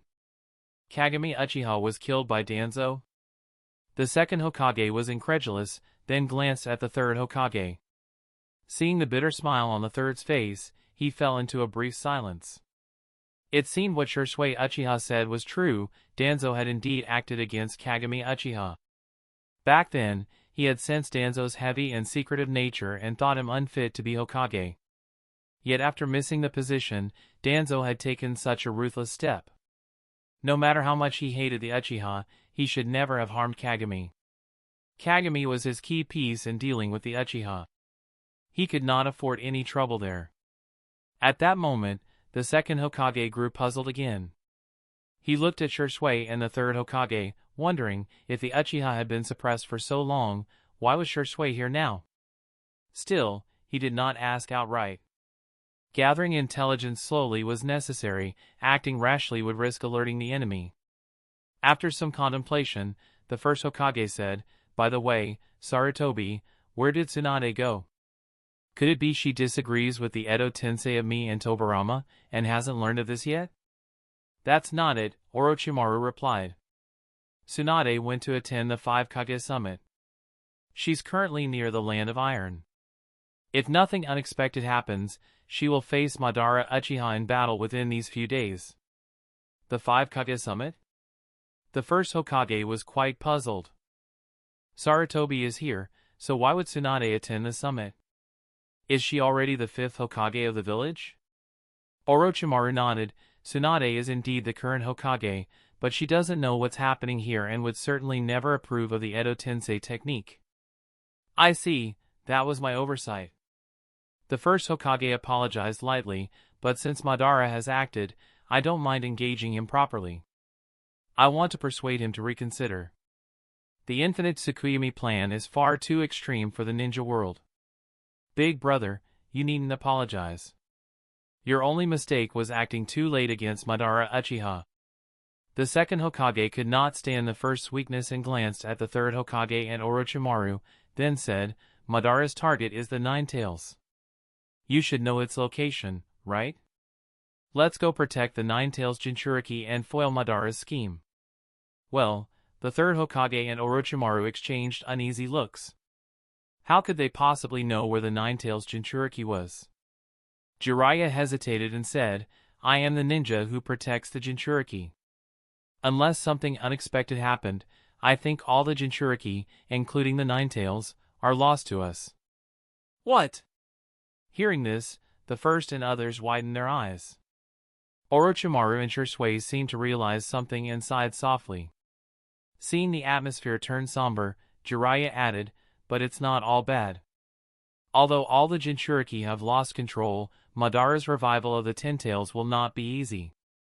There are still shinobi in the world who can stand against Madara. Shinobi who can stand against Madara Uchiha." The first Hokage's interest piqued. Though not a battle maniac like Madara, he longed for a worthy opponent. Being unbeatable was too lonely for him. The second Hokage frowned and asked, "If such shinobi exist, why haven't you sought their help to stop Madara?" Jiraiya hesitated before replying, "Because that person is currently the leader of the shinobi allied forces and is both an ally and rival of Madara. The only difference between them is that he wants to use the alliance to dominate the ninja world, while Madara wants to cast infinite Tsukuyomi." Upon hearing this, the first and second Hokage fell silent. If facing one Madara was difficult, facing two was much worse, and the whole ninja world might not be enough. No wonder even Orochimaru and the third Hokage, despite their past grievances, temporarily set them aside to face the ninja world survival crisis. The fourth Hokage was curious about the allied forces leader and asked, "Third Hokage, Orochimaru, who is the leader of the shinobi allied forces? Do we know him?" Jiraiya fell silent for a moment and said, "Minato. The leader is our friend, plus Yahiko and Nagato's comrade, Byakuya. That guy is currently the strongest shinobi in the world."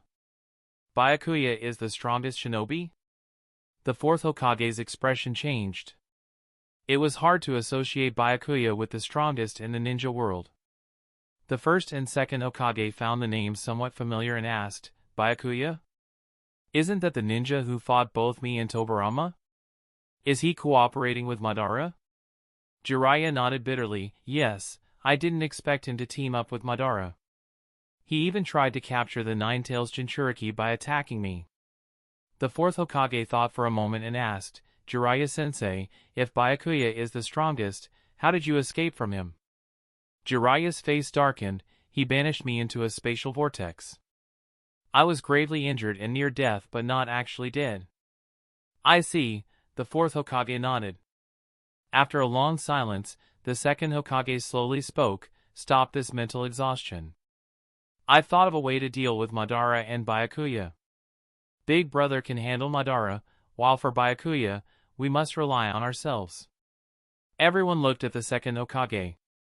He cleared his throat and continued, "From what you described, Byakuya is strong but not on Big Brother's level. This gives us a chance. We can use our numbers to defeat Byakuya." Jiraiya said, "Numerically, we don't have the advantage. Byakuya has the support of Amigakure and Akatsuki, forces rivaling even Konoha." The second Hokage snorted coldly, "I know they're strong, but don't we have Edo Tensei? If we have enough revived powerful shinobi, I can even overwhelm Big Brother." The first Hokage coughed lightly to remind the second. The second Hokage knew he was pushing it but pretended not to care and added, "Anyway, the urgent task is to take stock of the forces we can summon. I'll handle deployment and command." Chapter 419, The Bet Between Byakuya and Madara Uchiha. After hearing Tobirama Senju's words, the third Hokage and Jiraiya exchanged uneasy glances. One was the strongest fighter in the Hokage lineage, and the other was a former Hokage who had already died. Neither had a clear grasp of Konoha's current military strength. Orochimaru was also unfamiliar with Konoha's situation, so it was finally the root leader Shisui Uchiha who stepped forward to give a detailed explanation of Konoha's present forces. Currently, Konoha has about 20,000 ninjas, including both active and retired shinobi, roughly split evenly. Of these, about 5,000 ninjas had already been deployed to the front lines. These were all at least of Chunin rank, elite ninjas from the general populace and major clans.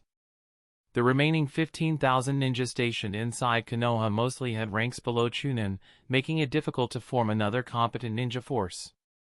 Upon hearing this, Tobirama Senju's expression grew troubled. The 20,000 ninjas, with only about 7,000 capable fighters, were roughly the same number as when he once led Konoha. What was the situation back then? And what was the third Hokage facing now? He had left Konoha with a solid foundation. Had the village followed his plans, it would at least not have fallen into such a dire state, even if it hadn't regained the glory of Hashirama's era. What troubled Tobirama most was that Jiraiya, a direct Hokage's successor, didn't even know Konoha's actual status. Instead, Shisui from the Uchiha clan, who controlled the military forces, had exact numbers. This strongly suggested that Tsunade, the Hokage, was merely a figurehead, while the real power lay with Shisui Uchiha.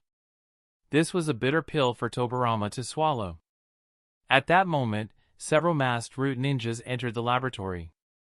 They first reported on Konoha's status for the day to Shisui, then noticed the presence of the former Hokage statues and were shocked. Why were the former Hokage suddenly in the lab? Seeing Shisui, they recovered composure and quietly left the room, vanishing without a trace.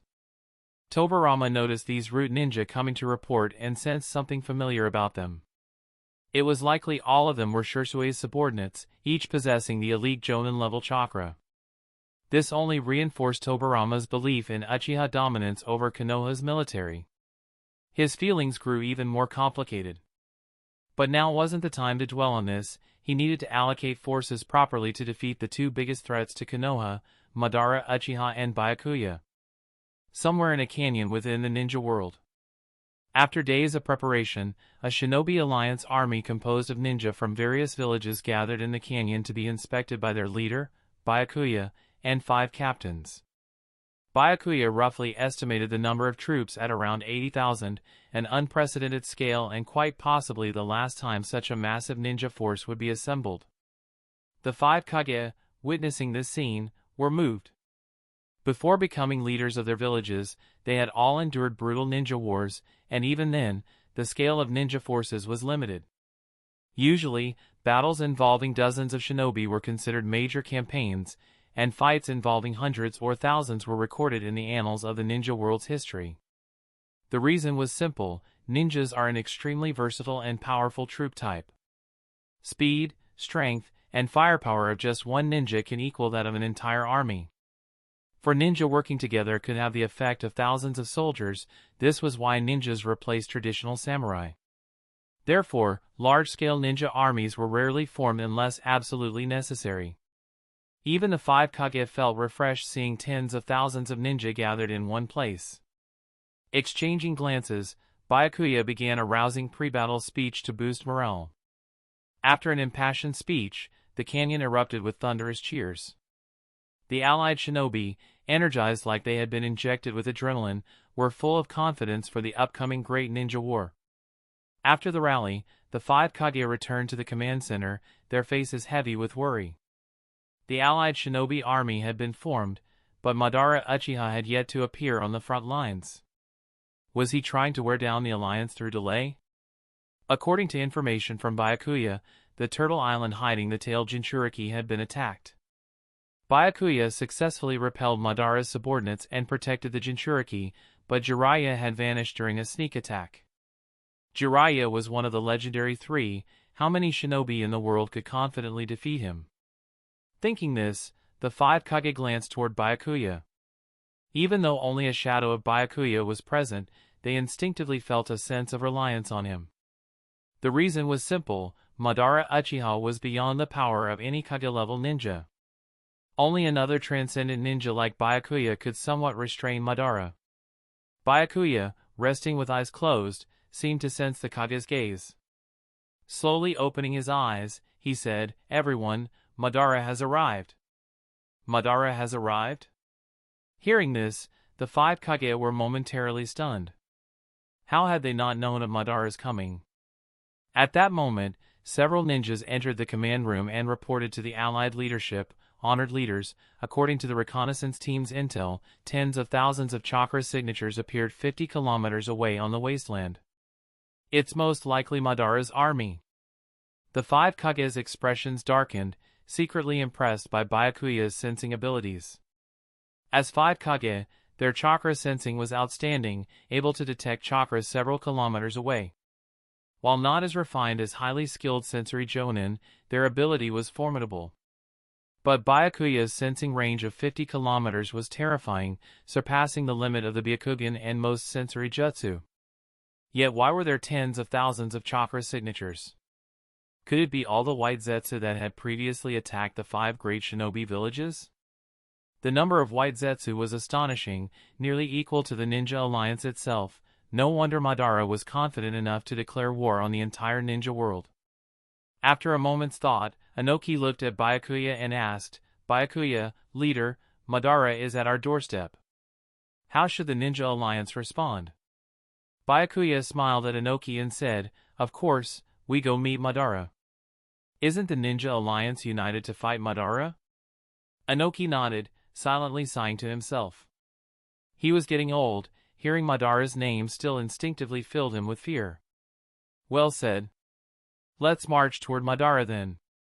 Regarding Byakuya's order, no one present expressed any objection. They worried about Madara Uchiha launching a sneak attack, but they held little concern for a direct frontal war. No matter how strong Madara was, he could not possibly stand against 80,000 ninja. Although the number of white Zetsu was intimidating, they were ultimately a mindless horde of beasts. As long as the villages cooperated with their ninjutsu defenses, they posed no real threat. Several hours later, the allied shinobi forces and Madara's troops appeared on the wasteland. This was once a forest but had been leveled recently in battle, leaving only a barren surface, an ideal place for a decisive fight. Upon arrival, the five Kage immediately looked toward the enemy. When they saw the opposing ninja, they couldn't help but frown. The allied forces included many Kage-level elite fighters. As long as Byakuya could hold Madara down, these remaining Kage-level ninjas could overwhelm the masked men with sheer numbers. After defeating the masked men, they would then support Byakuya. This confidence in victory was their main reason for wanting a direct battle with Madara. But when they truly observed Madara's forces, they suddenly realized the other side also possessed numerous Kage-level elite, many of whom were traders from the major villages. This included Itachi Uchiha, Kisame Hashigaki, and other notorious figures from the black market. Although outnumbered, their presence shattered the plan to gang up on Madara. While the 5 Kage surveyed the masked men, Byakuya and Madara exchanged glances. Days ago, these two had already discussed the nature of this Shinobi World War, debating how it should unfold. Initially, Madara had dismissed the war as trivial. In his view, the only worthy opponents were the first Hokage and Byakuya. Instead of wasting time battling the 5 Kage, it would be better to face Byakuya directly. However, Madara was not entirely confident in defeating Byakuya and didn't want to break ties just yet. He had been waiting for Byakuya and Obito to gather all the tailed beasts and then launch a decisive strike at the critical moment. After hearing Byakuya's war plan, Madara's lips curled into a slight smile. If this was how the war was to be fought, it might be interesting after all. Ending their gaze, Byakuya spoke to Madara, "Madara Uchiha, if you give up now, the allied shinobi forces will forgive past offenses, and in the future, you can live with some freedom under the coalition's watch." Madara laughed wildly upon hearing this. "Byakuya, at our level, it's just survival of the fittest. And from what you say, it sounds like you could take me down whenever you wish." He paused, then said meaningfully, "Also, you must be a wood clone here, right? Do you really think this group of kids can defeat me, Madara Uchiha?" Before he finished, Madara formed hand seals and was instantly cloaked by his Susanoo. Unlike other Uchiha, Madara's Susanoo had 4 arms on each side, allowing simultaneous offense and defense. In an instant, Madara's Susanoo fully formed, towering 50 meters tall. This alone shocked the allied shinobi, but what shocked them more was that Madara simultaneously summoned 5 Susanoo. Seeing 5 massive demonic figures, the allied shinobi swallowed hard. Unlike the last 5 Kage summit where every participant was an upper ninja, many allied shinobi had never witnessed such a terrifying spectacle and could hardly imagine Susanoo was a human technique. The next moment, all 5 Susanoo launched their attack toward the allied forces. Seeing this, the 4th Raikage and the elders of Kirigakure immediately used body flicker technique and attacked the Susanoo. Under their fierce assault, the Susanoo faltered and began to tremble. After several minutes, the 4th Raikage and the Kirigakure elders defeated the Susanoo and gasped for breath upon returning. Although they had beaten the Susanoo, the allied forces' morale dropped further. It was hard for the allied shinobi to believe that just a few Susanoo could make the 5 Kage overwhelmed. Witnessing the defeat of his Susanoo, Madara placed his hands on his hips and looked at Byakuya with contempt. "Byakuya, are you not going to personally fight? Or do you want me to first deal with the pesky 5 Kage? Or maybe I should crush your wood clone and your last illusion myself?" Hearing this, the allied shinobi quickly looked toward Byakuya, thinking that their leader might truly just be a wood clone, and if that was the case, what hope did they have? Byakuya smiled and then threatened, "Indeed, this wood clone alone does not guarantee my victory over you, but guess where my true body is right now?" Madara sneered, "Is it protecting the Jinchuriki? You worry I would sneak attack them, but I disdain such tactics. Once I defeat the allied shinobi forces head-on, I'll find you for sure." Byakuya shook his head with a playful tone. "Madara, you misunderstand. My true body is indeed near the Jinchuriki, but my goal isn't to protect them, it's to protect the shinobi world." Madara's expression darkened. "Protect the shinobi world? What do you intend to do?" Byakuya replied calmly, "Madara, there are many ways to prevent you from obtaining all the tailed beasts. The allied forces can defeat you directly or kill the Jinchuriki. If the Jinchuriki dies, the tailed beasts will die with them, at least until they can be reborn. During that time, you won't be able to threaten the shinobi world." Madara's face grew grim. "Are you threatening me? If you don't get the tailed beasts, I can retreat for a while and destroy your villages. That's just waiting decades." Byakuya scoffed. "Can your resurrection jutsu really last decades? Compared to your infinite Tsukuyami plan, I think the villages can afford some sacrifices." Madara's tone turned serious. "Tell me, what exactly do you intend by saying all this?" Byakuya slowly began. "I want to play a game with you, a wager. The outcome will decide the shinobi world's future and the fate of us both." Chapter 420, The Reanimated Ninja. Game? Bet? Madara Uchiha laughed as if he had heard something amusing, then gradually grew serious as he stared at Byakuya. What kind of game and bet are you talking about? Tell me. Byakuya spoke calmly. My bet is simple. I wager that even if you complete infinite Tsukuyomi, you will not achieve the deepest wish in your heart. I am also very curious why the former Shura, who once dominated the shinobi world, would believe in such an illusory Eye of the Moon plan. Byakuya's words didn't have much impact on Madara. The ninja allied forces and Obito's group regarded this as normal psychological warfare, a common tactic in shinobi battles to affect the opponent's performance. But for Black Zetsu, this had an entirely different meaning. As the originator of the Eye of the Moon plan, Black Zetsu knew well that infinite Tsukuyomi was a jutsu for resurrecting his mother, and capable of fulfilling Madara's ideal of making everyone happy. Could Byakuya really know something? But then Black Zetsu dismissed his concerns. He nearly forgot that at their first encounter, he told Byakuya that infinite Tsukuyomi was a fraud, and Byakuya never intended to actually initiate it, but instead planned to use the power of the Ten Tails to unify the shinobi world. Byakuya's disguise over the years had been so perfect that Black Zetsu almost forgot their original agreement. After hearing Byakuya's words, Madara scoffed, "You doubt the Eye of the Moon plan? Even if it has false parts, what does it have to do with you? I, Madara Uchiha, do not need to explain myself to anyone. Instead of jabbering, why not think about how to defeat me?" Seeing Madara refuse to listen, Byakuya sighed lightly and said, "Since you won't listen to my advice, the allied forces will have no choice but to face you in battle. But we have too many ninjas under our command.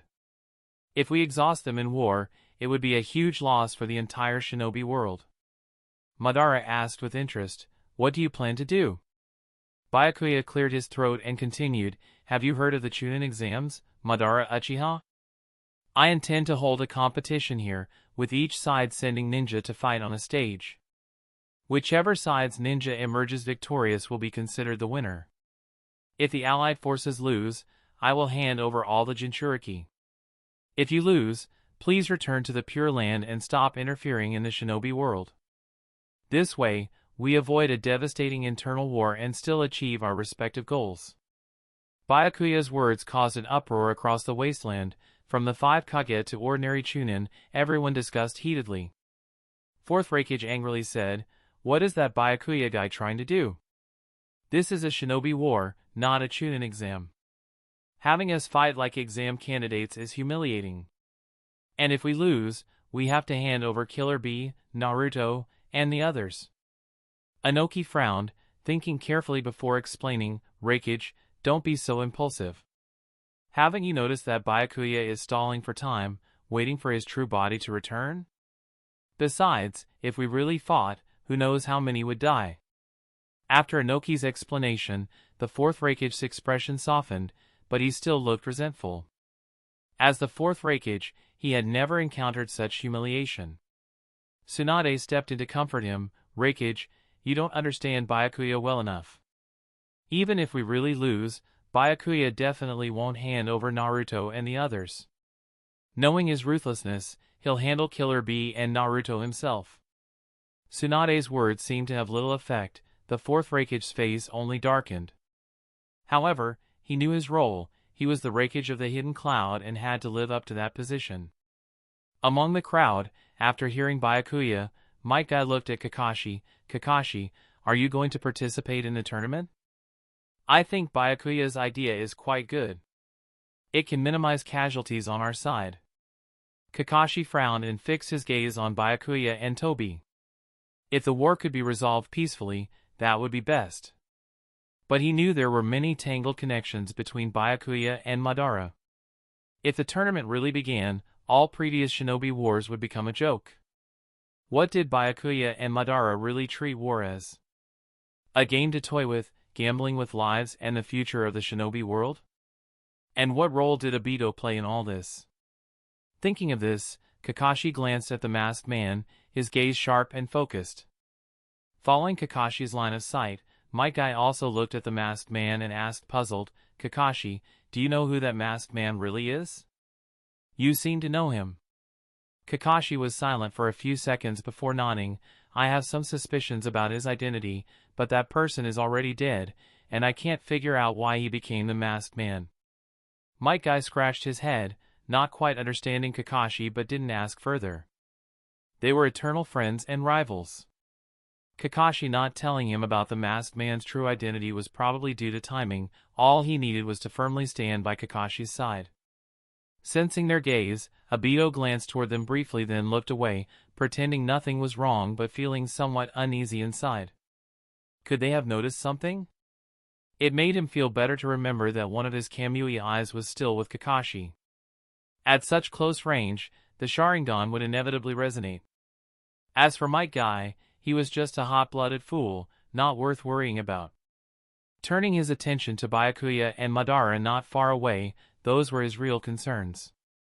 Madara was his nominal superior, and they both aimed to realize the Eye of the Moon plan. But since Byakuya and Madara started negotiating behind his back, deciding to hold a tournament during the Shinobi War was probably part of their secret plans. Was it just to divert the 5 great Shinobi nations' attention and secretly revive the Ten Tails? Was all that really necessary? While observing Byakuya and Madara, Itachi Uchiha silently watched the masked man too. After all these years together, he had some vague suspicions about the masked man's identity. He had once suspected the masked man was Madara, but the real Madara stood before him now and revealed the Eye of the Moon plan inscribed on the stone monument. As long as the Ten Tails can be revived, its power can be used to project the infinite Tsukuyomi across the entire Shinobi world, using the moon as a medium, so that everyone will live their entire lives in a beautiful dream. Itachi Uchiha naturally sneered at Madara Uchiha's claim. His own Genjutsu, Tsukuyomi, could achieve a similar effect to the infinite Tsukuyomi, allowing ordinary shinobi to spend their entire lives trapped in an illusion. But such an illusion was meaningless. Being lost in a beautiful illusion would only cause the development of the shinobi world to stagnate. This was no different from killing everyone in the shinobi world to stop the wars, the only difference being one was instantaneous death, the other was slow, lingering death. Although he did not agree with Madara's ideology, Itachi did not immediately flee either. Instead, he stayed close to Madara and the masked man, gathering as much information as possible and planning to deliver a heavy blow to them at a critical moment. Unfortunately, as time passed and more information was gathered, he increasingly realized that the organization behind the masked man was an opponent that would be extremely difficult to defeat. His Totsuka blade might be able to seal the Edo Tensei, reanimation, state of Madara Uchiha, but it was absolutely insufficient against the other enemies. Moreover, he vaguely sensed that behind Madara was an even more terrifying mastermind lurking in the shadows. Under these circumstances, he could only continue to lie low. After some discussion, everyone's attention returned to Byakuya and Madara Uchiha. Changing the war into a competition was a proposal that only Madara could decide. Under everyone's gaze, Madara's lips curved into a smile as he loudly declared, deciding the fate of the Jinchuriki through a competition, "You are bold, but I do not dislike this decision. Let these so-called 5 Kage entertain us fully."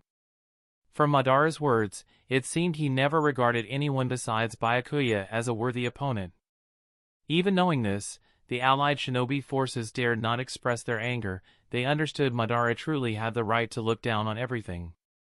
If Byakuya had also reached such a level, this shinobi world war would be nothing but a one-sided massacre. At this moment, Madara seemed to remember something and said to Byakuya, "Since this is a competition, naturally, there must be a competition arena. Let us both create the battlefield." With that, Madara soared into the sky and projected his Susanoo. Unlike previous times, this Susanoo was over 100 meters tall. Then, Susanoo drew its sword and fiercely slashed toward the distant mountain range. In an instant, a crescent-shaped sword energy formed and cut many mountain peaks in half. When the mountain peaks collapsed, kicking up endless dust, their mirror-smooth surfaces naturally formed a giant arena. This spectacle was seen by the 5 Kage and all the shinobi present. To them, Madara's way of creating the arena was nothing short of miraculous craftsmanship. They finally understood why the shinobi world had maintained peace during the era when Madara and Senju Hashirama were still active. Against such an enemy, they simply had no chance of winning. Even if they were lucky enough to wound Madara, it would be like a mayfly trying to shake a tree. Madara, if he wished, could slaughter the allied shinobi forces at any time. The arena is too high, how can it be without bridges? Byakuya flashed through the mountains and then used what released to create giant vines, building bridges connecting the mountains, along with spectator stands and resting houses on top. Byakuya's effort restored much of the allied shinobi forces' morale. Meanwhile, Obito's mood was complicated. He had previously thought he was no match for Byakuya's real body, but now that Byakuya here was only a wooden clone, he felt he couldn't even defeat this clone. How was he supposed to strike Byakuya next? Obito fell into deep thought, feeling that he might never find such an opportunity again. Once the arena was completed, it was time to register participants. Elite Jonin from each village began to announce their participation, and soon the registration area was packed. Seeing this, the 5 Kage smiled confidently. In terms of numbers, the allied shinobi forces clearly had the advantage. The Jonin elite of the 5 great shinobi villages were the backbone of their forces. Unless they had been excluded by the Kage, few elites would betray their villages. Even if Madara's side had some powerful opponents, the allied forces could delay long enough for Byakuya and the Jinchuriki to return. However, these were the worst-case scenarios. The allied shinobi forces simply could not lose. Seeing their side at a numerical disadvantage, Itachi Uchiha and Kisame approached Obito. They asked, "Masked Man, looking at the numbers, we are at a disadvantage. Are we really going to lose to the allied shinobi forces?" Obito did not immediately answer, deliberately building suspense. With our power, winning this competition is easy. Are you two lacking confidence in yourselves?" Itachi fell silent, considering whether to launch a sneak attack on the masked man. The masked man possessed space-time abilities and was clearly a user of Edo Tensei. If they could force Obito to lift the Edo Tensei, the war would come to an immediate end. However, the problem was that they only had one chance to strike. Just as Itachi hesitated, Obito smiled and said, "Don't worry, we have many more people than the allied forces." "Do you think the organization has only been collecting tailed beasts all these years?" "What do you mean by that?" Itachi felt a surge of unease. Obito didn't explain further but looked at White Zetsu, signaling him to unleash all the trump cards prepared beforehand. Soon, White Zetsu walked to the center of White Zetsu's army, formed hand seals. Many White Zetsu immediately dispelled their transformation jutsu and reverted to the appearances of elite Jonin who had died on the battlefield over the past decades in the 5 great shinobi villages. Seeing this group of Edo Tensei shinobi, every allied shinobi was utterly shocked. That's the end of this tale. Thank you for watching and I'll see you in the finale. Peace.